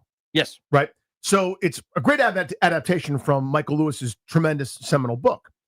There's a great conversation between Billy Beane, the GM, played by Brad Pitt, and I forget the actor's name. It actually looks a little bit like David Justice. It was actually a minor league baseball player in his own right, but the guy really looks like a baseball player, which is rare in a baseball movie because he was one. He was a really good player. Actually, I had him on Overtime once years ago. Stephen Bishop. That's who it is, exactly right. Handsome dude, by the way, if I can just say that. So there's a moment where Justice is kind of not buying in. He's still David Justice, superstar, high price, dating Halle Berry, doing this, that, and the other. And he and Pitt are going back and forth. Are we going to have a problem? And it was basically the Yankees are paying your salary to get rid of you. I don't want you for who you were. I want you for who you are. The point is, you can't run anymore. You're not going to hit 40 jacks. The days of you carrying an offense by, being prolific are done. You know what you do? Is you see pitches, you get on base, you can be a lead goose here and demonstrate to these young guys, the Eric Chavez's of the world and company, what we're trying to get done because you've already been doing it your whole career. You see it. Do that. That's how I feel about Deebo Samuel. To me, that 5th-round pick is worth exactly what you just said. If I had an awesome offense or an excellent second receiver or, I don't know, a great slot guy in waiting or something like that, I'd go, I don't know. That, what you just described, last year's numbers, is such an upgrade for their second offensive option. That's a heartbeat. I take it right now. Yes. And if you give me 80% of that, it's still better. Again, respect. This sounds like I'm beating the guy up. It's better than whatever Alameda Zacchaeus could give you. A guy that's available for anybody at any time and who's probably a 5th receiver on a team that wants to be competitive. And I think he carries weight, right? We talk about sometimes guys have gravity. I think Deebo has gravity. Maybe it's not the same gravity he had a couple years ago. I thought you were doing a thing about his weight. I was like, well, yeah, but I can't make fun of anybody's weight. I was going to say. So I think he has something that he's going to attract people to his side of the field, wherever he's at. They're going to be maybe forced to come down a little bit. The safeties are coming down a little bit. Point. I think he's going to have an impact more so. Even he's going to obviously be great on the field with the ball, but I think when he's out there, regardless of what he's doing, if they run a fake bubble one way, I was describing a play the other day where I could see the team running something because I think Jalen Lane's actually going to, I actually think he could do some Deebo type stuff with a little less, he's not as thick as Deebo, but he's faster than Deebo. I think there's kind of a way that he could do some of that stuff with how he was used at Tech. Quick tangent on that. Did they use him there because they couldn't throw it down the field? Did they use him that way? A little bit. As a gimmick just to get the ball in his hand? A little bit. So I think the guy, a different player, but back in the day, you're too young to remember him. But Peter Warrick at Florida State, one of the greatest college football players I've ever seen, they would just invent ways on the sideline to get him the football. He was so good, every catch was like a punt return where he would make 7 guys miss, and he was almost on his way to the house every time. It wasn't and he could do everything, but they were like, why are we going to bother running this complex route tree or this, that, and the other when nobody can stay with this guy? We'll just hand it to him in the backfield. We'll pitch it to him. We'll run a reverse. We'll throw a double pass. We're just trying to get him the football because we probably can't down the field. Right? Was there some of that? A little bit. I mean, maybe he's got a bigger skill set. I think he can be a downfield threat. They just didn't use him that way because the quarterback play, frankly, for Tech this past season was not good enough. Right. Most of those guys returning, so you're hopefully going to see a better Tech team this year. But I think what you see with Lane is a little bit where imagine you have Lane on one side, Deebo on one side, you motion across and you're moving eyes, but Deebo's on one side, Lane ends up on the other, and you're thinking, okay, I could run a screen to the left or the right. You're faking one direction. By the way, which side are you going to focus on? Deebo. Yep. So Deebo might not end up with any yards there, and I throw it to Lane, and Lane ends up with 15 yards after the catch. Well, Deebo didn't end up with any yards there, but he still had an impact on offense because of the weight and gravity that he carries. So I think for me, like when we're talking about how are you going to dictate these touches? To me, he's still number 2 on the pecking order, right behind Terry McLaurin. Even though I'm not as high on Deebo, he's still number 2 for me. So that's what I was going to ask. So where do you slot him? So I think everybody agrees Terry McLaurin needs his touches. Now, it doesn't mean he's going to out-touch a running back because he's not carrying the football. But in terms of my touch priority, right, it's always going to be Terry until it's not. So and McLaurin's never been really a 110 catch guy. That's not really his game. I think he probably could on a crappy offense. I would love to see it just one time. Yeah, let's like a video game style. Let's force feed him and see that. Like just one time, target him 12 times and see what happens. Yeah, just to do it. I'm with you. But so he ended last year with 82 catches. I think will probably be in that 75 to 85 type range. That's who he is. But still, that's my priorities. I need to make sure that Terry McLaurin is getting the first serving at the buffet. That's what I was curious about for you, is who your second serving was going to. Who's second in line? And for you, it's Debo. Yeah, it's still Debo because I think he's still impactful. I know I'm viewed as not being as high on him, and I'm probably not as the majority of people are, but I think that he can still be really impactful. And if you're looking around at the other weapons, I think they've got some solid guys, but he's still clearly far and away your second best option with football in his hands. So the way the touches went last year, again, Jaden Daniels got 148 carries, just to let you know what was happening with that offense. So a little much. But Brian Robinson had 207 touches last year. I want that number to go down. Yeah, I mean, if you cut that in half, I wouldn't be mad. I don't think they're going to, by the way. I think it's going to be another couple hundred for Brian Robinson. This is my prediction. This is my thing that's going to irritate me this year thing, is there's insisting that Brian Robinson's the thing. Every coach has had this. They got a guy you can't quit. Jay Gruden back in the day, it was like Rob Kelly. Well, you know who it reminds me of? Every time I turn on a Pittsburgh Steeler game the last couple of years, they'd run Najee Harris. He'd run into the middle, and I'd be somebody like, has to he's run not doing 3.4 a carry. But then Jalen Warren would come in and pop off a 6-yard run, and they'd be like, but we got to get it back to number 22. That to me is a little B-Rob, where it's like you find somebody, which I don't know that they have a Jalen Warren, right? They don't have that guy that comes in and spells them. Eckler had a little bit of that this season. Maybe the rookie they brought in, Little Bill, Ja'Cory Krosky-Merritt, can kind of fit into that role. I don't think they have that guy, but they always go back to, we got to give it to big number 8. And down the second half of the year, he didn't do anything. Now, I wonder if improved offensive line play fixes that. I don't think it will, by the way, but that's the theory, right? I was on with Linnell earlier on the Deuce, and we talked about the offensive line as who does that help the most, obviously, besides Jaden Daniels, and that was my answer. If you're Brian Robinson and you're tweeting people to keep that same energy or whatever it is that you're tweeting, again, I like the guy personally. What he's gone through is unbelievable. Yes. Tough as nails. I want people like that around. But I don't think much of him as a running back. I've been very clear about that. I think it's not a blocking thing. I think it's a vision, quickness, agility, change of direction, explosive thing. And he just doesn't run the way that I want my running backs to run. There's value in having a thumper. He thumps. He's good at that. I need that. Still, you're on my roster. There's no incentive to cut you or tell you to go sit down or get rid of you. But I'm not doing the thing where it's 1st and 10 in New Orleans. Let's give it to Brian Robinson again and make it 2nd and 11. I'm not doing that 200 times this year. I won't. But I think they will. Because I think they like what he brings. They like that toughness, the physicality, the downhill running, etc. So the hope is that offensive line improved run blocking with one guy changing positions and 2 upgrades makes things better. And now stuff opens up for him. To me, there's always going to be times where the run doesn't go anywhere. Running games stop themselves. It's the NFL. Holding penalty, defensive player anticipates something, gets blown up, whatever, guy misses an assignment. But to me, there were plenty of times where there was something there and he either didn't see it, couldn't get to it, or whatever. That's my view. So the numbers end up very pedestrian, and we're talking about 15, 20 carries or a carry or 2 per game where it could have been 6, 7, 8, 9, or 10. I'm not talking about a home run. He didn't do that, save Tennessee or that pile up against the Giants where everyone thought the play was over. But for the most part, to me, improved run blocking will help his numbers, but it's not the thing that I'm looking for, right?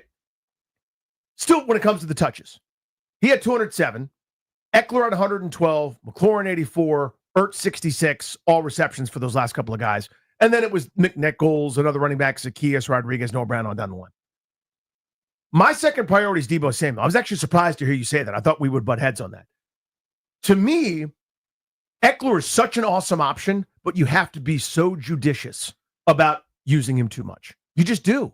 The wear and tear, I thought they did a pretty good job last year, but even with the concussions and stuff, not to be flippant about, he moves to the third option for me because of that. Yeah, I think that with Eckler, it's tough because, like you said, you have to be careful with the touches. And he was effective last year when he was healthy, and when he had to be dependent on a little bit more, he was good. To me, the third option has to be a running back, but I don't know if I want to put Eckler in that spot to have to carry the load. If it gets to a spot where I need a guy, someone that I can trust, and I can maybe say, to heck with it, let me just play somebody, I think Eckler fits there. It's got to be a running back, but I also, we just talked about B-Rob. I can't have it be Brian Robinson either. So I need someone to step up there. Like the guy to me that you could maybe make a point for, but to me, he kind of fits just in the flow of the offense is Zach Ertz. I don't know that he's a focal point for me. To me, what he is all right, Terry's covered. Okay, I can't get it to Debo here. Okay, the other option, Zach Ertz. And I'm going to hit him 50 to 60 times in that scenario where it's 2nd and 6.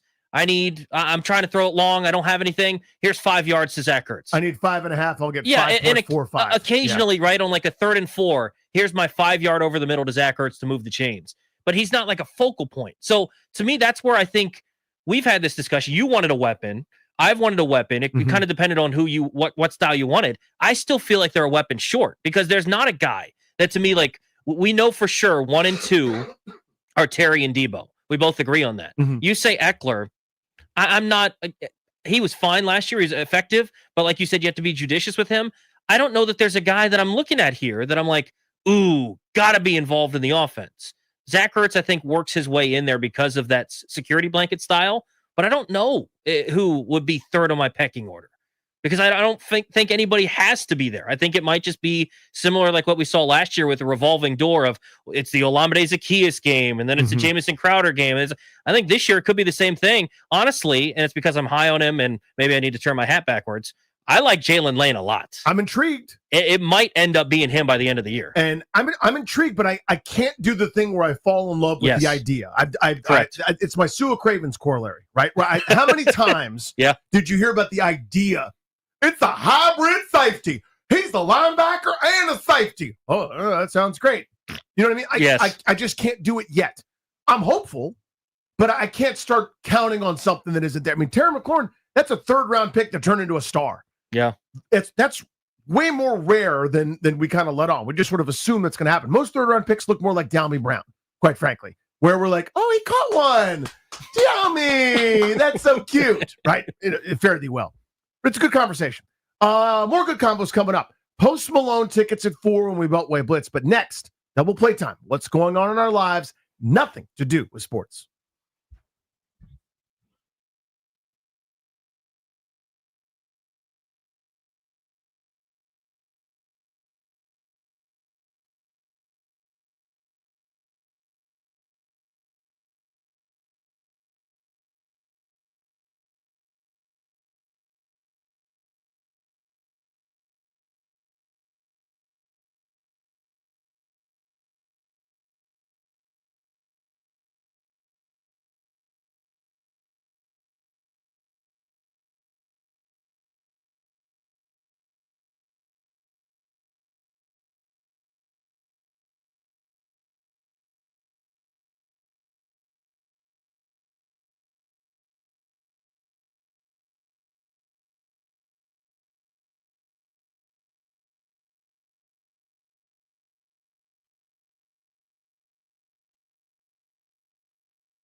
11 minutes from now, you can win Post Malone tickets on this radio program. It's the Grant and Danny Show, right here on 106.7 The Fan. Listen anywhere via the Odyssey app, wherever you happen to be. The signal's nice and strong. It's that FM radio signal. You got to love it. We do this every day at 3:45. A little something called the double play. It's what's going on in our lives. Nothing to do with sports. Big voice guys coming, Tope, so don't false start. All right, here comes the big voice guy now. So, Danny, I don't know if you know this about me. I'm a little bit nerdy on certain things. Obviously, sports and stuff, like we get into stats and stuff. Quick definition of nerd. How do you feel? What do you think about that? Like just diving deep on stuff that generally people might be somewhat interested in, but you're going to the nitty gritty like, oh, I'm very interested. So here's how and Neil Greenberg and I of the Post have not feuded is too strong. Sure. We've had semantic discussions about this. To me, the nerd is really good at school, at academia, at like the. So you're saying maybe I'm good geeky? I see. He says geek. I say dork. Because geek has a root to me of like the circus freak that like you're biting off the head of a lizard. Okay. Something like that. So I think I'm like, for example, I'm a dork. Okay. Do you think that's dorky or geeky or nerdy? He says geeky. I think the term I would go for myself is loser. Let me write that down. Loser. Okay. I wouldn't say that, Topes. So the thing that I'm harsh, nerdy, geeky, dorky, choose your word, losery, whatever about is I've been going down this rabbit hole recently on YouTube about geography. And pretty dorky. Yeah, that's what I'm saying. A little bit losery on my part. All right. You know, when I'm not watching Jaden Daniels highlights on YouTube, I'm watching some other stuff. And I stumbled across this guy that's breaking down why the borders of states are the way that they are. And he was trying to fix the way that the borders of the states work and some ways that like you have anomalies in states now where, you know, it used to be that it was built on the Mississippi River. And so this is kind of where it is. But because the movement of the river, there's now a part of Missouri that is landlocked in Kansas, right? Like, and it touches no part of Missouri aside from with a bridge, like stuff like that. Geography, that sort of stuff, borders, really geeky, dorky, really interest me. Really interest me. What? Why? I don't know. Okay. It's something I love. Like I'm watching this guy does stuff. He's like, why do people not live in this portion of Appalachia, right? Our kind of area. Like, it's like uninhabitable. Or there's an issue, right? And like, he's like, oh, all these different things. Like that sort of stuff intrigues me. Like I love that sort of stuff. So it began, I'm talking about whatever it is, like our societies and people inhabiting places, you basically had to have proximity to fresh water. Yes. That's how civilization sort of began. And the more and more we could move fresh water, the bigger our civilization could be.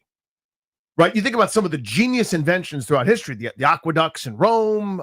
That's other stuff I watch on YouTube. Right? So like the deep dive. And Chen Gillis, by the way, has a great joke about this, where he's like, it's how it starts, dude. You know, first of all, I love history. I like history. And then anyway. Yes, yeah. I'm not going to. I know where you're going. The joke. We know what I'm talking about. Yeah. So, but now you can get it everywhere.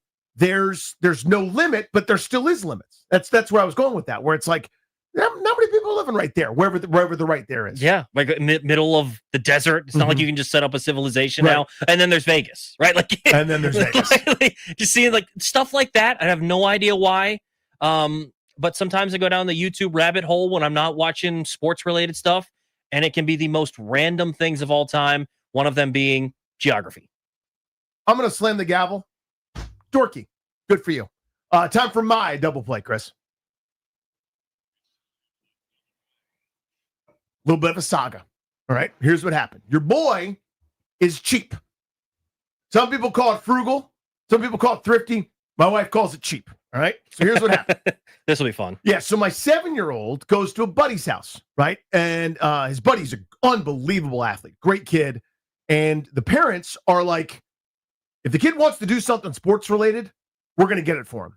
Meaning, like, we're trying to cultivate the interest, right? So this kid's a great basketball player for a 7-year-old. All right. So they've got one of those shot trainers at the house. You know what I'm talking about? So they got a basketball hoop, and it's those attachments that go on top of the rim that make you shoot the ball up and over, get some arc on the shot, right? It's really, really helpful, especially for kids who don't have the perspective yet and are like, just throw line drives, throw Jake Irvin fastballs at the rim and hope for the best, right? Yeah. It's learning how to actually shoot. So my son comes home from playing over there and goes, I want one of those. And I went, of course want to improve at sports, I'm here to help you. The reason why I work, honestly, is so something I take pride in. Like, if my kid wants to play basketball and he wants the Jordans, we're getting the bleeping Jordans. Like, I love that. Like, that's my favorite thing, right? I'm all about that. I'm thinking, here I come, super dad, right? I'm going to roll in there, come home one day, shot trainers on the rim. Let's get shots up. You know, I got the next Con Knipple over here. I look at the price tag. I mean, the big eyes come out. Yes. Wait, what? Some of these things are like $3,000. I find one that I think is similar to what my to the kid has, to the parents bought. And it's like almost $500. And I'm like, really? Yeah, it's like Are just we past really that doing line, that? right? Yeah. You know, like how much are we going to use it, et cetera, et cetera, et cetera. And then I'm on Amazon. Because I looked everywhere, sporting goods stores. I'm doing Facebook Marketplace. I'm trying to find it. I go on Amazon and I find kind of that janky third-party seller situation. Yes. Right? Description, got some bad grammar in it, a couple typos, spelling mistakes. But they got some decent reviews on some of the other stuff they sold. And they got one of these shot trainers. A third of the price. $150. Nailed it. Perfect. I'm going, I don't know. Could be a hassle.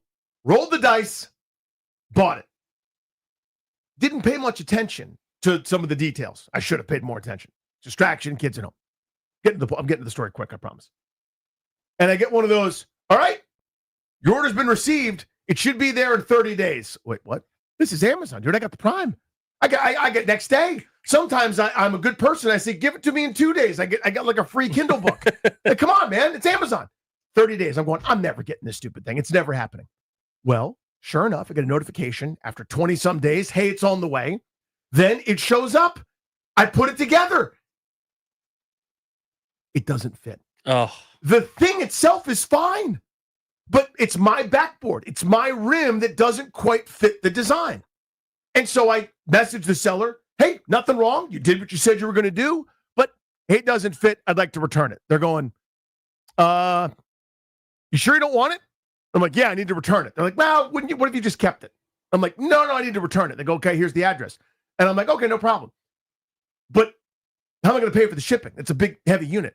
Shipping costs like $100 some odd. Oh. And they're going, that's the point. Maybe you should just keep it. And I'm like, well, aren't you supposed to be sending me like a prepaid, a Hooji Flickets for the postage? And they're like, no, here's the address. And I'm like, okay. They're like, what if you just kept it or sold it to a friend or something? I'm like, this is not what's supposed to be happening. I want to return it to you. Long and short, I am on the phone with Amazon.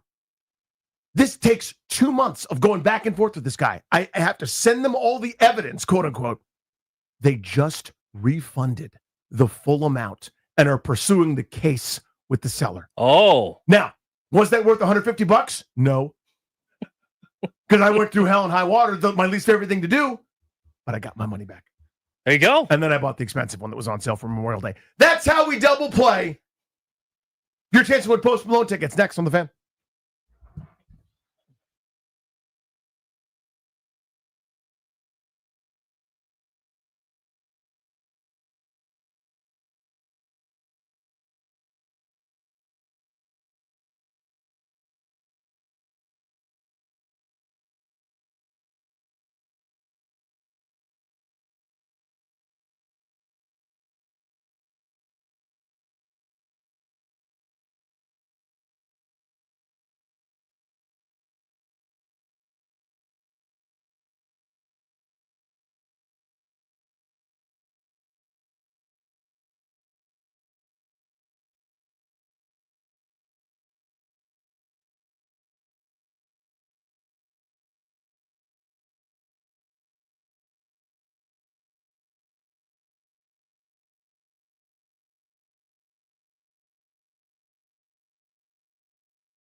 I'm Toby Altizer with your sports update on The Fan. This update is brought to you by Reynolds and Power Home Team, Keller Williams Realty. In the NFL, Washington OTAs opened up today. Terry McLaurin, Laramie Tunsil, and Marshawn Lattimore were not present at the Commanders OTAs today. In the NBA last night, Eastern Conference Finals, Tyrese Halliburton, incredible performance for the Indiana Pacers, 32 points, 12 rebounds, 15 assists, all while never turning the ball over. They win 130-121 to take a 3-1 series lead. Game 5 tonight of the Western Conference Finals, potential closeout game for the Oklahoma City Thunder. 8 p.m. tip-off. They lead the series 3-1. They'll look to close it out tonight. Thunder and Timberwolves at 8. In baseball, the Nationals got beat by the Mariners last night 9-1. The lone bright spot, James Wood, with a home run in his second at bat. 9:40 first pitch in game 2 of the series tonight. You can hear the game right here on The Fan. Trevor Williams takes the hill for the Nationals. He's 2-5 with a 6.39 ERA. George Kirby set to make his second start of the year for the Mariners. And in hockey, game 5 of the Eastern Conference Finals tonight. Panthers and Hurricanes at 8 o'clock. The Panthers looking to close out the Canes tonight. They lead the series 3-1. Last night, the Oilers beat the Stars 4-1 to take a 3-1 series lead. Want to hear the fastest way to know what your home would sell for? Reach out to Empower Home Team. Simply text your address to 800-763-3000. No phone call. Just text your address to 800-763-3000. That's 800-763-3000. From the Crop Medcalf 5-Star Sports Desk, I'm Toby Altizer on The Fan.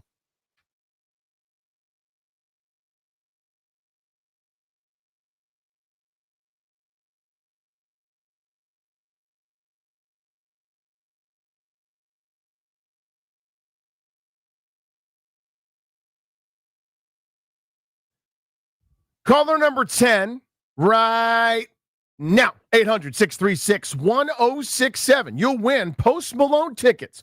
2 tickets to Post Malone with Jelly Roll, the Big Ass Stadium Tour, Monday, June 2nd at Northwest Stadium. Tickets are on sale now. For tickets and more event information, visit thefandc.com/events. That's 800-636-1067. Caller 10, and good luck to you. We do this every day at 4 p.m. Spin you around the old Beltway, what's going on in the world of DC sports that you care about so you can be more informed. We will start this process. Danny Rouillet, Toby Altizer, who's in for GP on Grant Danny. We'll start on the diamond, please. It's coming. I know it is. Well, I'm not going to mark until you do it. It's a face-off. It's a standoff. Don't you keep Mark waiting. You're keeping Mark waiting. Come on. Come on. I'm going to have to go. Oh, no, that's not it. Oh, no. We're off the rails. I'll just go to Mark Zuckerman, Masson Sports, joins us. There it is. I knew he was in there. I knew it. See, Mark can't even talk until he hears it. We Mark, had to find him. What's up, Mark? That's it, guys. I'm hanging up. I know, right? Just amateur for me. I get it. It's our first day with a new board. How many innings would it have taken for the Nats to get more hits last night? 27, maybe. Like I don't know. and by that point, maybe the opposing starter would have gotten up to 100 pitches. Maybe not. That was ugly, and you could just tell right away. And I think this is my number one complaint about their offense so far this year. There are nights that they look great. Yep. And you can usually tell within a couple of innings. And then the flip side of that is you can usually tell like 2 innings in if they can't touch a guy and they don't seem to have the adjustments and they make these quick outs. The innings are over before you can, count to 3 and their own starters back to the mound. And it just leads to these just ugly offensive performances. So that's something they've got to get better at. And making the adjustments, being better the second time around and figuring out how to have better quality at bats against opposing starters, because that's been a recurring theme this year. The big story yesterday was Ken Rosenthal's piece that came out pretty scathing on the ownership group, the front office, really the organization as a whole. What were some of your reaction to that? And I'm curious, when you look at some of the gripes that he had, it feels like they're all valid, but then you look at some of the changes that have been made recently, and maybe they've already started to make some of the changes necessary. But what were your thoughts overall? My first thought, guys, was, hey, Ken, where you been for the last 3 years? I mean, all due respect to Ken Rosenthal, he's the best in the business. I have tons of respect for him. And I can't even imagine what it's like to try to be on top of 30 teams and be an expert on what's going on across the entire league. But while, as you said, Toby, that those were some very valid points he made, that's an article that could have been written and had been written and been spoken by a lot of us here locally in 2022 and 2023 and 2024. Yeah. And this kind of came across as someone who probably hasn't paid a lot of attention to the Nationals since the Soto trade, and it's just catching up on what's been going on. So, yeah, I agree. I thought the timing was odd because while they certainly have a lot still to prove on the field, in the front office, at the ownership level, and, they're not there yet, but I think there's tangible progress here, especially within the last year, that makes you feel more optimistic than you've been in a while. It doesn't mean that they're guaranteed to get out of this thing and that they are going to start winning here again soon. But I'm way more optimistic about the state of the Nationals today than I was a year ago, 2 years ago. And so that's why I just thought the timing of it was pretty odd. Yeah, I mean, because it's like, hey, at the time of the article, admittedly, they won 7 out of 10. But anyway, here's the big picture. I think that's well seen by you, Mark, to this stage. So speaking of returning to normalcy, just down to the nitty gritty on this particular team and this group, you mentioned returning to normal. I thought last year Mitchell Parker got away with a lot, and he was good. He deserves credit for the year he turned in last year. This now feels kind of like more what we should expect from Mitchell Parker at times, where you're not fooling anybody all that often. There's going to be kind of a meltdown inning. You're getting through some stuff, but maybe not that number 2 or number 3 in the order, maybe closer to number 5 on a real contending team. I like the guy personally. He's getting the most out of his ability, but it sort of feels like things are equalizing for him a little bit. Give me your thoughts. Well, yeah, let's remember this was not a highly touted prospect. He had that great debut at Dodger Stadium last year and opened everyone's eyes. And to his credit, as you said, really was like a model of consistency last year of giving them innings and not giving up more than 3 runs, in spite of the fact that he doesn't blow you away with his stuff. But let's also point out he started off this year with like a 1.3 ERA, 5 or 6 starts in. So where's the true measure of who he is? He's probably somewhere in between. It's the first inning that's getting him. He's got a 9 ERA now in the first inning, and it's 3.6 after that. He's got to find a way to be aggressive in the zone. I know he had troubles with walks a few starts back, and maybe he's trying to be too fine now and lay off, and he's only throwing 91, 92 in the first inning, but you saw last night it got hammered. So he's got to trust that the stuff is good enough, get through the first inning, be an effective pitcher, and it's still possible, but I do think the clock's ticking a little bit, and we know Cade Cavalli just had another great start at AAA today. Eventually, they're going to say he's ready to come up, and somebody's going to have to go, and it's probably Mitchell Parker or Trevor Williams. Take your pick there. Mark, thank you as always, buddy. Really appreciate it. All right. Thank you, guys. Thank you, dude. You throw him on hold for me, Chris? Something's weird with my little phone operator dealio right there. There it went. Now I got it. All right. Ask you to do a lot there. Hockey Sounder, let's go. Sammy Silber from the Hockey News joining us. Sammy, I saw that you were over at Capital One Arena today working through some of the renovations. You blessed us with some great content about that. Also, a great picture of the Rooster with a hard hat and a vest on. But what were the renovations like? Delete that file from your camera. You don't want that. What were some of the renos that they're doing over there at Cap One? Yeah, no, it was good to see the Rooster and obviously get a high-quality picture of that. No, I mean, they've made a lot of progress, right? I mean, playoffs ended, a couple of weeks ago, so Linebacker is pretty much uprooted. They're revamping everything. Player facilities are expected to be done, by the start of the season, and that's addition to some of their premium suites. But a lot of exciting stuff coming. Restrooms are going to be increased by about 40%, concessions 60% increase, way more kitchens, just way more quality. The seats are going to change, and then the whole exterior area is going to become something like an entertainment district. So a lot of really exciting stuff coming, and should look good over the next couple of years. Sammy, I fully understand. I'm a 45-year-old human being. I get it that people want to make money, and the best way to do that for teams is luxury suites and the high dollar stuff that you can charge. Totally get that. I get it. It's part and parcel. Doesn't excite me because it's not for me, but I understand that that's part of it. So put that aside for a second. What are they going to do? You mentioned some of it here for the rank and file, because to me, that upper deck or that upper part of the stadium is really the thing that needs the most renovation and improvement. My co-host today, Toby Altizer, was yelled at because he was leaning forward slightly during one of these games. Mm-hmm. What are they doing up there?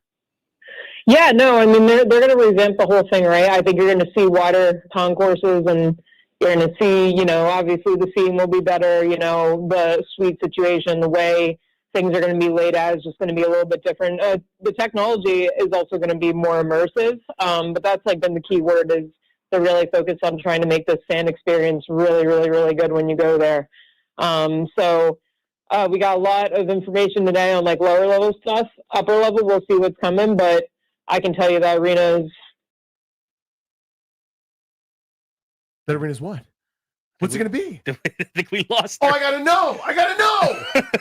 All right, let's see if we can get Sammy back. What a cliffhanger. It's like the season of The Last of Us just ended. I was hoping it was going to be awesome, or it's going to be state of the art. It's going to be terrible. It's going to be broken. No one can ever go. All right. Okay. Sammy, okay. You tailed off right there where you're like, the arena's going to be, and then it went away. Like, that was the ultimate cliffhanger. What a spoiler alert. Okay, go. Yeah, no, the arena is really going to be an immersive experience just for the entire fan base, and it's going to look good. It's going to look different for sure. Sammy, the NHL playoffs tonight, the Panthers have an opportunity to close out the Hurricanes. I think just about every Capitals fan wants to see that. But how should Caps fans feel about this? Like, how should they feel watching the Hurricanes look terrible against the Panthers? And would Washington have fared any differently if they had gotten through? I mean, it's a tough question, right? I mean, I think you can look at the ifs, ands, and buts about it, and the coulda, shoulda, wouldas. I mean, I think the Caps, it's all a matchup thing, right? I mean, you saw the Caps match up really well against Florida in the regular season. Carolina was a different story this regular season. But, I think in the playoffs, things are different. And, obviously as you go toward the end of the season, right, they pick up Marchand, and, obviously Panthers are a team that's, experienced and making long runs. So it's no surprise to see them doing well, and especially this late. Carolina, maybe just run out of gas a little bit and kind of have to reevaluate. But they've also had injuries, right? Like, you lose some key guys on the blue line there for them. So it's not like it's the same exact team. But, it's a tough question, if the Caps match up better. I honestly thought, they were pretty resilient during the regular season and then just kind of ran out of gas. So, Sammy, thank you as always. We'll talk soon. Thank you, guys. You got it. Hit that local 53 sounder, please. David Harrison, Locked On Commanders on the old Beltway of Blitz. Danny Rouillet, Toby Altizer, hanging out with you guys until 6:30. David, a couple guys are missing from OTAs. McLaurin, I think we kind of know what's going on there. No Tunsil, no Lattimore. What's the reaction? Yeah, I think it's really not that big of a deal. I think that everybody was looking specifically for Terry with the contract situation looming and all that stuff. But at the end of the day, I think it's important to remember voluntary is voluntary for a reason. And when you hear the coaches talk about kind of what's the overall purpose of this phase of the offseason, is really to work on individual skills. You're not really scheming. You're not, inputting or installing a whole lot of, things that you're going to be using in season. So it's not like they're missing a lot of things that you're going to need, week 3. Oh, well, if Terry had been there in May, maybe we get that touchdown. So I don't think it's really much to worry about yet. If Terry's not there for the mandatory minicamp, then I think we have a little bit more to talk about. But for right now, it's just vets making vet decisions that they either do or don't need to be there for the workouts. Getting to lay eyes on Jaden for the first time this year. Everybody's talked about him. He looks bigger. What did he look like in person for you? Yeah, I mean, honestly, I don't know. He looked a lot bigger. I think maybe a little bit more defined, which can certainly look bigger. I'm not going to say he looks smaller by any means. But, I think he just looked comfortable in his own skin. And I think that's really kind of the key there. Like, you want, an MVP caliber, Jaden Daniels following up from the Rookie of the Year caliber, Jaden Daniels. But I think the first thing you need to see in this portion of the offseason is consistency. So to see that, he's the same guy that we met last year. He's the same guy we saw all of this, throughout the season. I think that's the first step is, this isn't someone who is soaking in all of the headlines and attention and coming in like he's some rock star. He's the same Jaden Daniels that we got to know in 2024. Take returns out of it. Offensive touches. Who has more, Jalen Lane or Luke McCaffrey? Ooh, I'm probably going to go to Luke McCaffrey there. I think that the excitement and, for his potential and the step that he might take is pretty palpable. I was watching him specifically a little bit today, and, not a ton that you can see, but he did make a couple of really good plays, a couple of really good catches, went down on the ground and dug one out of the dirt. And I think just kind of seeing him, Cliff Kingsbury said he's more comfortable in his skin as a receiver, playing faster. I think you see that a little bit today. Cliff kind of alluded to the offensive line being better, maybe opens up a little more of the playbook. Dan Quinn was kind of talking about how, Jaden, while people have film on him now, there's still parts of the playbook that they haven't seen. What do you think that next step is with the improved O-line? Yeah, I mean, you give any quarterback in the NFL more time, and obviously that's going to allow things to develop more. So there may be, parts of this playbook that you may have even seen the design or maybe even seen the concept, like the route combinations and everything like that. But because Jaden wasn't able to necessarily get through the reads or let things develop all the way they're supposed to, taking off before those things happen. And so there's that element of it. And then the addition of a guy like Deebo Samuel on top of that offensive line just gives you a little bit more creative ability. I think, drafting Josh Harley Jr., whether he starts or where he plays and all that stuff pending, very athletic offensive lineman. That's not a mistake. They went and got Nick Allegretti for the same reasons. Brandon Coleman was considered one of the most athletic interior offensive lineman prospects in last year's class. Like, that's what they want to do, is they want to get the ball out quick. They want to get the ball out, to the perimeter, use the entirety of the field, make defenders run. And then once they have you gassed or once they have you biting on a certain lip, take advantage of it, hit you over the top. And I think they just got more ability to do more of that in this coming season. Forget about Jaden Daniels running the football, because we know he's going to do some of that. Okay, among their running backs, Brian Robinson, Austin Eckler, Jeremy McNichols, Ja'Cory Krosky-Merritt, whether it's Chris Rodriguez, Michael Wiley, whoever, is their leading running back rusher on the roster right now, or is it somebody else to be named? Yeah, I think it's going to be Brian Robinson. I know we talked a lot. I think everybody's been talking a lot about the running back position specifically and how to get better there and what really led to that decline in the second half of the season. And I think it's just a combination of things in the offensive line, a combination of things with Brian Robinson himself that he was dealing with that leg, and then also the injury to Austin Eckler. I think that's a big deal when that rotational guy goes out and you don't have that same rhythm, that same flow, that he was bringing to the team before he was injured. I think that's important as well. So, you can't sit here and say, well, the solution is just stay healthy across the board, because that's never going to be a thing in the NFL. But the healthier they can stay, I think the better it'll be, and the more Brian Robinson Jr. And that isn't. I know Ja'Cory Krosky-Merritt, a lot of excitement about him, but I don't think, 7th round pick, earning a starting job in one training camp, I think is a little bit of a reach. Never say never and all that, certainly, but I think B-Rob is your top guy, and I don't know that there's a trade or a free agent on the market. I know bigger names, Nick Chubb and all that stuff. I think from a physical standpoint, I'm not sure they would come in and do any better behind the line or in the scheme that Robinson is working with as well. I love the idea just to tell guys to stay healthy. People should just do that. David, that's good stuff, man. Really appreciate the time, buddy. Whole strategy. Yeah. Thank you, dude. Appreciate you. There he goes. That is David Harrison. That's how we Beltway Blitz. We do it every day. Here's what we got for you. We talked about this with Mark Zuckerman. And yesterday on the program, we discussed at length Ken Rosenthal's piece, pretty scathing. And Mark's point, I think, is a good one. Kind of why now? That doesn't make as much sense. I think this would have been perfect maybe at the start of the season, or given the offseason that they had, where there was a lot of, okay, now let's see what they do. And they didn't do all that much. It's, let's have Josh Bell in the middle of our order instead of going and do something more impactful that they easily could have done without breaking the bank. So Ken Rosenthal wrote a pretty scathing piece, taking to task both ownership and really this front office to a degree. And I think those criticisms, a lot of them were warranted. Toby, I'll have you weigh in on that first, because you didn't get a chance to yesterday with us.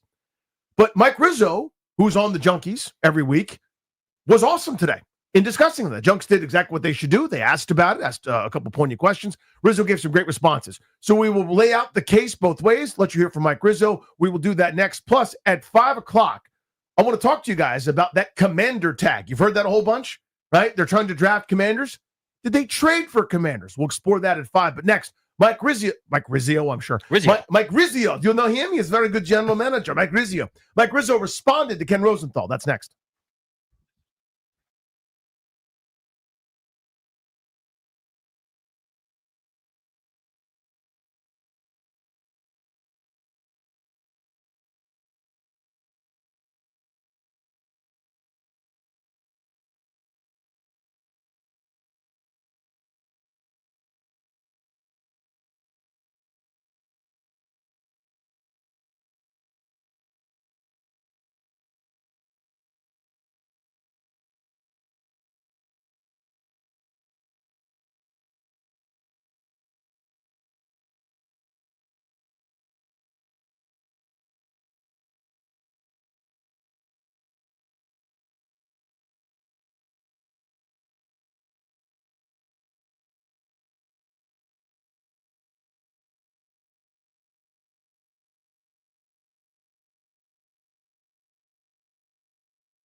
I'm Toby Altizer with your sports update on the Fan. In baseball last night, not a good result for the Nationals as they fell to the Mariners 9-1. James Wood with the lone run, a home run in his second at bat. 9:40 first pitch for game 2 of the series tonight. Can hear the game right here on the Fan. Trevor Williams takes on George Kirby. In hockey tonight, a potential closeout for the Florida Panthers as they take on the Hurricanes. Game 5 of that series at 8 o'clock tonight. The Panthers lead that series 3-1. Last night, Oilers beat the Stars 4-1 to take a 3-1 series lead in that one. In the NFL, Commanders OTAs getting underway. Terry McLaurin, Laramie Tunsil, and Marshawn Lattimore not present at OTAs today. And in the NBA last night, dominant performance from Tyrese Halliburton, 32 points, 12 rebounds, and 15 assists to go along with no turnovers, leading the Pacers to a 131-21 win over the New York Knicks. The Pacers lead that series 3-1 tonight. A chance for the Thunder to close out the Timberwolves as they lead the series 3-1. Game 5 tonight of the Western Conference Finals at 8 o'clock. From the Crop Medcalf 5-Star Sports Desk, I'm Toby Altizer on the Fan.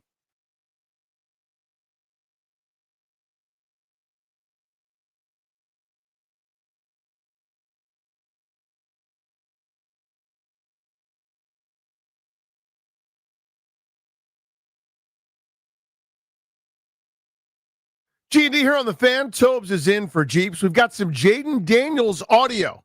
You know, because the boys are practicing, and Jaden Daniels spoke, and he's smiling, and Jaden Danielsing. And here's the thing. I'll spoil this for you. I'm not supposed to do this. We're teasing it. We'll play it later at 6 o'clock hour. Our guy, what's the nickname, Tobes? Lil Top. Lil Top is cutting it up, which I love. Lil Top, I know him as Ben the Red, but you young people have dubbed him Lil Top, which is something. We'll play in the 6 o'clock hour. Here's the thing. He doesn't say anything that profound. He Jaden Daniels is it. I just want to hear his voice. Yes. If you like this team, if you care about them, you probably like Jaden Daniels pretty good. It's just nice to hear him talk. Yes. It's just nice to hear him talk about the work he put in. It's nice to hear him talk about the team and about what we're going to do and the culture and how much fun this all is. And we're all back together.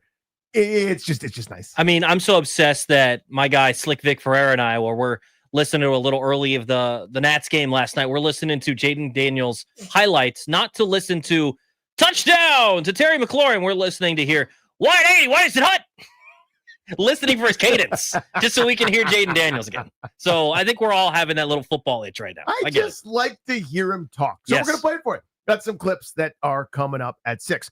So speaking of clips, let me summarize super fast for those that are uninitiated, didn't hear this. Ken Rosenthal wrote a pretty scathing review of the Nationals organization. So the timing is curious, as Mark Zuckerman pointed out here a moment ago on the Beltway Blitz, but they'd won at the time 7 of 10. Now all of a sudden they've lost 3 or 4. That's how baseball goes. But they've been playing better. They've got a few all-stars, 2 for sure at this stage, and maybe Mackenzie Gore, maybe get out another one as time goes if Kyle Finnegan's towards the league lead in saves, etc. So things are looking up to a degree. It's all based on that Juan Soto. The homegrown, their most successful draft pick coming up to the show since Anthony Rendon was probably Eric Fetty, who was fine. Fetty Wap. At best. Yeah. You hope Dylan Cruz turns into something, and it looks good to me, certainly. The average isn't there for folks, but I'm telling you, that's a winning baseball player. He'll be just fine. He'll be a plus player. The point is, ownership doesn't spend. The front office doesn't do the frugal thing, the smart thing that the Tampa Bay Rays do or some of the other cash-strapped organizations do. The player development has been lacking. The draft choices, again, basically a decade, weren't very good. There's a long list of Dane Dunning and Carter Keyboom and Lucas Giolito and Alex Meyer. There's a lot of those guys. Yeah. And it didn't work. There's no, holy crap, look at this 5th rounder. The name I always use, it's not fair, but I just picked this guy. There's no Spencer Strider. Mm-hmm. There's nobody thought this would be a thing, and now he's a Cy Young candidate. There's nobody thought this was a thing, and holy crap, this guy's a 30 homer bat. It doesn't happen for them.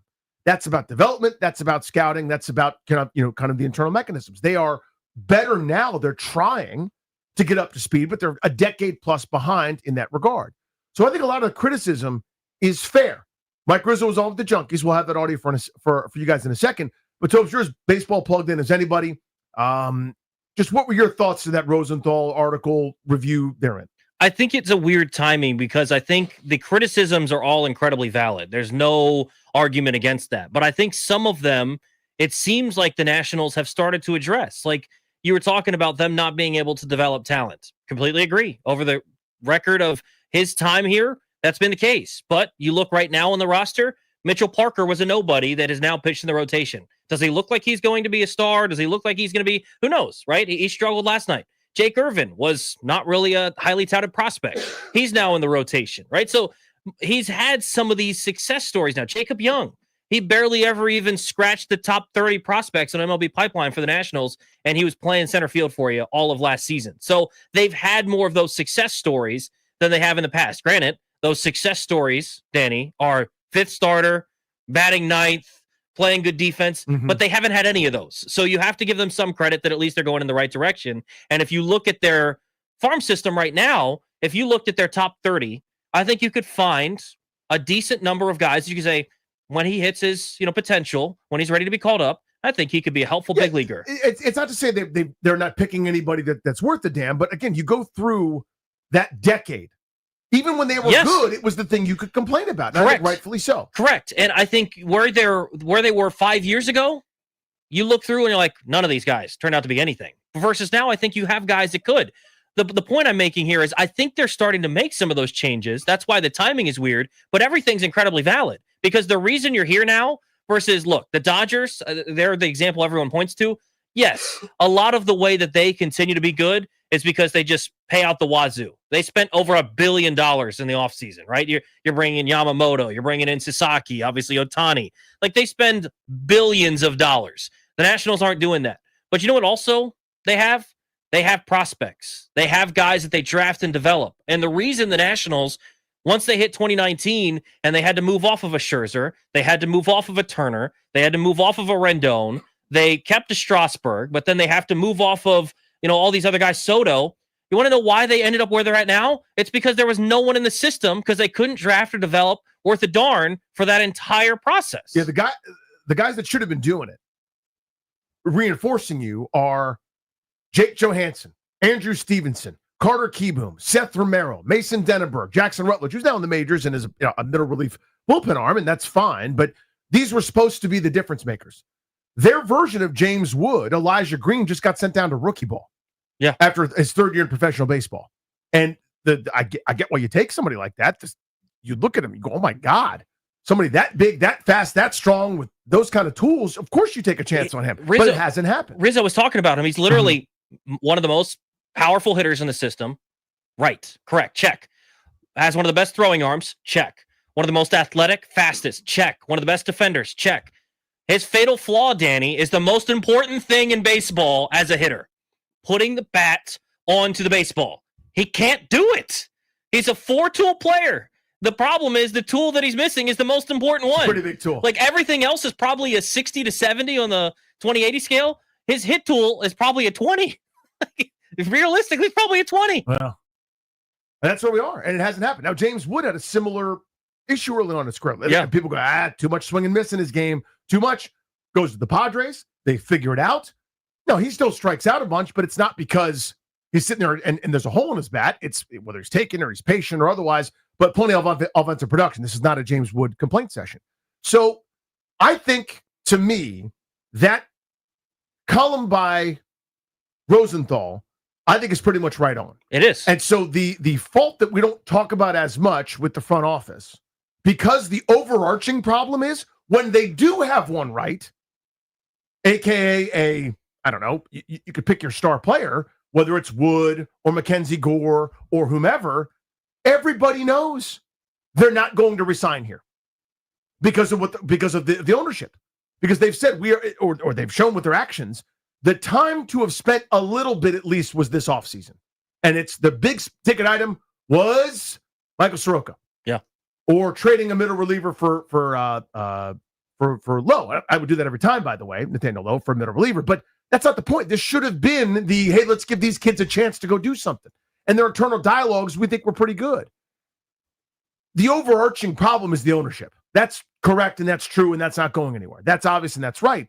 But the other parts here about the front office, I think, are valid. Well, it just so happens that the front office, the front-facing guy, the team president, and longtime GM, joins the Junkies every week. And he had a nice response to this column here by Ken Rosenthal. Here's what he had to say. I guess you could pick at certain draft choices and picks and that type of thing over the last years, and you could find some faults there. But when I look at we've run some of the great players in the game through our system. We've drafted some of the great players ever. We've drafted guys low in the draft that have won Cy Youngs and that type of thing. So there's. I just thought the timing of the article was odd because we were playing good, and we really are seeing the fruits of this frustrating rebuild coming to fruition. But I'm still optimistic. The needle of this team and this organization is pointed north, and it's going to continue to do so until we start winning championships, which I think is in the very near future. Good response from Rizzo. I'm not sure who these Cy Young players are that they've drafted. I believe he's referring to Robbie Ray. Right. So, but I guess that's fair. My point on that, though, is, and I also am not, it's not just a complete bash session. During the time where their window was open, they kept it open by moving the Nick Pavettas, the Jesus Luzardos, the Robbie Rays, Lucas Giolito and company, for key pieces to try to win a championship. That's part of what your farm system is. The other part, though, this is where it hasn't happened. This is where I can move on from name that piece who's going to command a huge amount in free agency as a 30-year-old because I've got blank waiting in the wings. Yes. And a couple times it happened. They got lucky, right? Where Soto's waiting in the wings. Or, I don't know, you can move on from Daniel Murphy because the next great second it was baseman supposed to be coming. Anthony Rendon, move on from him because Keyboom's stepping in. Because Keyboom's coming, exactly. And then it doesn't happen. And eventually that well runs dry, and this is where we are. So there are reinforcements on the way, but there was that gap that we kind of talked about. Look at their best players right now. Go through it in terms of WAR. Ready? Tell me how they got here. Wood. Trade. Abrams. Trade. Gore. All same trade. Yeah, there we go, right? Jake Irvin, homegrown. There you go. There you go. There's your one homegrown guy with the most WAR on the roster. Ruiz. Trade.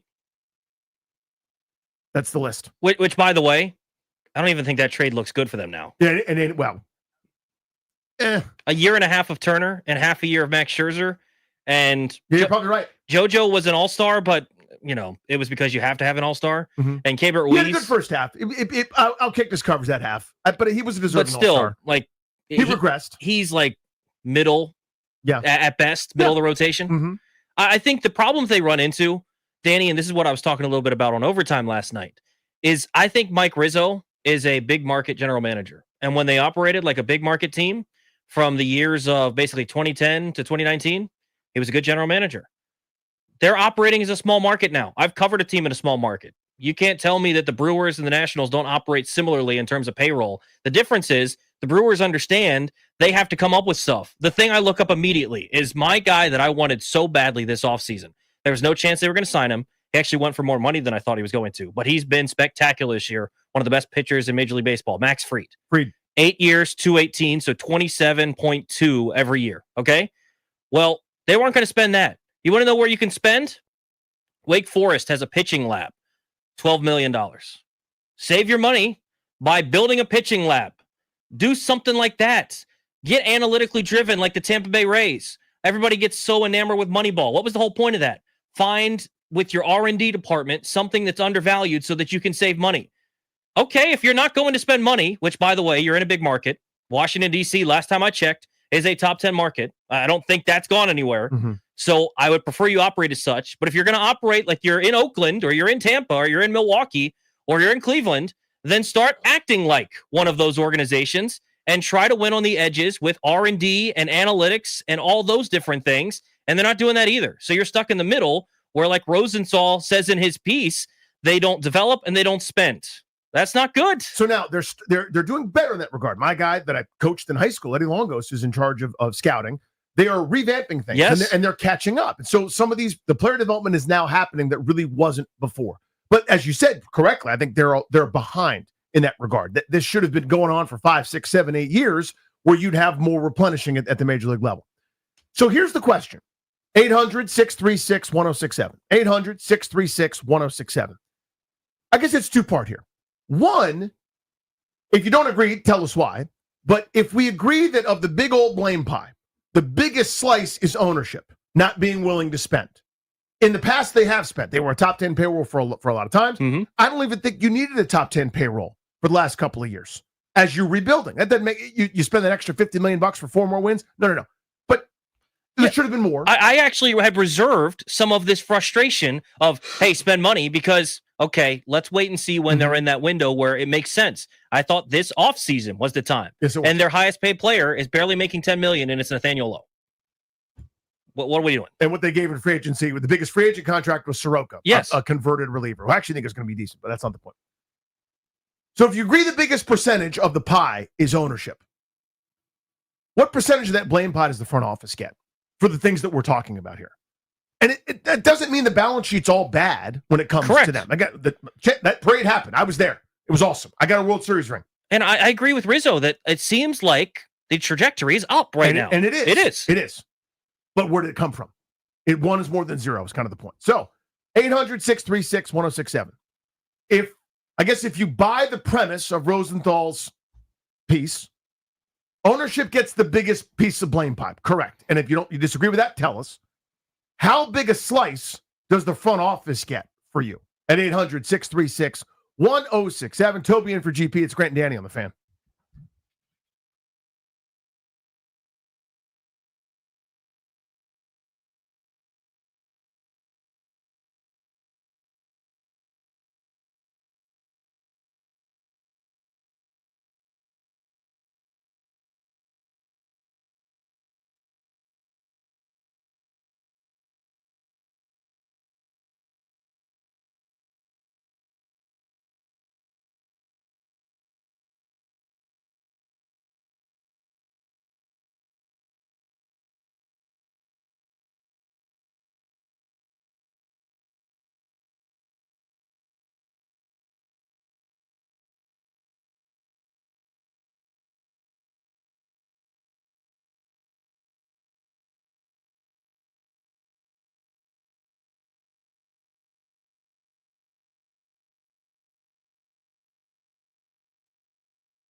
Quick text from my wife update.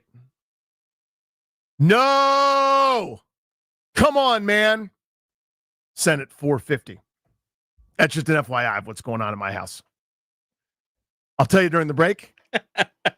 She's right. I'm wrong. And that's what I got. Great Danny here on the fan. Tobes. Sounds like things are great then. Yeah, everything's going swimmingly. How was your day? How many O's was it? That kind of usually dictates how bad it is. That's a great question. Let me find that for you. Give me one moment. If it's over like 5, then we're in 1, 2, 3, 4, 5 no. Ooh. 5 O's on the no. I think that's pretty bad. Yeah. And I'm playing pickup hoops tonight. So the timing's bad. Be like, hey, I know, like, we have 3 kids are all at home, no activities today because they've been rained out, including the baby. Anyways, good luck to you. I'll be hooping with the bros. Come back with a back injury. Enjoy your afternoon and evening. Yeah, that's tough. Welcome back to the program. Jeannie here on the fan. Topes is in. Oh, I see what you're doing. You dropped the Vader. There we go. I think there were at least 5 in there. Yeah. Oh. All right, P. James Earl Jones. So Ken Rosenthal still got the sledgehammer. Shout out to Peter Gabriel. And went pretty hard on the Nats.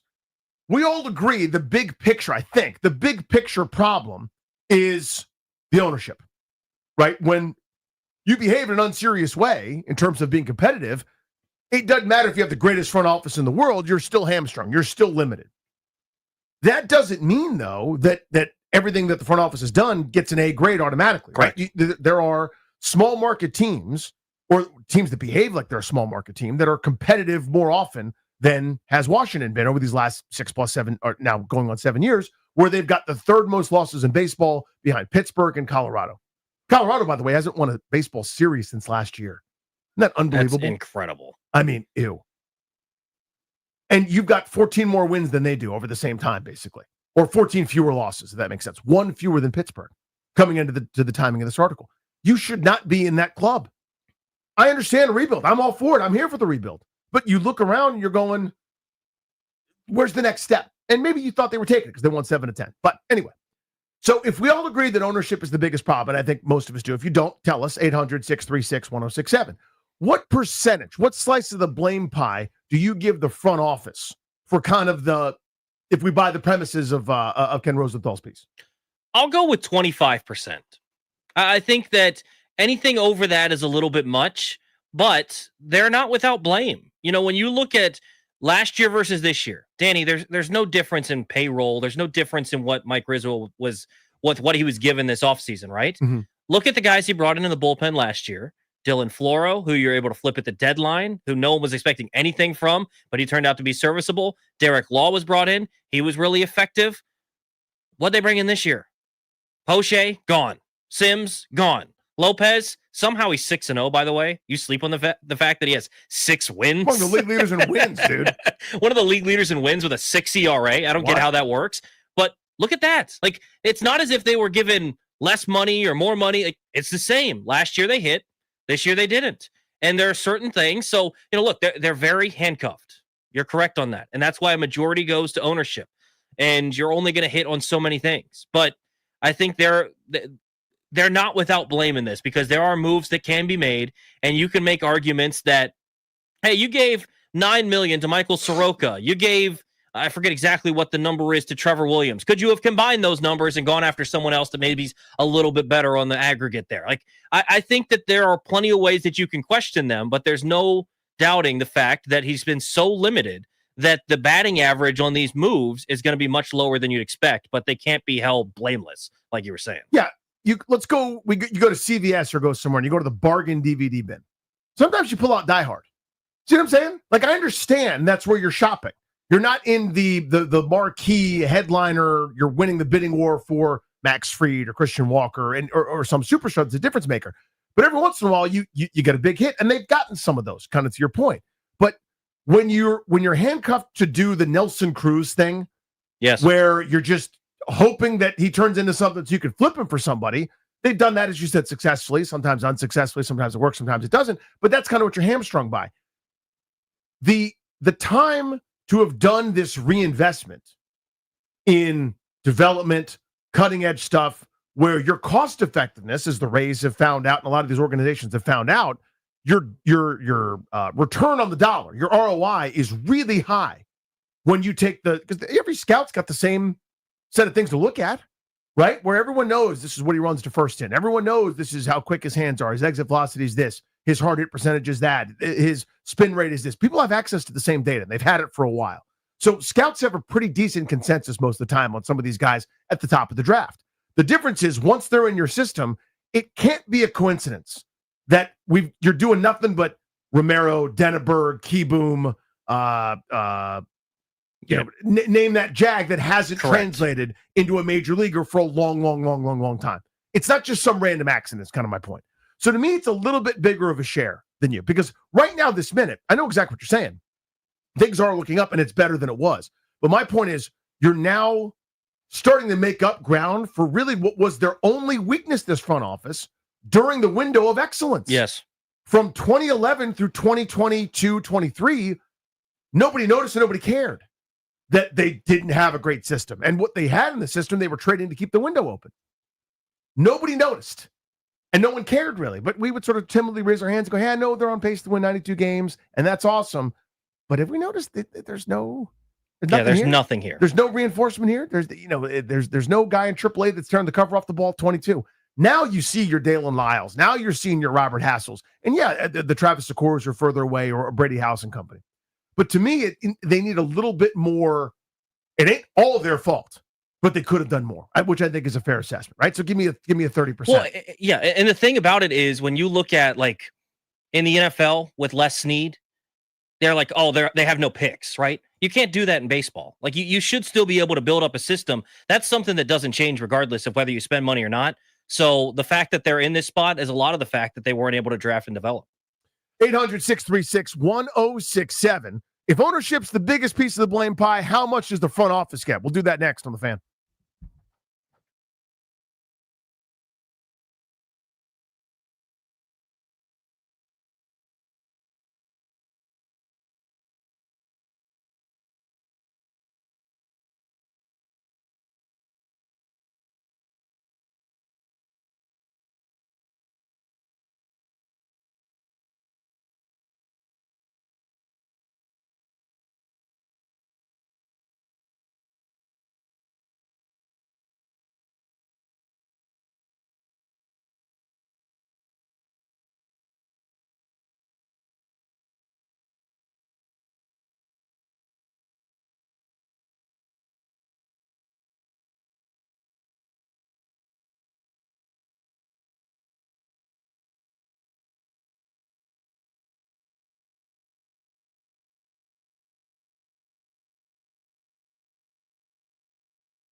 I'm Toby Altizer with your sports update on the Fan. This update is powered by Old Glory DC Rugby. Scrum together, glory forever, oldglorydc.com. In the NFL, Commanders OTAs got underway today. Terry McLaurin, Laramie Tunsil, and Marshawn Lattimore were not present for the first day today. In the NBA, Eastern Conference Finals last night, the Pacers 130.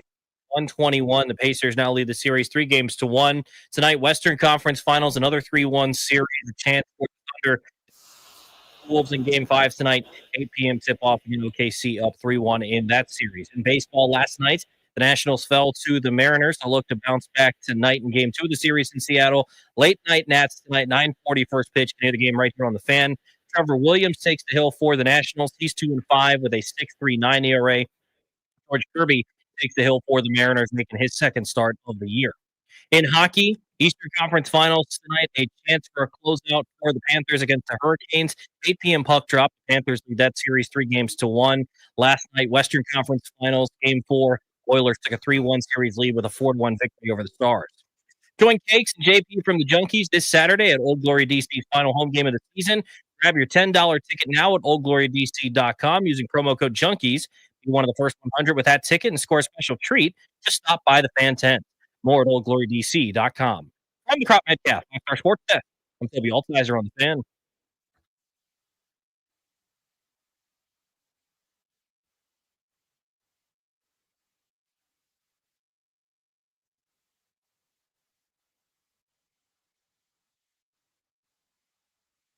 Let's put a pin in that, Tobes. I want to talk about that tomorrow. You mentioned the hockey postseason. I usually don't do much hockey breaking down stuff, and I don't think we're going to talk about the Hurricanes' third line or anything tomorrow. But if Florida executes the gentleman's sweep, I think it's a conversation Cats fans need to have. Yeah. Right? I mean, I think the other night was a 1-0 game, and then a couple of netters changed the eye line. If Florida wins in 5, handily knocking Carolina all over the place. Pretty fair question to ask Caps fans. The team that just kicked your ass got their ass kicked. Yeah. I mean, we were telling ourselves the entire series, like, oh, yeah, this is one of the best teams in hockey. They are, but then Florida just had their way. Yeah, Florida's real comfortable. Yeah, didn't literally seem upset. Carolina makes the series, conversation, maybe a little bitter. But I think it's something we need to put a pin in talk about that. Manana. Now, kind of day 2 of the Ken Rosenthal story, where he took the national. Basically, again, it's a dark cloud of hopelessness. Quite frankly, whether you want to hear it or not, is out there. One of the things he pointed out, which kind of made me, my jaw dropped, was that Mackenzie Gore is at the exact same point in his career arc, because it was service time already with the big league club in San Diego. He's actually an all-star. He's a badass. But he's at the same point as Juan Soto was when they traded him away. Wow. In terms of his time going towards free agency. Yeah, that's insane. I mean, whoa. Right? Yeah. That is sort of scary to think about, right? Very scary, because you almost think of Mackenzie Gore as still a real young pup, and he is. But that shows you, one, how good Juan Soto was. But they're nowhere near where when Soto was called up, he immediately turned into a World Series contender again. And it's basically to say most of these guys, C.J. Abrams isn't, are a Boris guy. And they have an opportunity. They had some extension talks potentially with Abrams. Season, they didn't finalize that. Then you had the end of season incident that we know about. Yeah. Taking that glove tap is having an all-star caliber season. He's been awesome. So maybe you can get that going. But at the same time, does that feel like it's in the cards for them at this point to lay out that kind of cash without all the deferred money? And like you talk about kind of the hopelessness of the ownership group as currently constructed. With this article, it kind of goes deep into what's going on with the front office and some of the problems they're in. And we're asking what percentage of that blame pie goes to the front office. 800-636-1067. We're not very patient in D.C. How much does the front office get here? Yeah, buddy. I actually have the same, like 25%, right? I go to a lot of games. All these guys, my kids, right? All young guys, these are my kids. The front office is responsible for giving Davey the talent to work with, right? I've seen Davey because of his lineup changes and adjustments, like squeak out some games last year and this year that I didn't think we had a chance to win. But Davey does a good job with what he's given, right? Rizzo, right? To your point, Toby, this isn't like the NFL, right? So there's so much talent, so many prospects, right? But let's get some R&D. Can we get a pitching warehouse or headquarters or something? Because the bullpen has been our Achilles heel literally for the last 5, 6 shoots. Well, since the World Series, right? I mean, we even had a bullpen issues then, right? But I definitely think, like, Mike has the most secured job security in the world, right? He's not going anywhere. And I would attribute our ownership group to the NBA lottery, the draft lottery, right? We know it sucks, it stinks, right? But every time something goes wrong with this team, we just say, ownership sucks. But Mike's got to get some, front office got to get some. I would give him a 30%. I don't think that's too much. And then, Davey gets 10, right? We can't, everybody got their hand in the pie. Mm-hmm. But front office 30, man. Let's be better. Right. Appreciate the call. It's a good one. So every GM has a hallmark or a philosophy. So when you sign up for Mike Rizzo, and I would, by the way, the resume speaks for itself. Yeah, I'm not saying fire Mike Rizzo, by the way. No, not at all. So when you sign up for Mike Rizzo, though, and he's espoused this, he's been open about this. He's talked to Grant and I about this. We're sitting behind the batting cage down in Florida talking about, hit the way he builds teams. And what you're going to deal with, and there's a lot of merit to this, by the way, is not overspending on a bullpen. And it frustrates a lot of people where you go through half a season. Remember 2012 when they won 98 games? They could have won 105, but Henry Rodriguez and old Brad Lidge were the co-closers for half the year. You can go through the timeline and go, God, this bullpen. Yeah, I mean, that's 2019. He doesn't believe in overspending and overcommitting to a bullpen.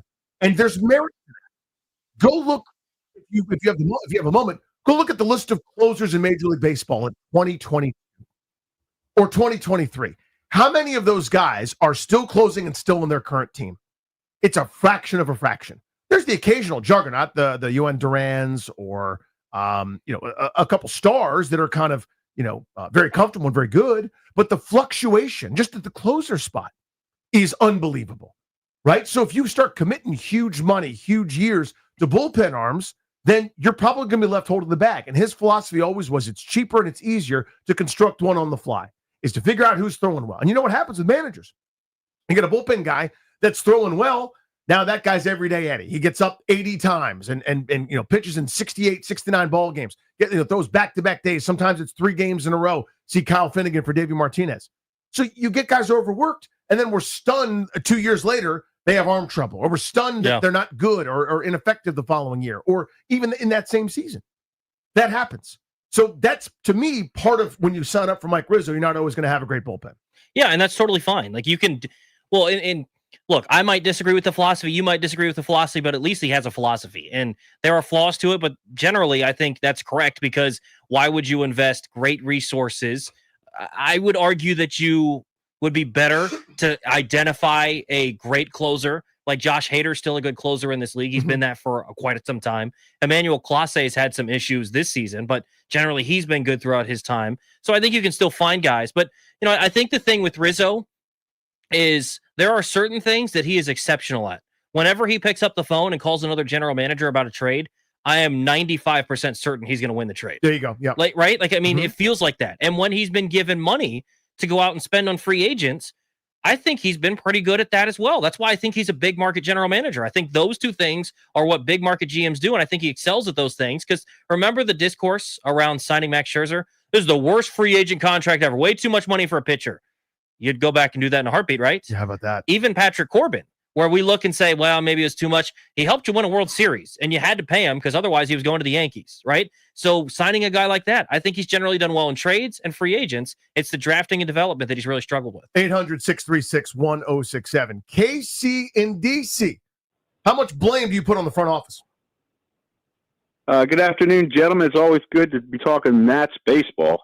But I give ownership 90% of the blame, and Rizzo 10%, and I'll break that down very, very quickly. Go for it. It seems like since we got to 2020, the budget that Rizzo has to deal with has collapsed. It seems like he has got his hands tied behind his back.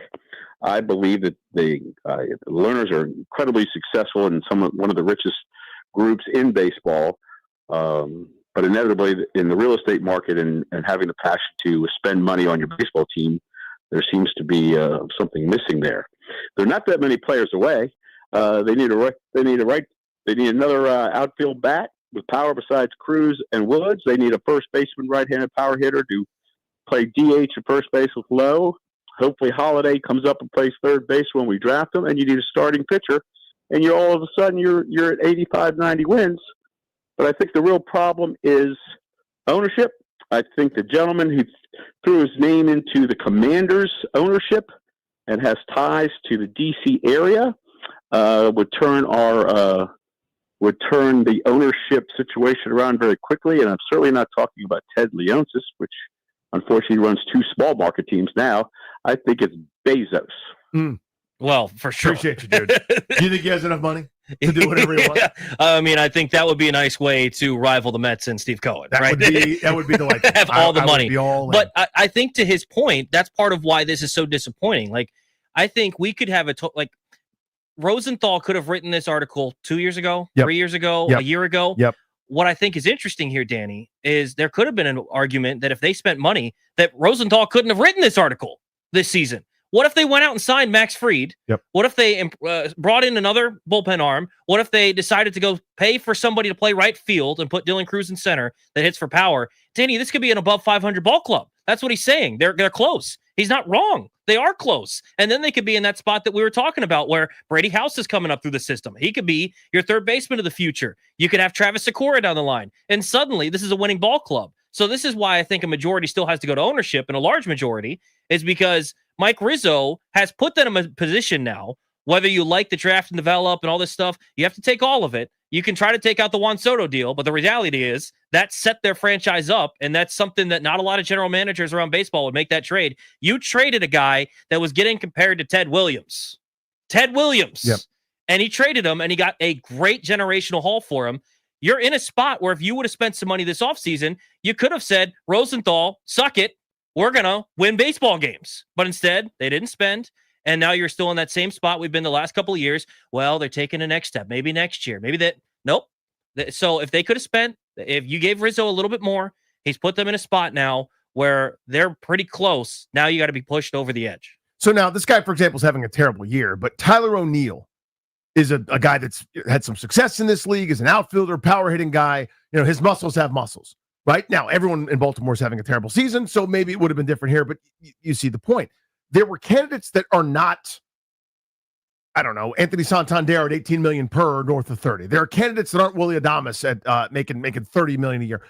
There's a happy medium that was available. And here's the dark side of taking your time and inching along. It's the end of the tunnel, which is the window where you got controllability of these guys is closing very quickly. Right? So if it sounds great to be judicious. It sounds great to be little engine that could and slowly but surely put a core together and increase the core, etc. The next thing you know, guys are what Mackenzie Gore is. The same amount of service time away from free agency as Juan Soto was when they traded him. The same. Not approaching it, but the same now. The window with James Wood, MVP candidate, is open now. C.J. Abrams, all-star. It's open now. This was supposed to be that offseason. So, of course, the lion's share is on the ownership. Of course it is. And that's where the fun debate, I think, is exactly how much. But the idea that it's just going to sort of work out at some point and they'll keep inching forward, in theory, that sounds great. But how do you retain some of these guys? Yes. Right? Like your reinforcements aren't unlimited. And the timing, because it's each year you're drafting the next guy who's 18, 19, 20, 21, 22 years old.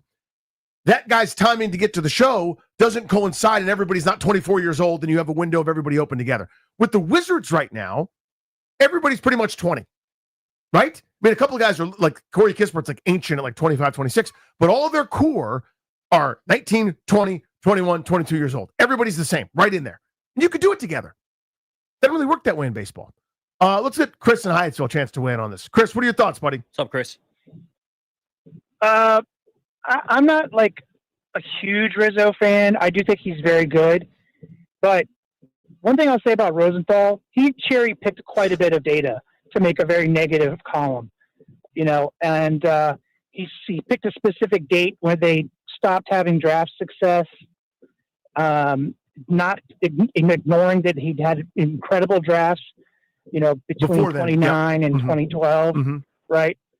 Also neglected to point out that, Juan Soto wasn't drafted. He was an international selection, and it became one of the top 5 players in baseball. Sure.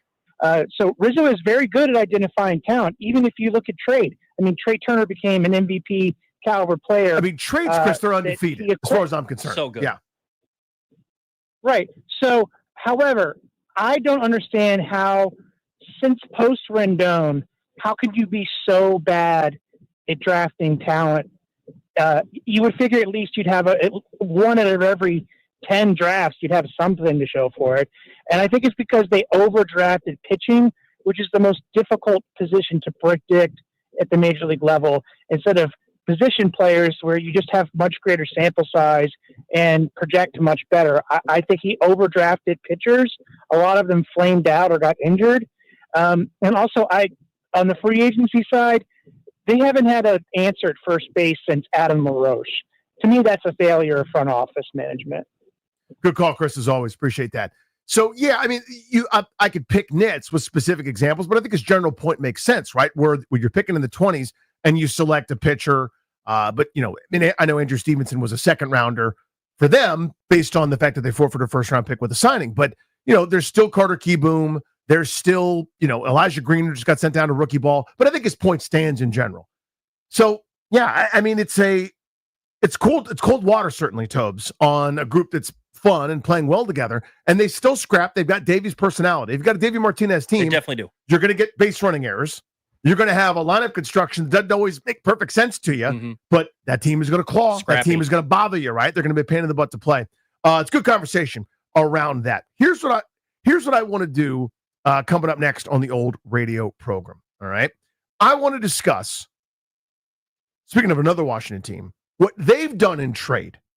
They've got a type, the football team does. They've drafted that type. They've gotten that type in free agency. Have they gotten that type in trade?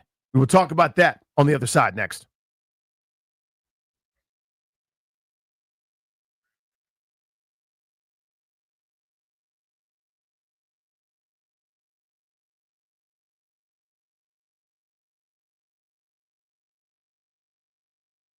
What's up, guys? Danny Ruya here from my pals at Ted Britt Ford. The Memorial Day sales event happening all month long at Ted Britt Ford. A couple really cool things to tell you about.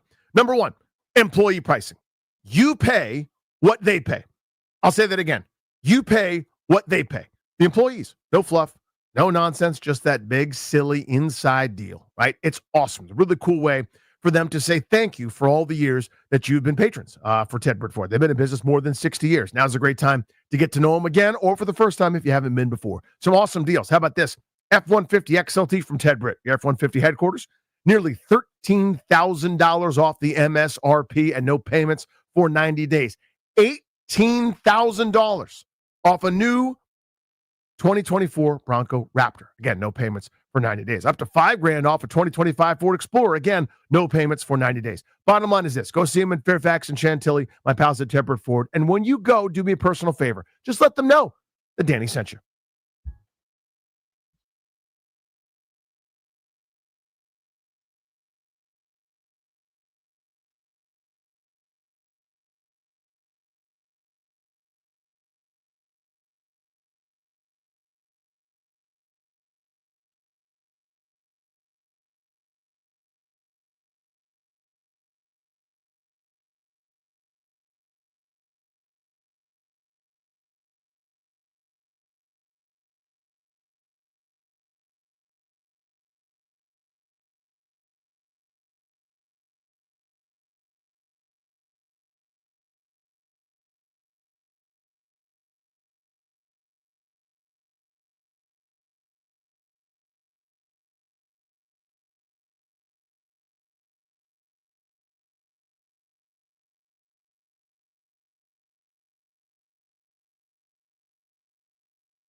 I'm Toby Altizer with your sports update on the Fan. OTAs getting underway for the Commanders today. 3 players not present: Terry McLaurin, Laramie Tunsil, and Marshawn Lattimore. In baseball, the Nationals fell to the Mariners in Game 1 of the series in Seattle last night. They'll look to get back on track tonight. Late night Nationals, 9:40 first pitch. You can hear the game right here on the Fan. Trevor Williams takes the hill for the Nats, 2-5 with a 6.39 ERA on the season for him. George Kirby making his second start of the year. He's 0-1 with a 12.27 ERA coming into tonight's start. In hockey tonight, a chance for the Panthers to finish off the Hurricanes in Game 5 of the Eastern Conference Finals tonight. 8 p.m. puck drop. The Panthers lead the series 3-1. Western Conference Finals, 3-1 series in that one as well. Timberwolves and Thunder. The Thunder with a closeout game tonight. 8 p.m. tip-off for that one. Thunder up 3-1 in that series. From the Crop Metcalf 5-Star Sports Desk, I'm Toby Altizer on the Fan.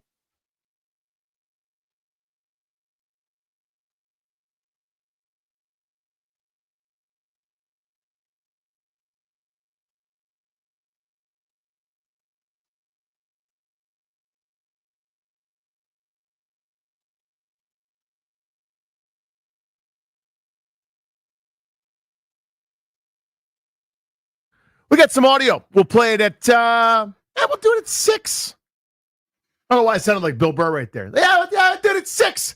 Got some people talking. We'll do it at 6. We'll do that at 6 p.m. Welcome back to the show. Grant and Danny here on the Van. Tobes in for GP. Got some audio from Jaden Daniels and head coach Dan Quinn. By the way, I'm going to go Dan Quinn. I think it's weird to just over DQ it. Like, we're not in the same room. I'm not asking him to pass me the salt. Dan Quinn. That's how I do it, but other people do it differently. That's just where I'm at on that. Tobes, you had a little, what we like to do a lot of times on this program is one of the two of us, usually Grant and I, have different passions, different things that get us fired up. Geography, like me. Yeah, exactly. Geography, like you. When somebody has a burr, has a little flame, a little Bunsen burner under their tuchus, they got a little something that fires them up, we usually think to ourselves, that'll probably be pretty good discussion. One person can be like, I don't really see it, but Danny does, so go crazy, idiot, and wave your arms around and get all red-faced and get all hoarse. Or, Grant, you can get mad at the guy because he has long hair. Whatever you want to do, we'll do. So, Tobes had a little thing. Dare I say it was a burr? Dare I say it was a little splinter? Dare I say you were sitting on a Bunsen burner with something? And I'm going to turn it over to you when it comes to the Local 53. Yeah, so I think it's been interesting over the last year and a half with this, regime in place with Adam Peters, with Dan Quinn, these guys talking about, we want to draft commanders. We want to bring in commanders, right? They talk about the commander tag, brotherhood, culture, all these things. And when you look at their first draft class, everybody that they brought in was a team captain and a high character guy, high motor, right? All these guys working super hard and showing up to everything and doing all these things. And even this year, when they're talking about guys that they're bringing in high character, you have the commander tag, all these things. And free agents, they want guys that, are team leaders and guys of that sort. Doesn't necessarily fit the same trend of guys that they traded for. Not to say that any of these guys are like George Pickens, where you're like, whoa, he could be a problem in the locker room. Not necessarily feeling like that, but think of the guys that they've traded for. Laramie Tunsil, not known for the highest work ethic. Not saying he's a bad football player, but you hear some Houston people talk about him in run blocking. They're like, well, he's a little bit not as interested, right? He's a pass blocker, but he's not going to go all out on that. Consequently, where's Laramie Tunsil at right now? Not at OTAs. Marshawn Lattimore, when they traded for him, bit of a hothead at times, kind of goes with the position a little bit. But think about some guys that have been really good at the position that also weren't hotheads. Darrell Green, one that played here, wasn't exactly going crazy all the time. Mikey Sandmer still looks like he could be a corner. It's not like he's chewing dudes out all the time like you've seen with Marshawn Lattimore. But does he quite fit that commander tag? And then Deebo Samuel.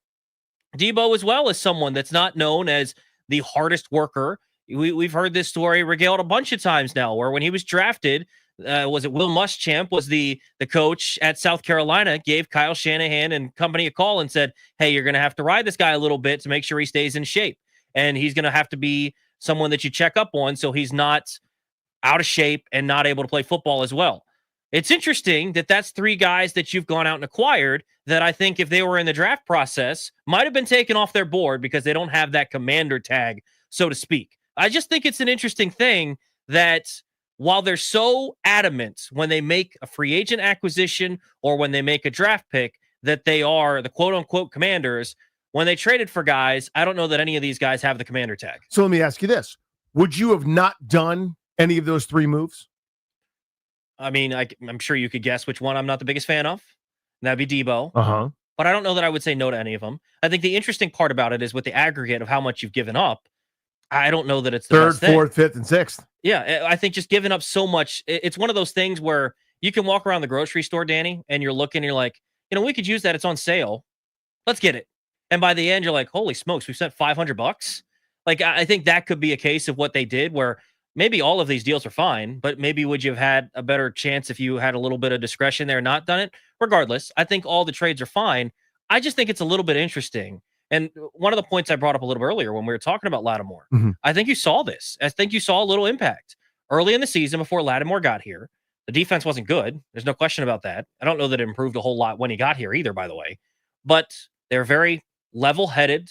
If you saw a penalty, it was probably from Benjamin St. Juste with a pass interference down the field, but it wasn't because he was mouthing off. It wasn't because he was pushing someone after a play. Wasn't extracurricular. It wasn't roughhousing or anything like that.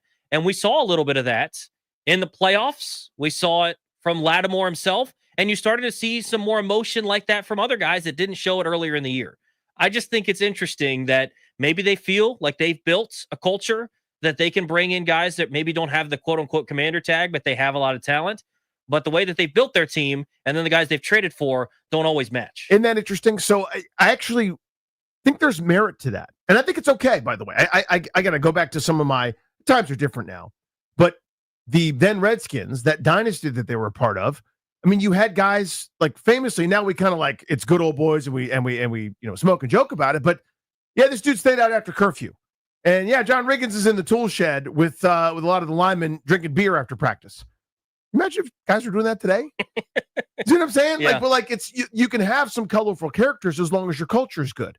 I don't mind the occasional colorful character. I don't mind the occasional me guy as long as his me lines up with the we, as long as it lines up with what we need. I actually think you need that sometimes. I mean, it's one of my heroes. I love Gary Clark. I got to meet Gary Clark when he ran a bar in Bethesda. Did some stand-up at it. It was incredible. But Gary Clark wasn't always like the greatest team guy. He'd have his mouthpiece out when it was a run play because he's like, I'm not doing anything. You know what I'm saying? Like, it wasn't always the most hardworking blocker down the football field for Gerald Riggs and company, right? So I guess my point is, you can have some of that. You can't major in it, and you can't let it be destructive.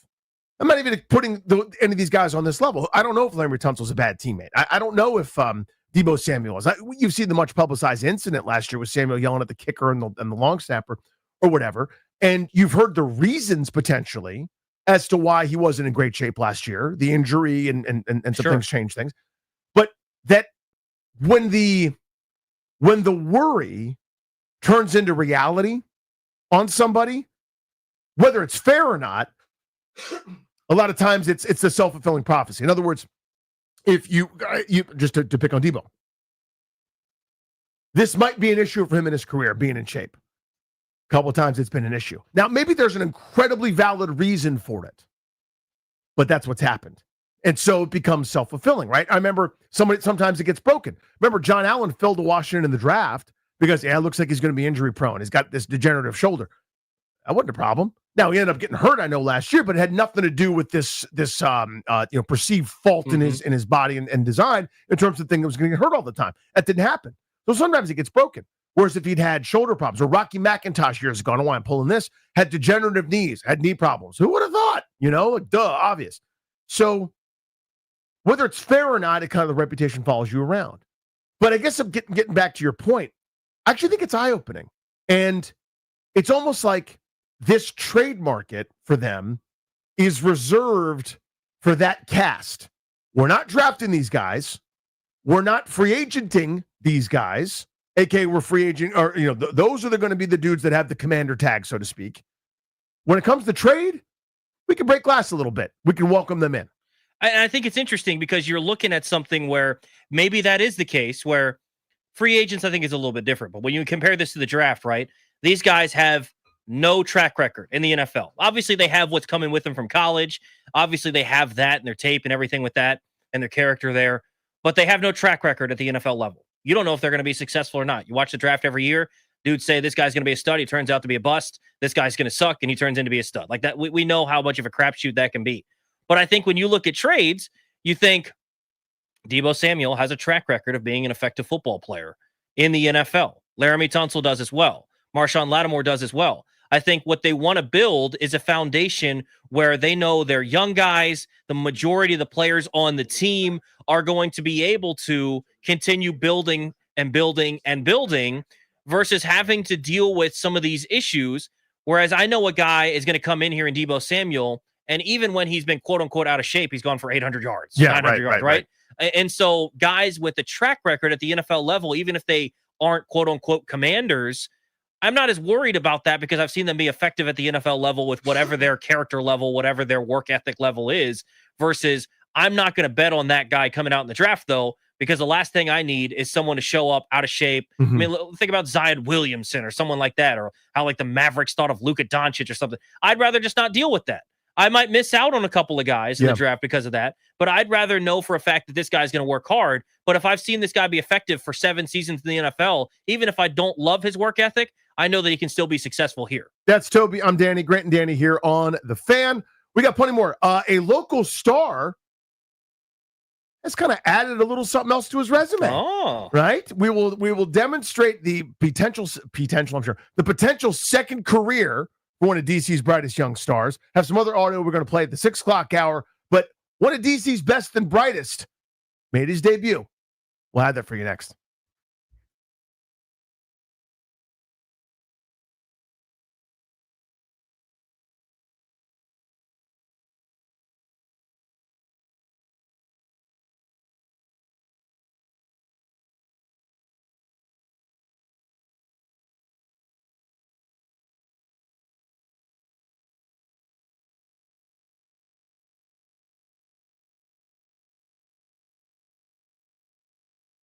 What's up, guys? Danny Rouillet here for my friends and my realtors. That's Debbie, Sarah, and Reynolds of Power Home Team with Keller Williams.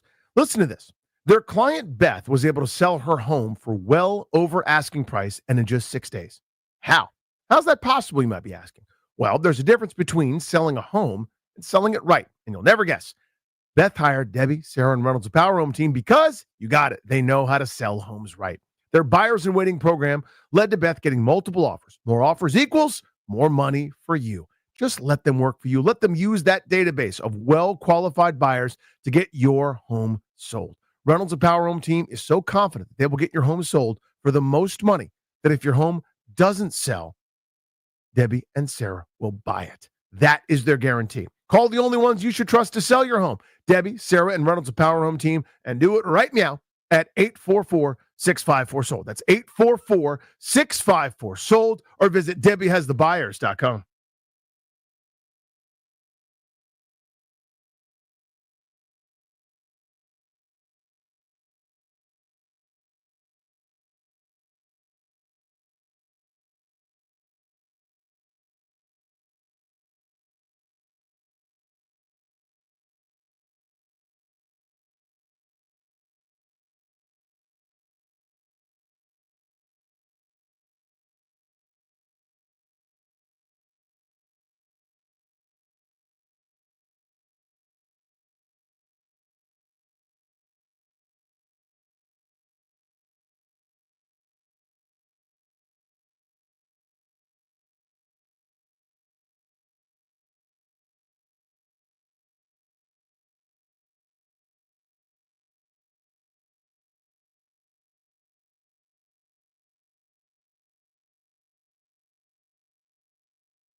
G&D here on the Fan. Tobes in for Jeeps. About 45 more minutes of us, and we are out of here. Overtime, the Nats baseball, late night West Coast. Maybe they could score some more points than they did last night. That'd be nice. Against the Seattle Mariners, who could pitch, by the way. I mean, they got a staff. Johnny Hull's staff is nasty in Seattle, but hopefully it's a little bit more competitive than last night. But that happens. That's the old sport of baseball. Speaking of baseball, we got a young star in town. You're familiar with his work.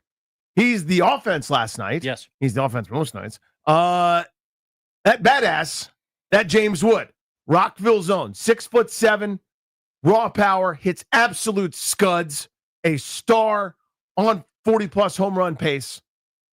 Well, we got some audio for you. He made his acting debut, as far as we know. This is for, I believe it's Papa John's. Papa John's. So you won't have the visuals, but you'll get the sense. It's not the most complicated commercial in human history. But check out James Wood in a spot. James, come in. Sit down. You're too tall. 2 fresh pies, James. Which one tastes better? They taste the same. They taste the same. Wrong. This one's better because it's half off. Now what are you going to do about it? I could hit some more home runs. That's why I like you, James. When James Wood hits a home run, Papa John's pizzas are half price the following day with promo code JW50. So there you go. That's better it, the James ingredients, Wood better pizza, Papa John's. First of all, the kid is outstanding in that. I know that's not the point of this, but that kid crushes it. Yeah, incredible. She has popped me I've watched it a handful of times. She made me laugh. The thing you don't get is when she's mocking him.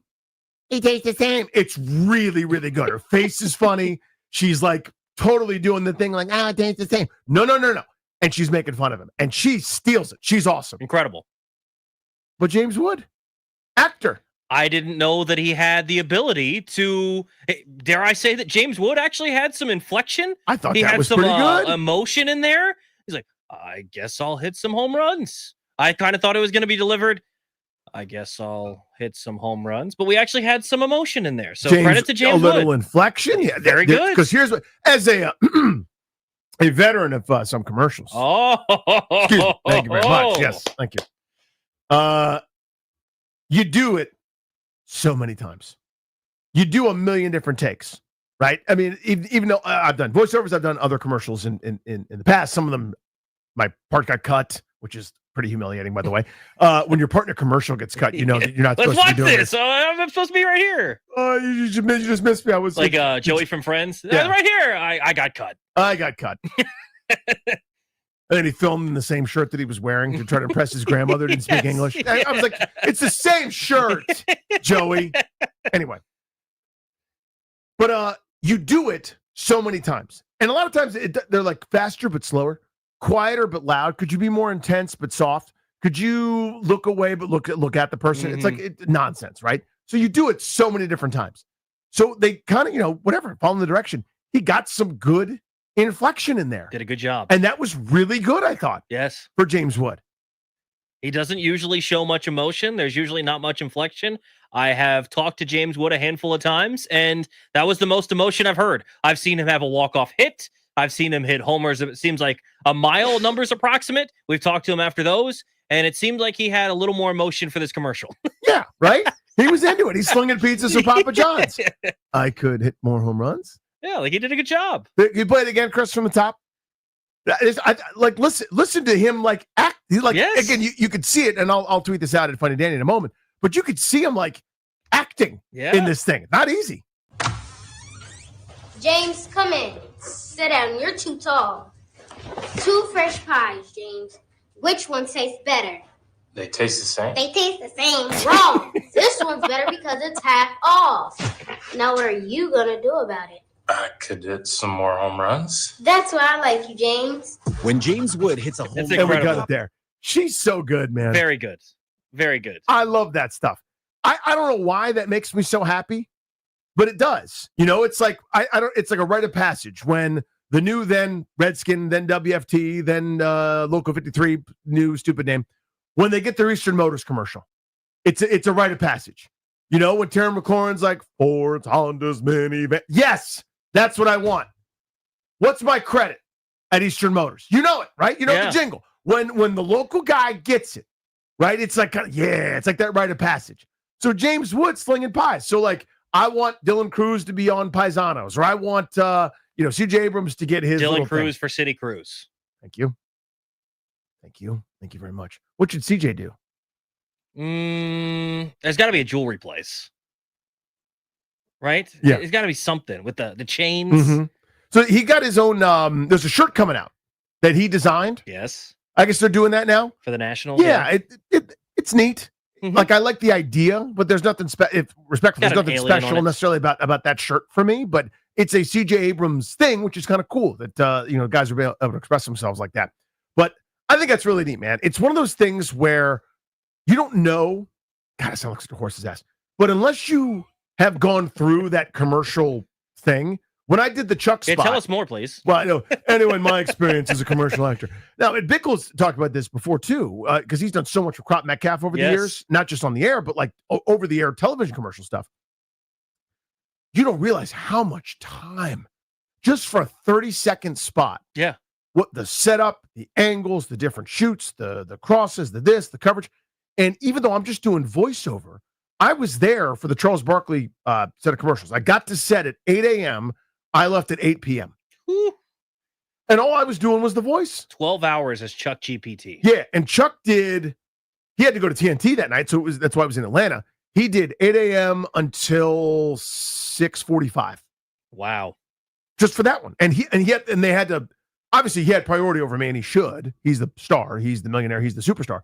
Because they had to make sure they got all of his stuff first, and then the rest of us peons got our stuff done, right? But even still, like, that is such a long day just for something that's super simple. You won't even notice. So I guarantee you James Wood went through that door 1,000 times. I guarantee you James Wood sat down and they went, James, could you sit in a different way? Could you sit with your legs crossed? Sit upright. Sit hunched over. You're so tall. Sit this way. And the little chemistry went back and forth. I thought it was really good. I thought it was really, really good. It's really, really cool to see him get featured because he's becoming, like Grant's bit is stop sleeping on James Wood. I know most people around here know him, but like if he can continue to grow his stardom, I think I don't even know that they do a good enough job. Like this kid's from right around here. He grew up in the area. He loves the area. His family's at every game, it seems like. And I don't know that they do a good job of it, a good enough job of it, but now it's cool to see him kind of getting recognized a little bit more. So some flowers there for James Wood slinging Papa John's pizzas. Very, very cool stuff. Plenty of other audio here. Jaden Daniels spoke. Dan Quinn spoke. We've got some highlights from that we'll give you, plus a Nats lineup when we come back here on the other side, 6 p.m. on The Fan.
I'm Toby Altizer with your sports update on the Fan. This update is brought to you by Reynolds and Power Home Team, Keller Williams Realty. In the NFL, Commanders OTAs getting underway today out in Ashburn. Terry McLaurin, Laramie Tunsil, Marshawn Lattimore, all not present for OTAs today. In the NBA, Western Conference Finals Game 5 tonight, Timberwolves and Thunder. Thunder lead the series 3-1, 8 p.m. tip-off for that one. Thunder looking to close it out.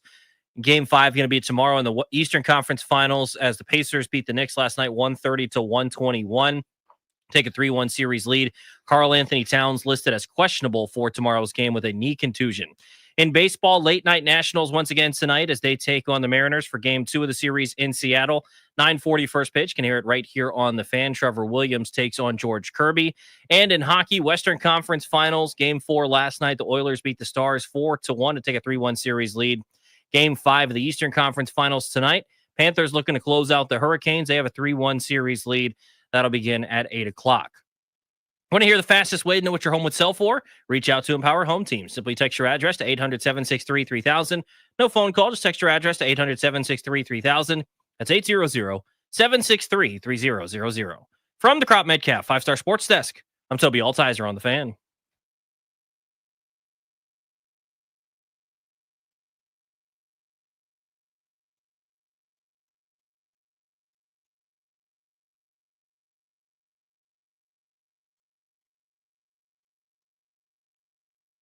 A lot of ways to check out the show. It's Grant and Danny here on the Fan. Tobes in for GP. 30 more minutes with us, and then we're outing. You can listen on the radio. You can check out the Odyssey app. You can go to the YouTube page and see our dumb, stupid faces. Hi, YouTube page. I made a joke earlier, and I said it's the first day with the new board. And we have a listener on the YouTube page who was very curious if we actually did get a new board. No, I was being humorous. I was just joking. Is that why your name is Funny Danny? No. That's a pure coincidence. Oh, okay. Isn't that random? Isn't that weird? Yeah. It's very interesting. Thank you very much. That is Tobes. It's been fun to hang out with him. He is in the rest of the week. We are going to have a day each and every day. So speaking of days, you've got audio here coming up from Jaden Daniels, who spoke at the podium, Dan Quinn, who spoke at the podium. We got the Nats lineup for you, pointed to do this segment. So, Chris, if we could, let's start with Jaden Daniels. Clip number 7, he was asked about getting swole this offseason. Nah, I was just working out. It wasn't like I need to eat this amount much. No, it was just go out there, have a plan, and, naturally just put on weight. So that's been the speculation early here, right? In training camp, was you trying to get bigger? What was happening? It always is interesting to me. I mean, I had teammates who were like this. Again, not Heisman Trophy winners like that. But some dudes who just worked, do whatever they possibly could to bulk up and couldn't. I never really had that problem. That's not true. In high school, I had that problem. And then once I turned 18, 19, that it was the opposite. Now I've been trying to not be fat since then. Try not to bulk up, right? But, some of those guys that could eat whatever they want. You could throw the cheese fries in their gullet that you want, and they're not getting any poundage from it. So, but it sounds like he was cognizant of it, was trying to train to improve his strength. Yeah, it's interesting because sometimes we sleep on this, that the process of the draft, that year for a rookie is just insane when you think about it. Mhm. So you go from preseason of your college season, right? You're starting, end of July, similar to what the NFL is. You're playing games by the end of August or early September. And then you have your whole season, which is going to end of the year. And generally you're going to play a bowl game, which a lot of these guys now sit out. So regardless, you're kind of done with your college season around December timeframe. And then you got to think about getting ready for the scouting combine, which comes up at the end of February, generally around then. You're getting ready and staying ready for the NFL draft and going through all that. So your pro days thrown in there as well. And then you get drafted and you're showing up in your new city for your press conference, and then rookie mini camp, and then OTAs, and then mini camp, and then training camp, and then the season. And all of a sudden, you started playing football in August, July of the previous year, and you're not done again, in Jaden's case, until the end of January. And so this offseason for him has to have felt like he's had a ton of time that he never even thought, right? He finished at the end of January when they lost in the NFC title game, and he hasn't had like real obligations, because remember, all this stuff is voluntary, by the way, technically, but he's been at everything, but he's been able to like work on stuff. Yeah, there's no spring work game, out. Like there's right? nothing required, right? Mhm. Like I think so sometimes we sleep on how much of a slog that schedule is. And so going from your rookie season to your second season, while it's really hard to repeat, like Grant says, rewriting the bestseller and doing it again, but like you have time finally to make some improvement, make some tweaks. In his case, maybe bulk up a little bit. So it's always interesting to me when it comes to adding strength and the like. It ain't like there aren't weight rooms at LSU. True. When you play major Division I college football, that's the priority, is your body, your condition, your ability to play football. With all due respect, you're probably, you're not scheduling geology during the team weightlifting time. You know what I mean? So I'm always interested, and I'm not ripping Jaden Daniels' work ethic in that regard. Just simply saying it's always funny to me where it's like, okay, now the guy's a pro, he can lift weights. And I'm going, at the facility where 100,000 people are showing up to watch him play. LSU's facilities are nicer than the Commanders' Yeah, facilities. you know what I mean? Like, I bet you he had access to a bench press. But it's just interesting. So finally, sometimes your metabolism works a different way, or as you get older, or maybe the weight starts to stick. But either way, that's a running story, is him bulking up. I don't think he's ever going to be Cam Newton. That's not what I want, by the way. That's not his build. That's not who he is. Not to say he can't add muscle and protect that frame a little bit, which I think is something we'd all be excited about.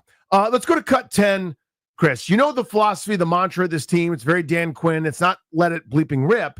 It's that whole we'll play anybody, anytime, anywhere. And now Washington has a target on their back as an NFC title game player. They're everybody's darling. Everybody wants to see them. So what does that mean in terms of translating for primetime games? I think that mantra still stands. I don't think we're looking at it as we play a Monday night or Sunday night. We're just looking at it like, we're playing this opponent this week on a Sunday, on a Monday. It doesn't matter if we play them on Tuesday, Wednesday. Like, we're just going out there and playing football. Has to happen. Your weeks are going to be disrupted from now on. Sorry, you're not the Jaguars. I guess theirs get disrupted all the time. They play half their games in London. You're not the, I don't know, the anonymous Alex Carolina here. Panthers. Thank you very much. You're not the pedestrian Peters. You're not just one of the also-rans.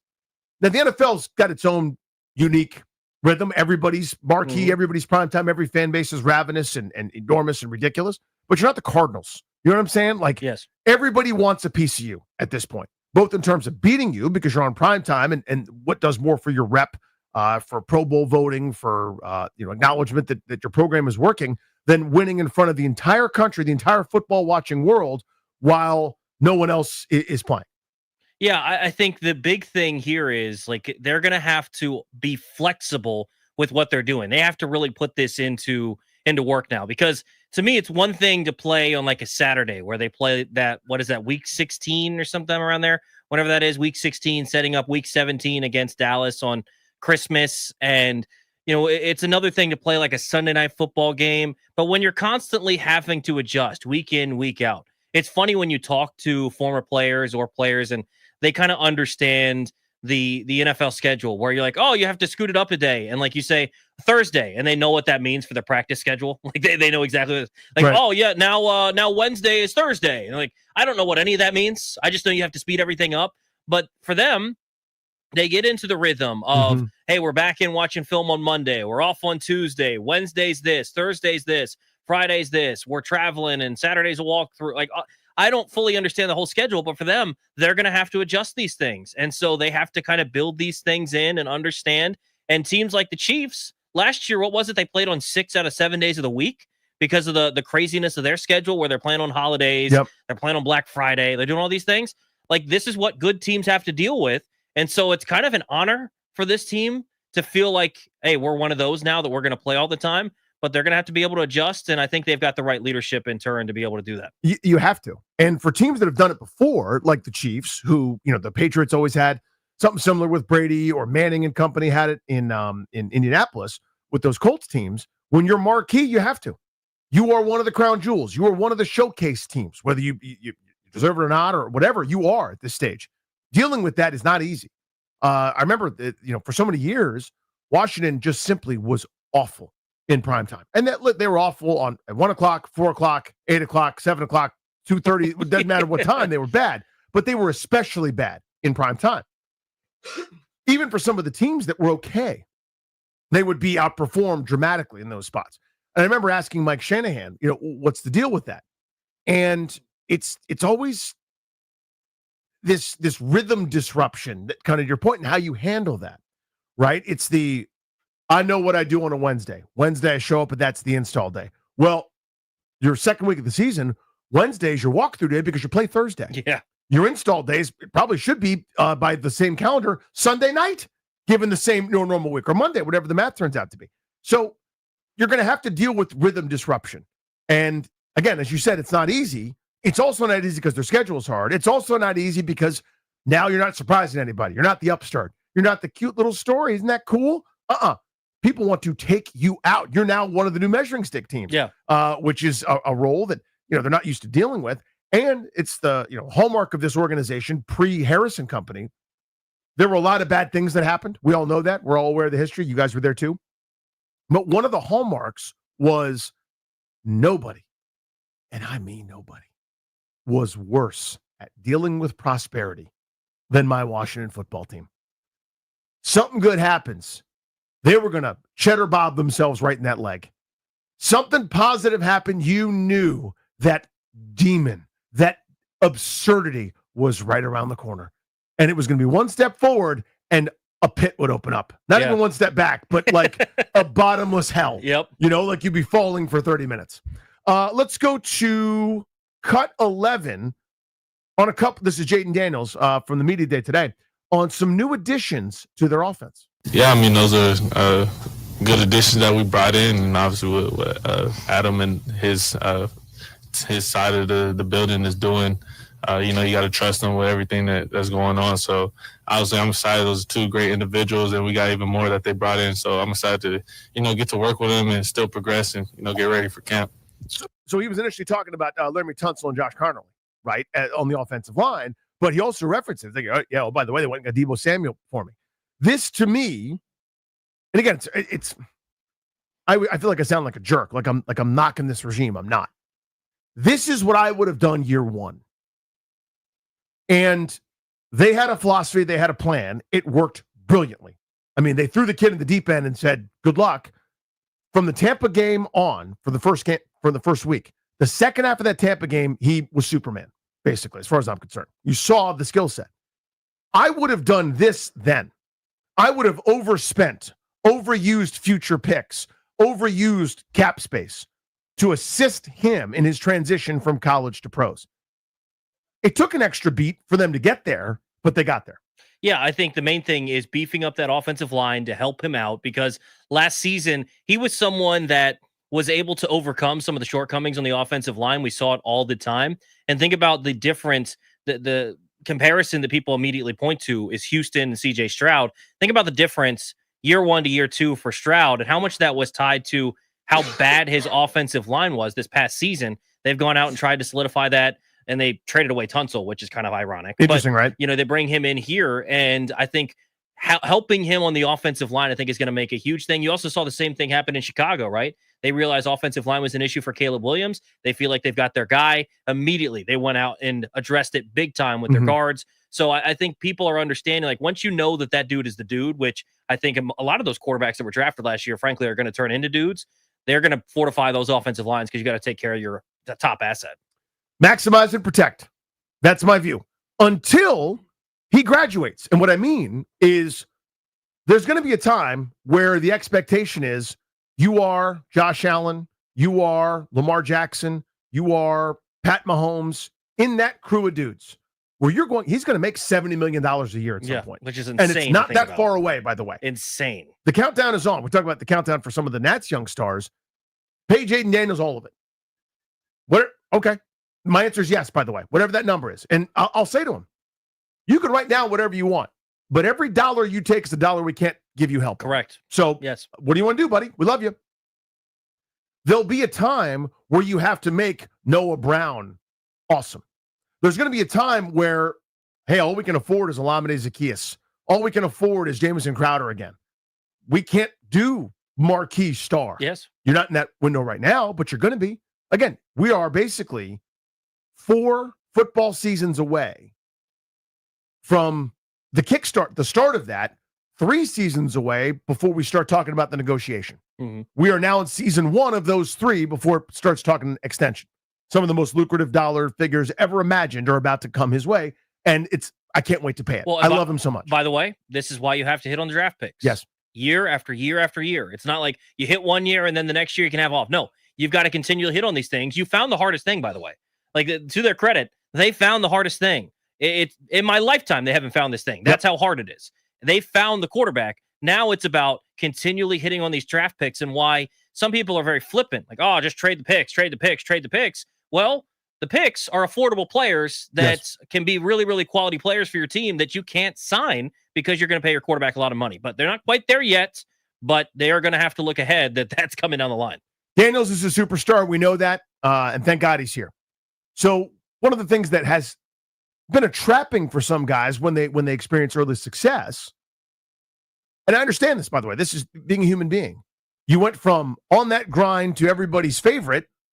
It's easy to go on the Tonight Show. It's easy to go do this appearance or go do that commercial or make that money boss or whatever happens. Jaden Daniels was asked about, now that he's already pretty famous in certain circles, but now nationally, now everybody knows it. And for this fan base, he's the savior, trying to be grounded through being more famous. I mean, I've never been the type of individual that I could say looks for fame. I'm a very introverted individual. So I just go out there and live my life. I live it. I don't really go to many places. I didn't before that, so I don't think that's going to change for me either. Good. Perfect. Thank you. He can play on your football team. My little darling. I love you so much, buddy. I love you. Because here's the thing. Everybody wants a piece of you.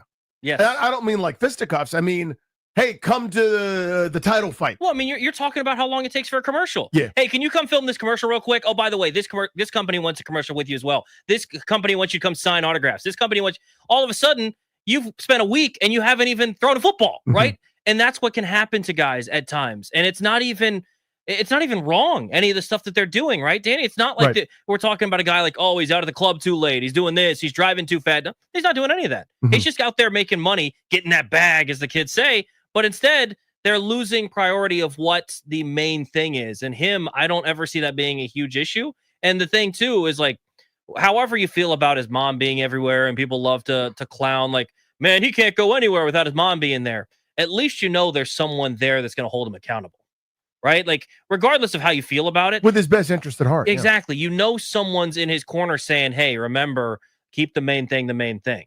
And I think that's huge. And it doesn't mean, and it's always so hard to strike that balance. It doesn't mean you can never do a commercial. Correct. I mean, some of the greatest players of all time, commercials are normal. Michael Jordan did television commercials. You know what I mean? Like, you go up and down the list of some of the great players. Yeah, I mean, we see Pat Mahomes, Andy Reid all the time. By all means, do your State Farm. Do your whatever whatever else Pat Mahomes does. I can't remember. But by all means, do them. Yeah, I mean, I've seen him, he was doing a cologne thing that I saw on socials. I've seen him do voice acting lessons. Yeah. Pat Mahomes. Well, I think he signed didn't he sign a deal with Nike recently, Jaden? I've seen him. Yeah. And so, like, great. Awesome. I'm happy for you. And the other part about it, too, is I'm not worried, even if he's doing some of this other stuff, that the priority is still going to be the main thing. That's the key. Football. That's the key, is when it starts taking over. And again, it feels like I always end up picking on Chase Young. It's just a huge example. One of the times he wasn't at OTAs, he was filming a commercial for something. Man, that's one of those where you go, to your point, that's such a glaring and obvious one where the main thing was no longer the main thing. The main thing was a vehicle for other things, right? And that's not a crime. That's not, as you said, you're not going out and getting arrested or doing something stupid, but you lost the plot. Yes. The thing that affords you other stuff is the main thing, right? So, I mean, you look at having the privilege to be able to do this, right? Being on the air. It's allowed me to do a couple other things that are really cool. And I'm excited about those things. They're awesome. But the instant those other things start getting in the way of me doing the main thing, which is the show, hey, you got to pull back on that, right? Like, you can't lose focus. There's going to be days where you don't have it. I mean, last night I didn't sleep at all. Nobody cares. But my 7-year-old was up. My baby was up. And then they were taking turns. And it's like, okay, I'm screwed. I'm boned. Things happen. Life happens, right? So you're not your best. But if it starts to become a habit where you're neglecting the main thing, your bread and butter, then it becomes an issue. The main thing here is, yes, you got to keep the priority, but put yourself in a position to be successful time and time again. It's what we talk about. Obviously, we come back to baseball a lot. You play baseball. I love baseball and cover it a lot. But think about, you can go up to the plate with a great approach, and sometimes you're going to fail. Yes. You could also hit a home run. Oh, did I fail a lot, Tobes? Right? Is that you're talking about me? Yeah, exactly. No, I think, and that's the thing here is, with a quarterback, it can go with anything. It goes back to the thing we were talking about with the guys they traded for and everything. Put yourself in the best position to be successful. Doesn't guarantee success, but then at least you feel like you can make adjustments if necessary if you do fail. Very well said. Let's grab these Dan Quinn cuts here. I want to start with cut one. He's going to say the right thing. I'm a Dan Quinn guy, right? I wasn't blown away by the hire initially. We'll fully admit that.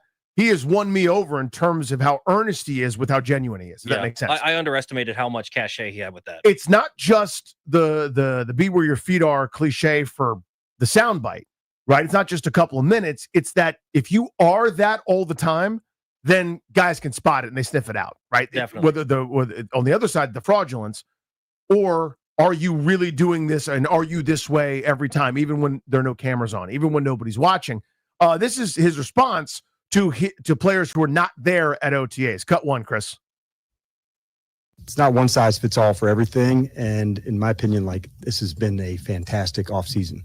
And it's not just the players, it's also the coaches too, John, to say, can we level up, and to level up, what do you look at? What do you want to change? What do you want to keep the same? And so the offseason has been excellent, and so I've been in touch with every guy on the team. And so I've really enjoyed this time. I also have some, stronger relationships than you did maybe a year ago with everybody being new. And now it's that blend of the year two players, to go through with it. It's one of the things I do enjoy about coaching. Like, if you can get to know the man before the ball player, it helps take it and push it a little further.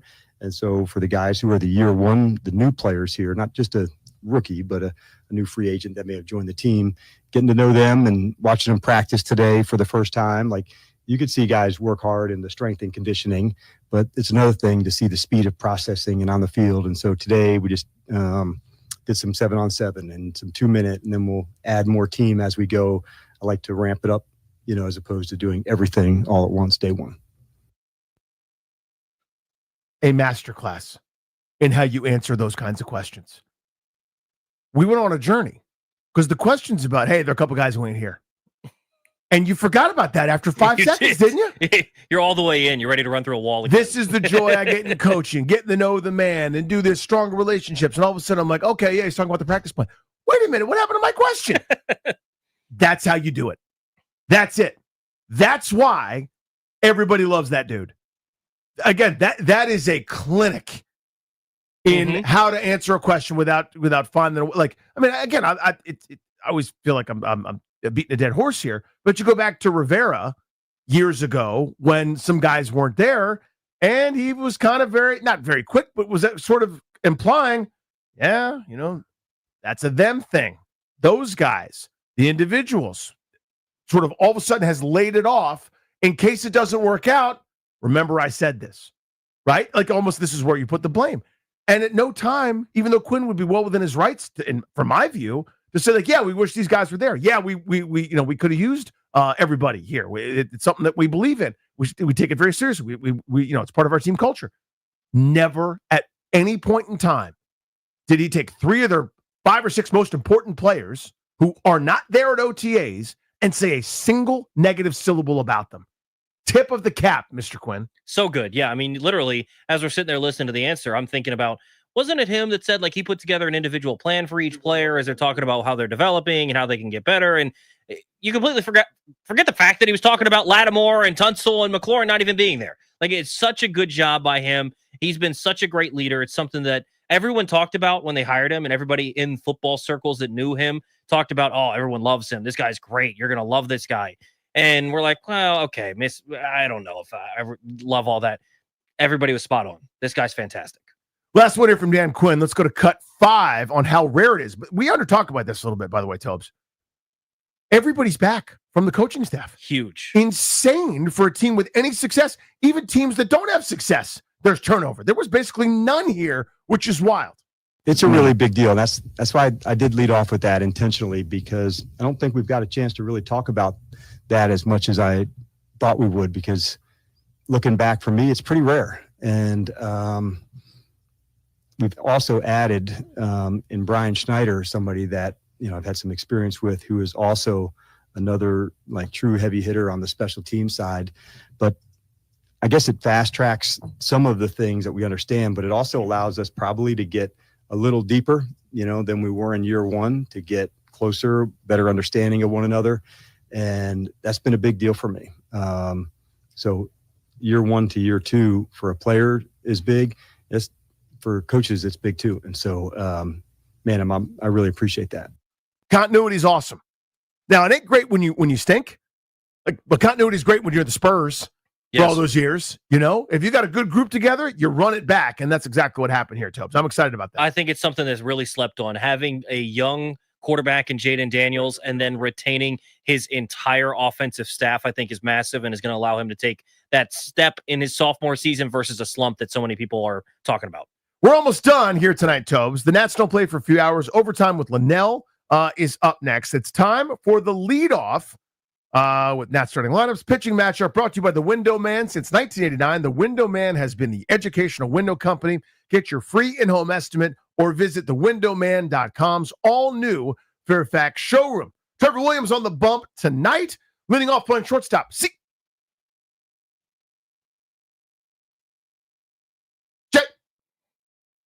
Abrams batting second in left field, James Wood. He's playing first. He's batting third, Nathaniel Lowe. Batting fourth, doing the catching, K-Bear Ruiz. Luis Garcia Jr. batting fifth, playing second base. Josh Bell at the DH spot, hitting sixth. Robert Hassel, the third in center field, batting seventh. Jose Tena, third base, hitting eighth. And in right field, Dalen Lyle, opposite George Kirby, who doesn't have a lot of starts under his belt this year, but has some filthy stuff. Hoping the Nats with a little bit better result than last night, Topes. Yeah, they're going to have a tough pitcher on the mound. The last 3 years for him, he's had an ERA right around 3.5. Last year was 3.53. The 2 years prior, it was under 3.5. Only one start so far this year, but Kirby is nasty. So they struggle with Logan Evans, who, by the way, got optioned by Seattle today. I'm sure they're making some corresponding. I don't know exactly what they're doing. I don't really care, but they got shoved on by him. George Kirby is a tougher task than he even was. So hopefully they come ready to play tonight. Yes, indeed. And Nats all of a sudden have lost 3 or 4 after winning 7 out of 10. And just, you check out the different sample. But that is going to do it for us here on Grant and Danny. I always appreciate you guys checking out the show. Topes, fun to hang out with you, buddy. We'll do it again tomorrow. Always great, man. Always Sounds fun. good. Thanks to, is it Lil Top? What's it called? What's his nickname? Yeah, Lil Top, I think. Was it, Ben, is that it? Yeah, Lil Top. Yeah, thanks to Lil Top. Thanks to Rhino. Thanks to Metal Chris. I appreciate you guys checking out the show. We'll be back at it at 2 overtime with Linnell. Up next on The Fan.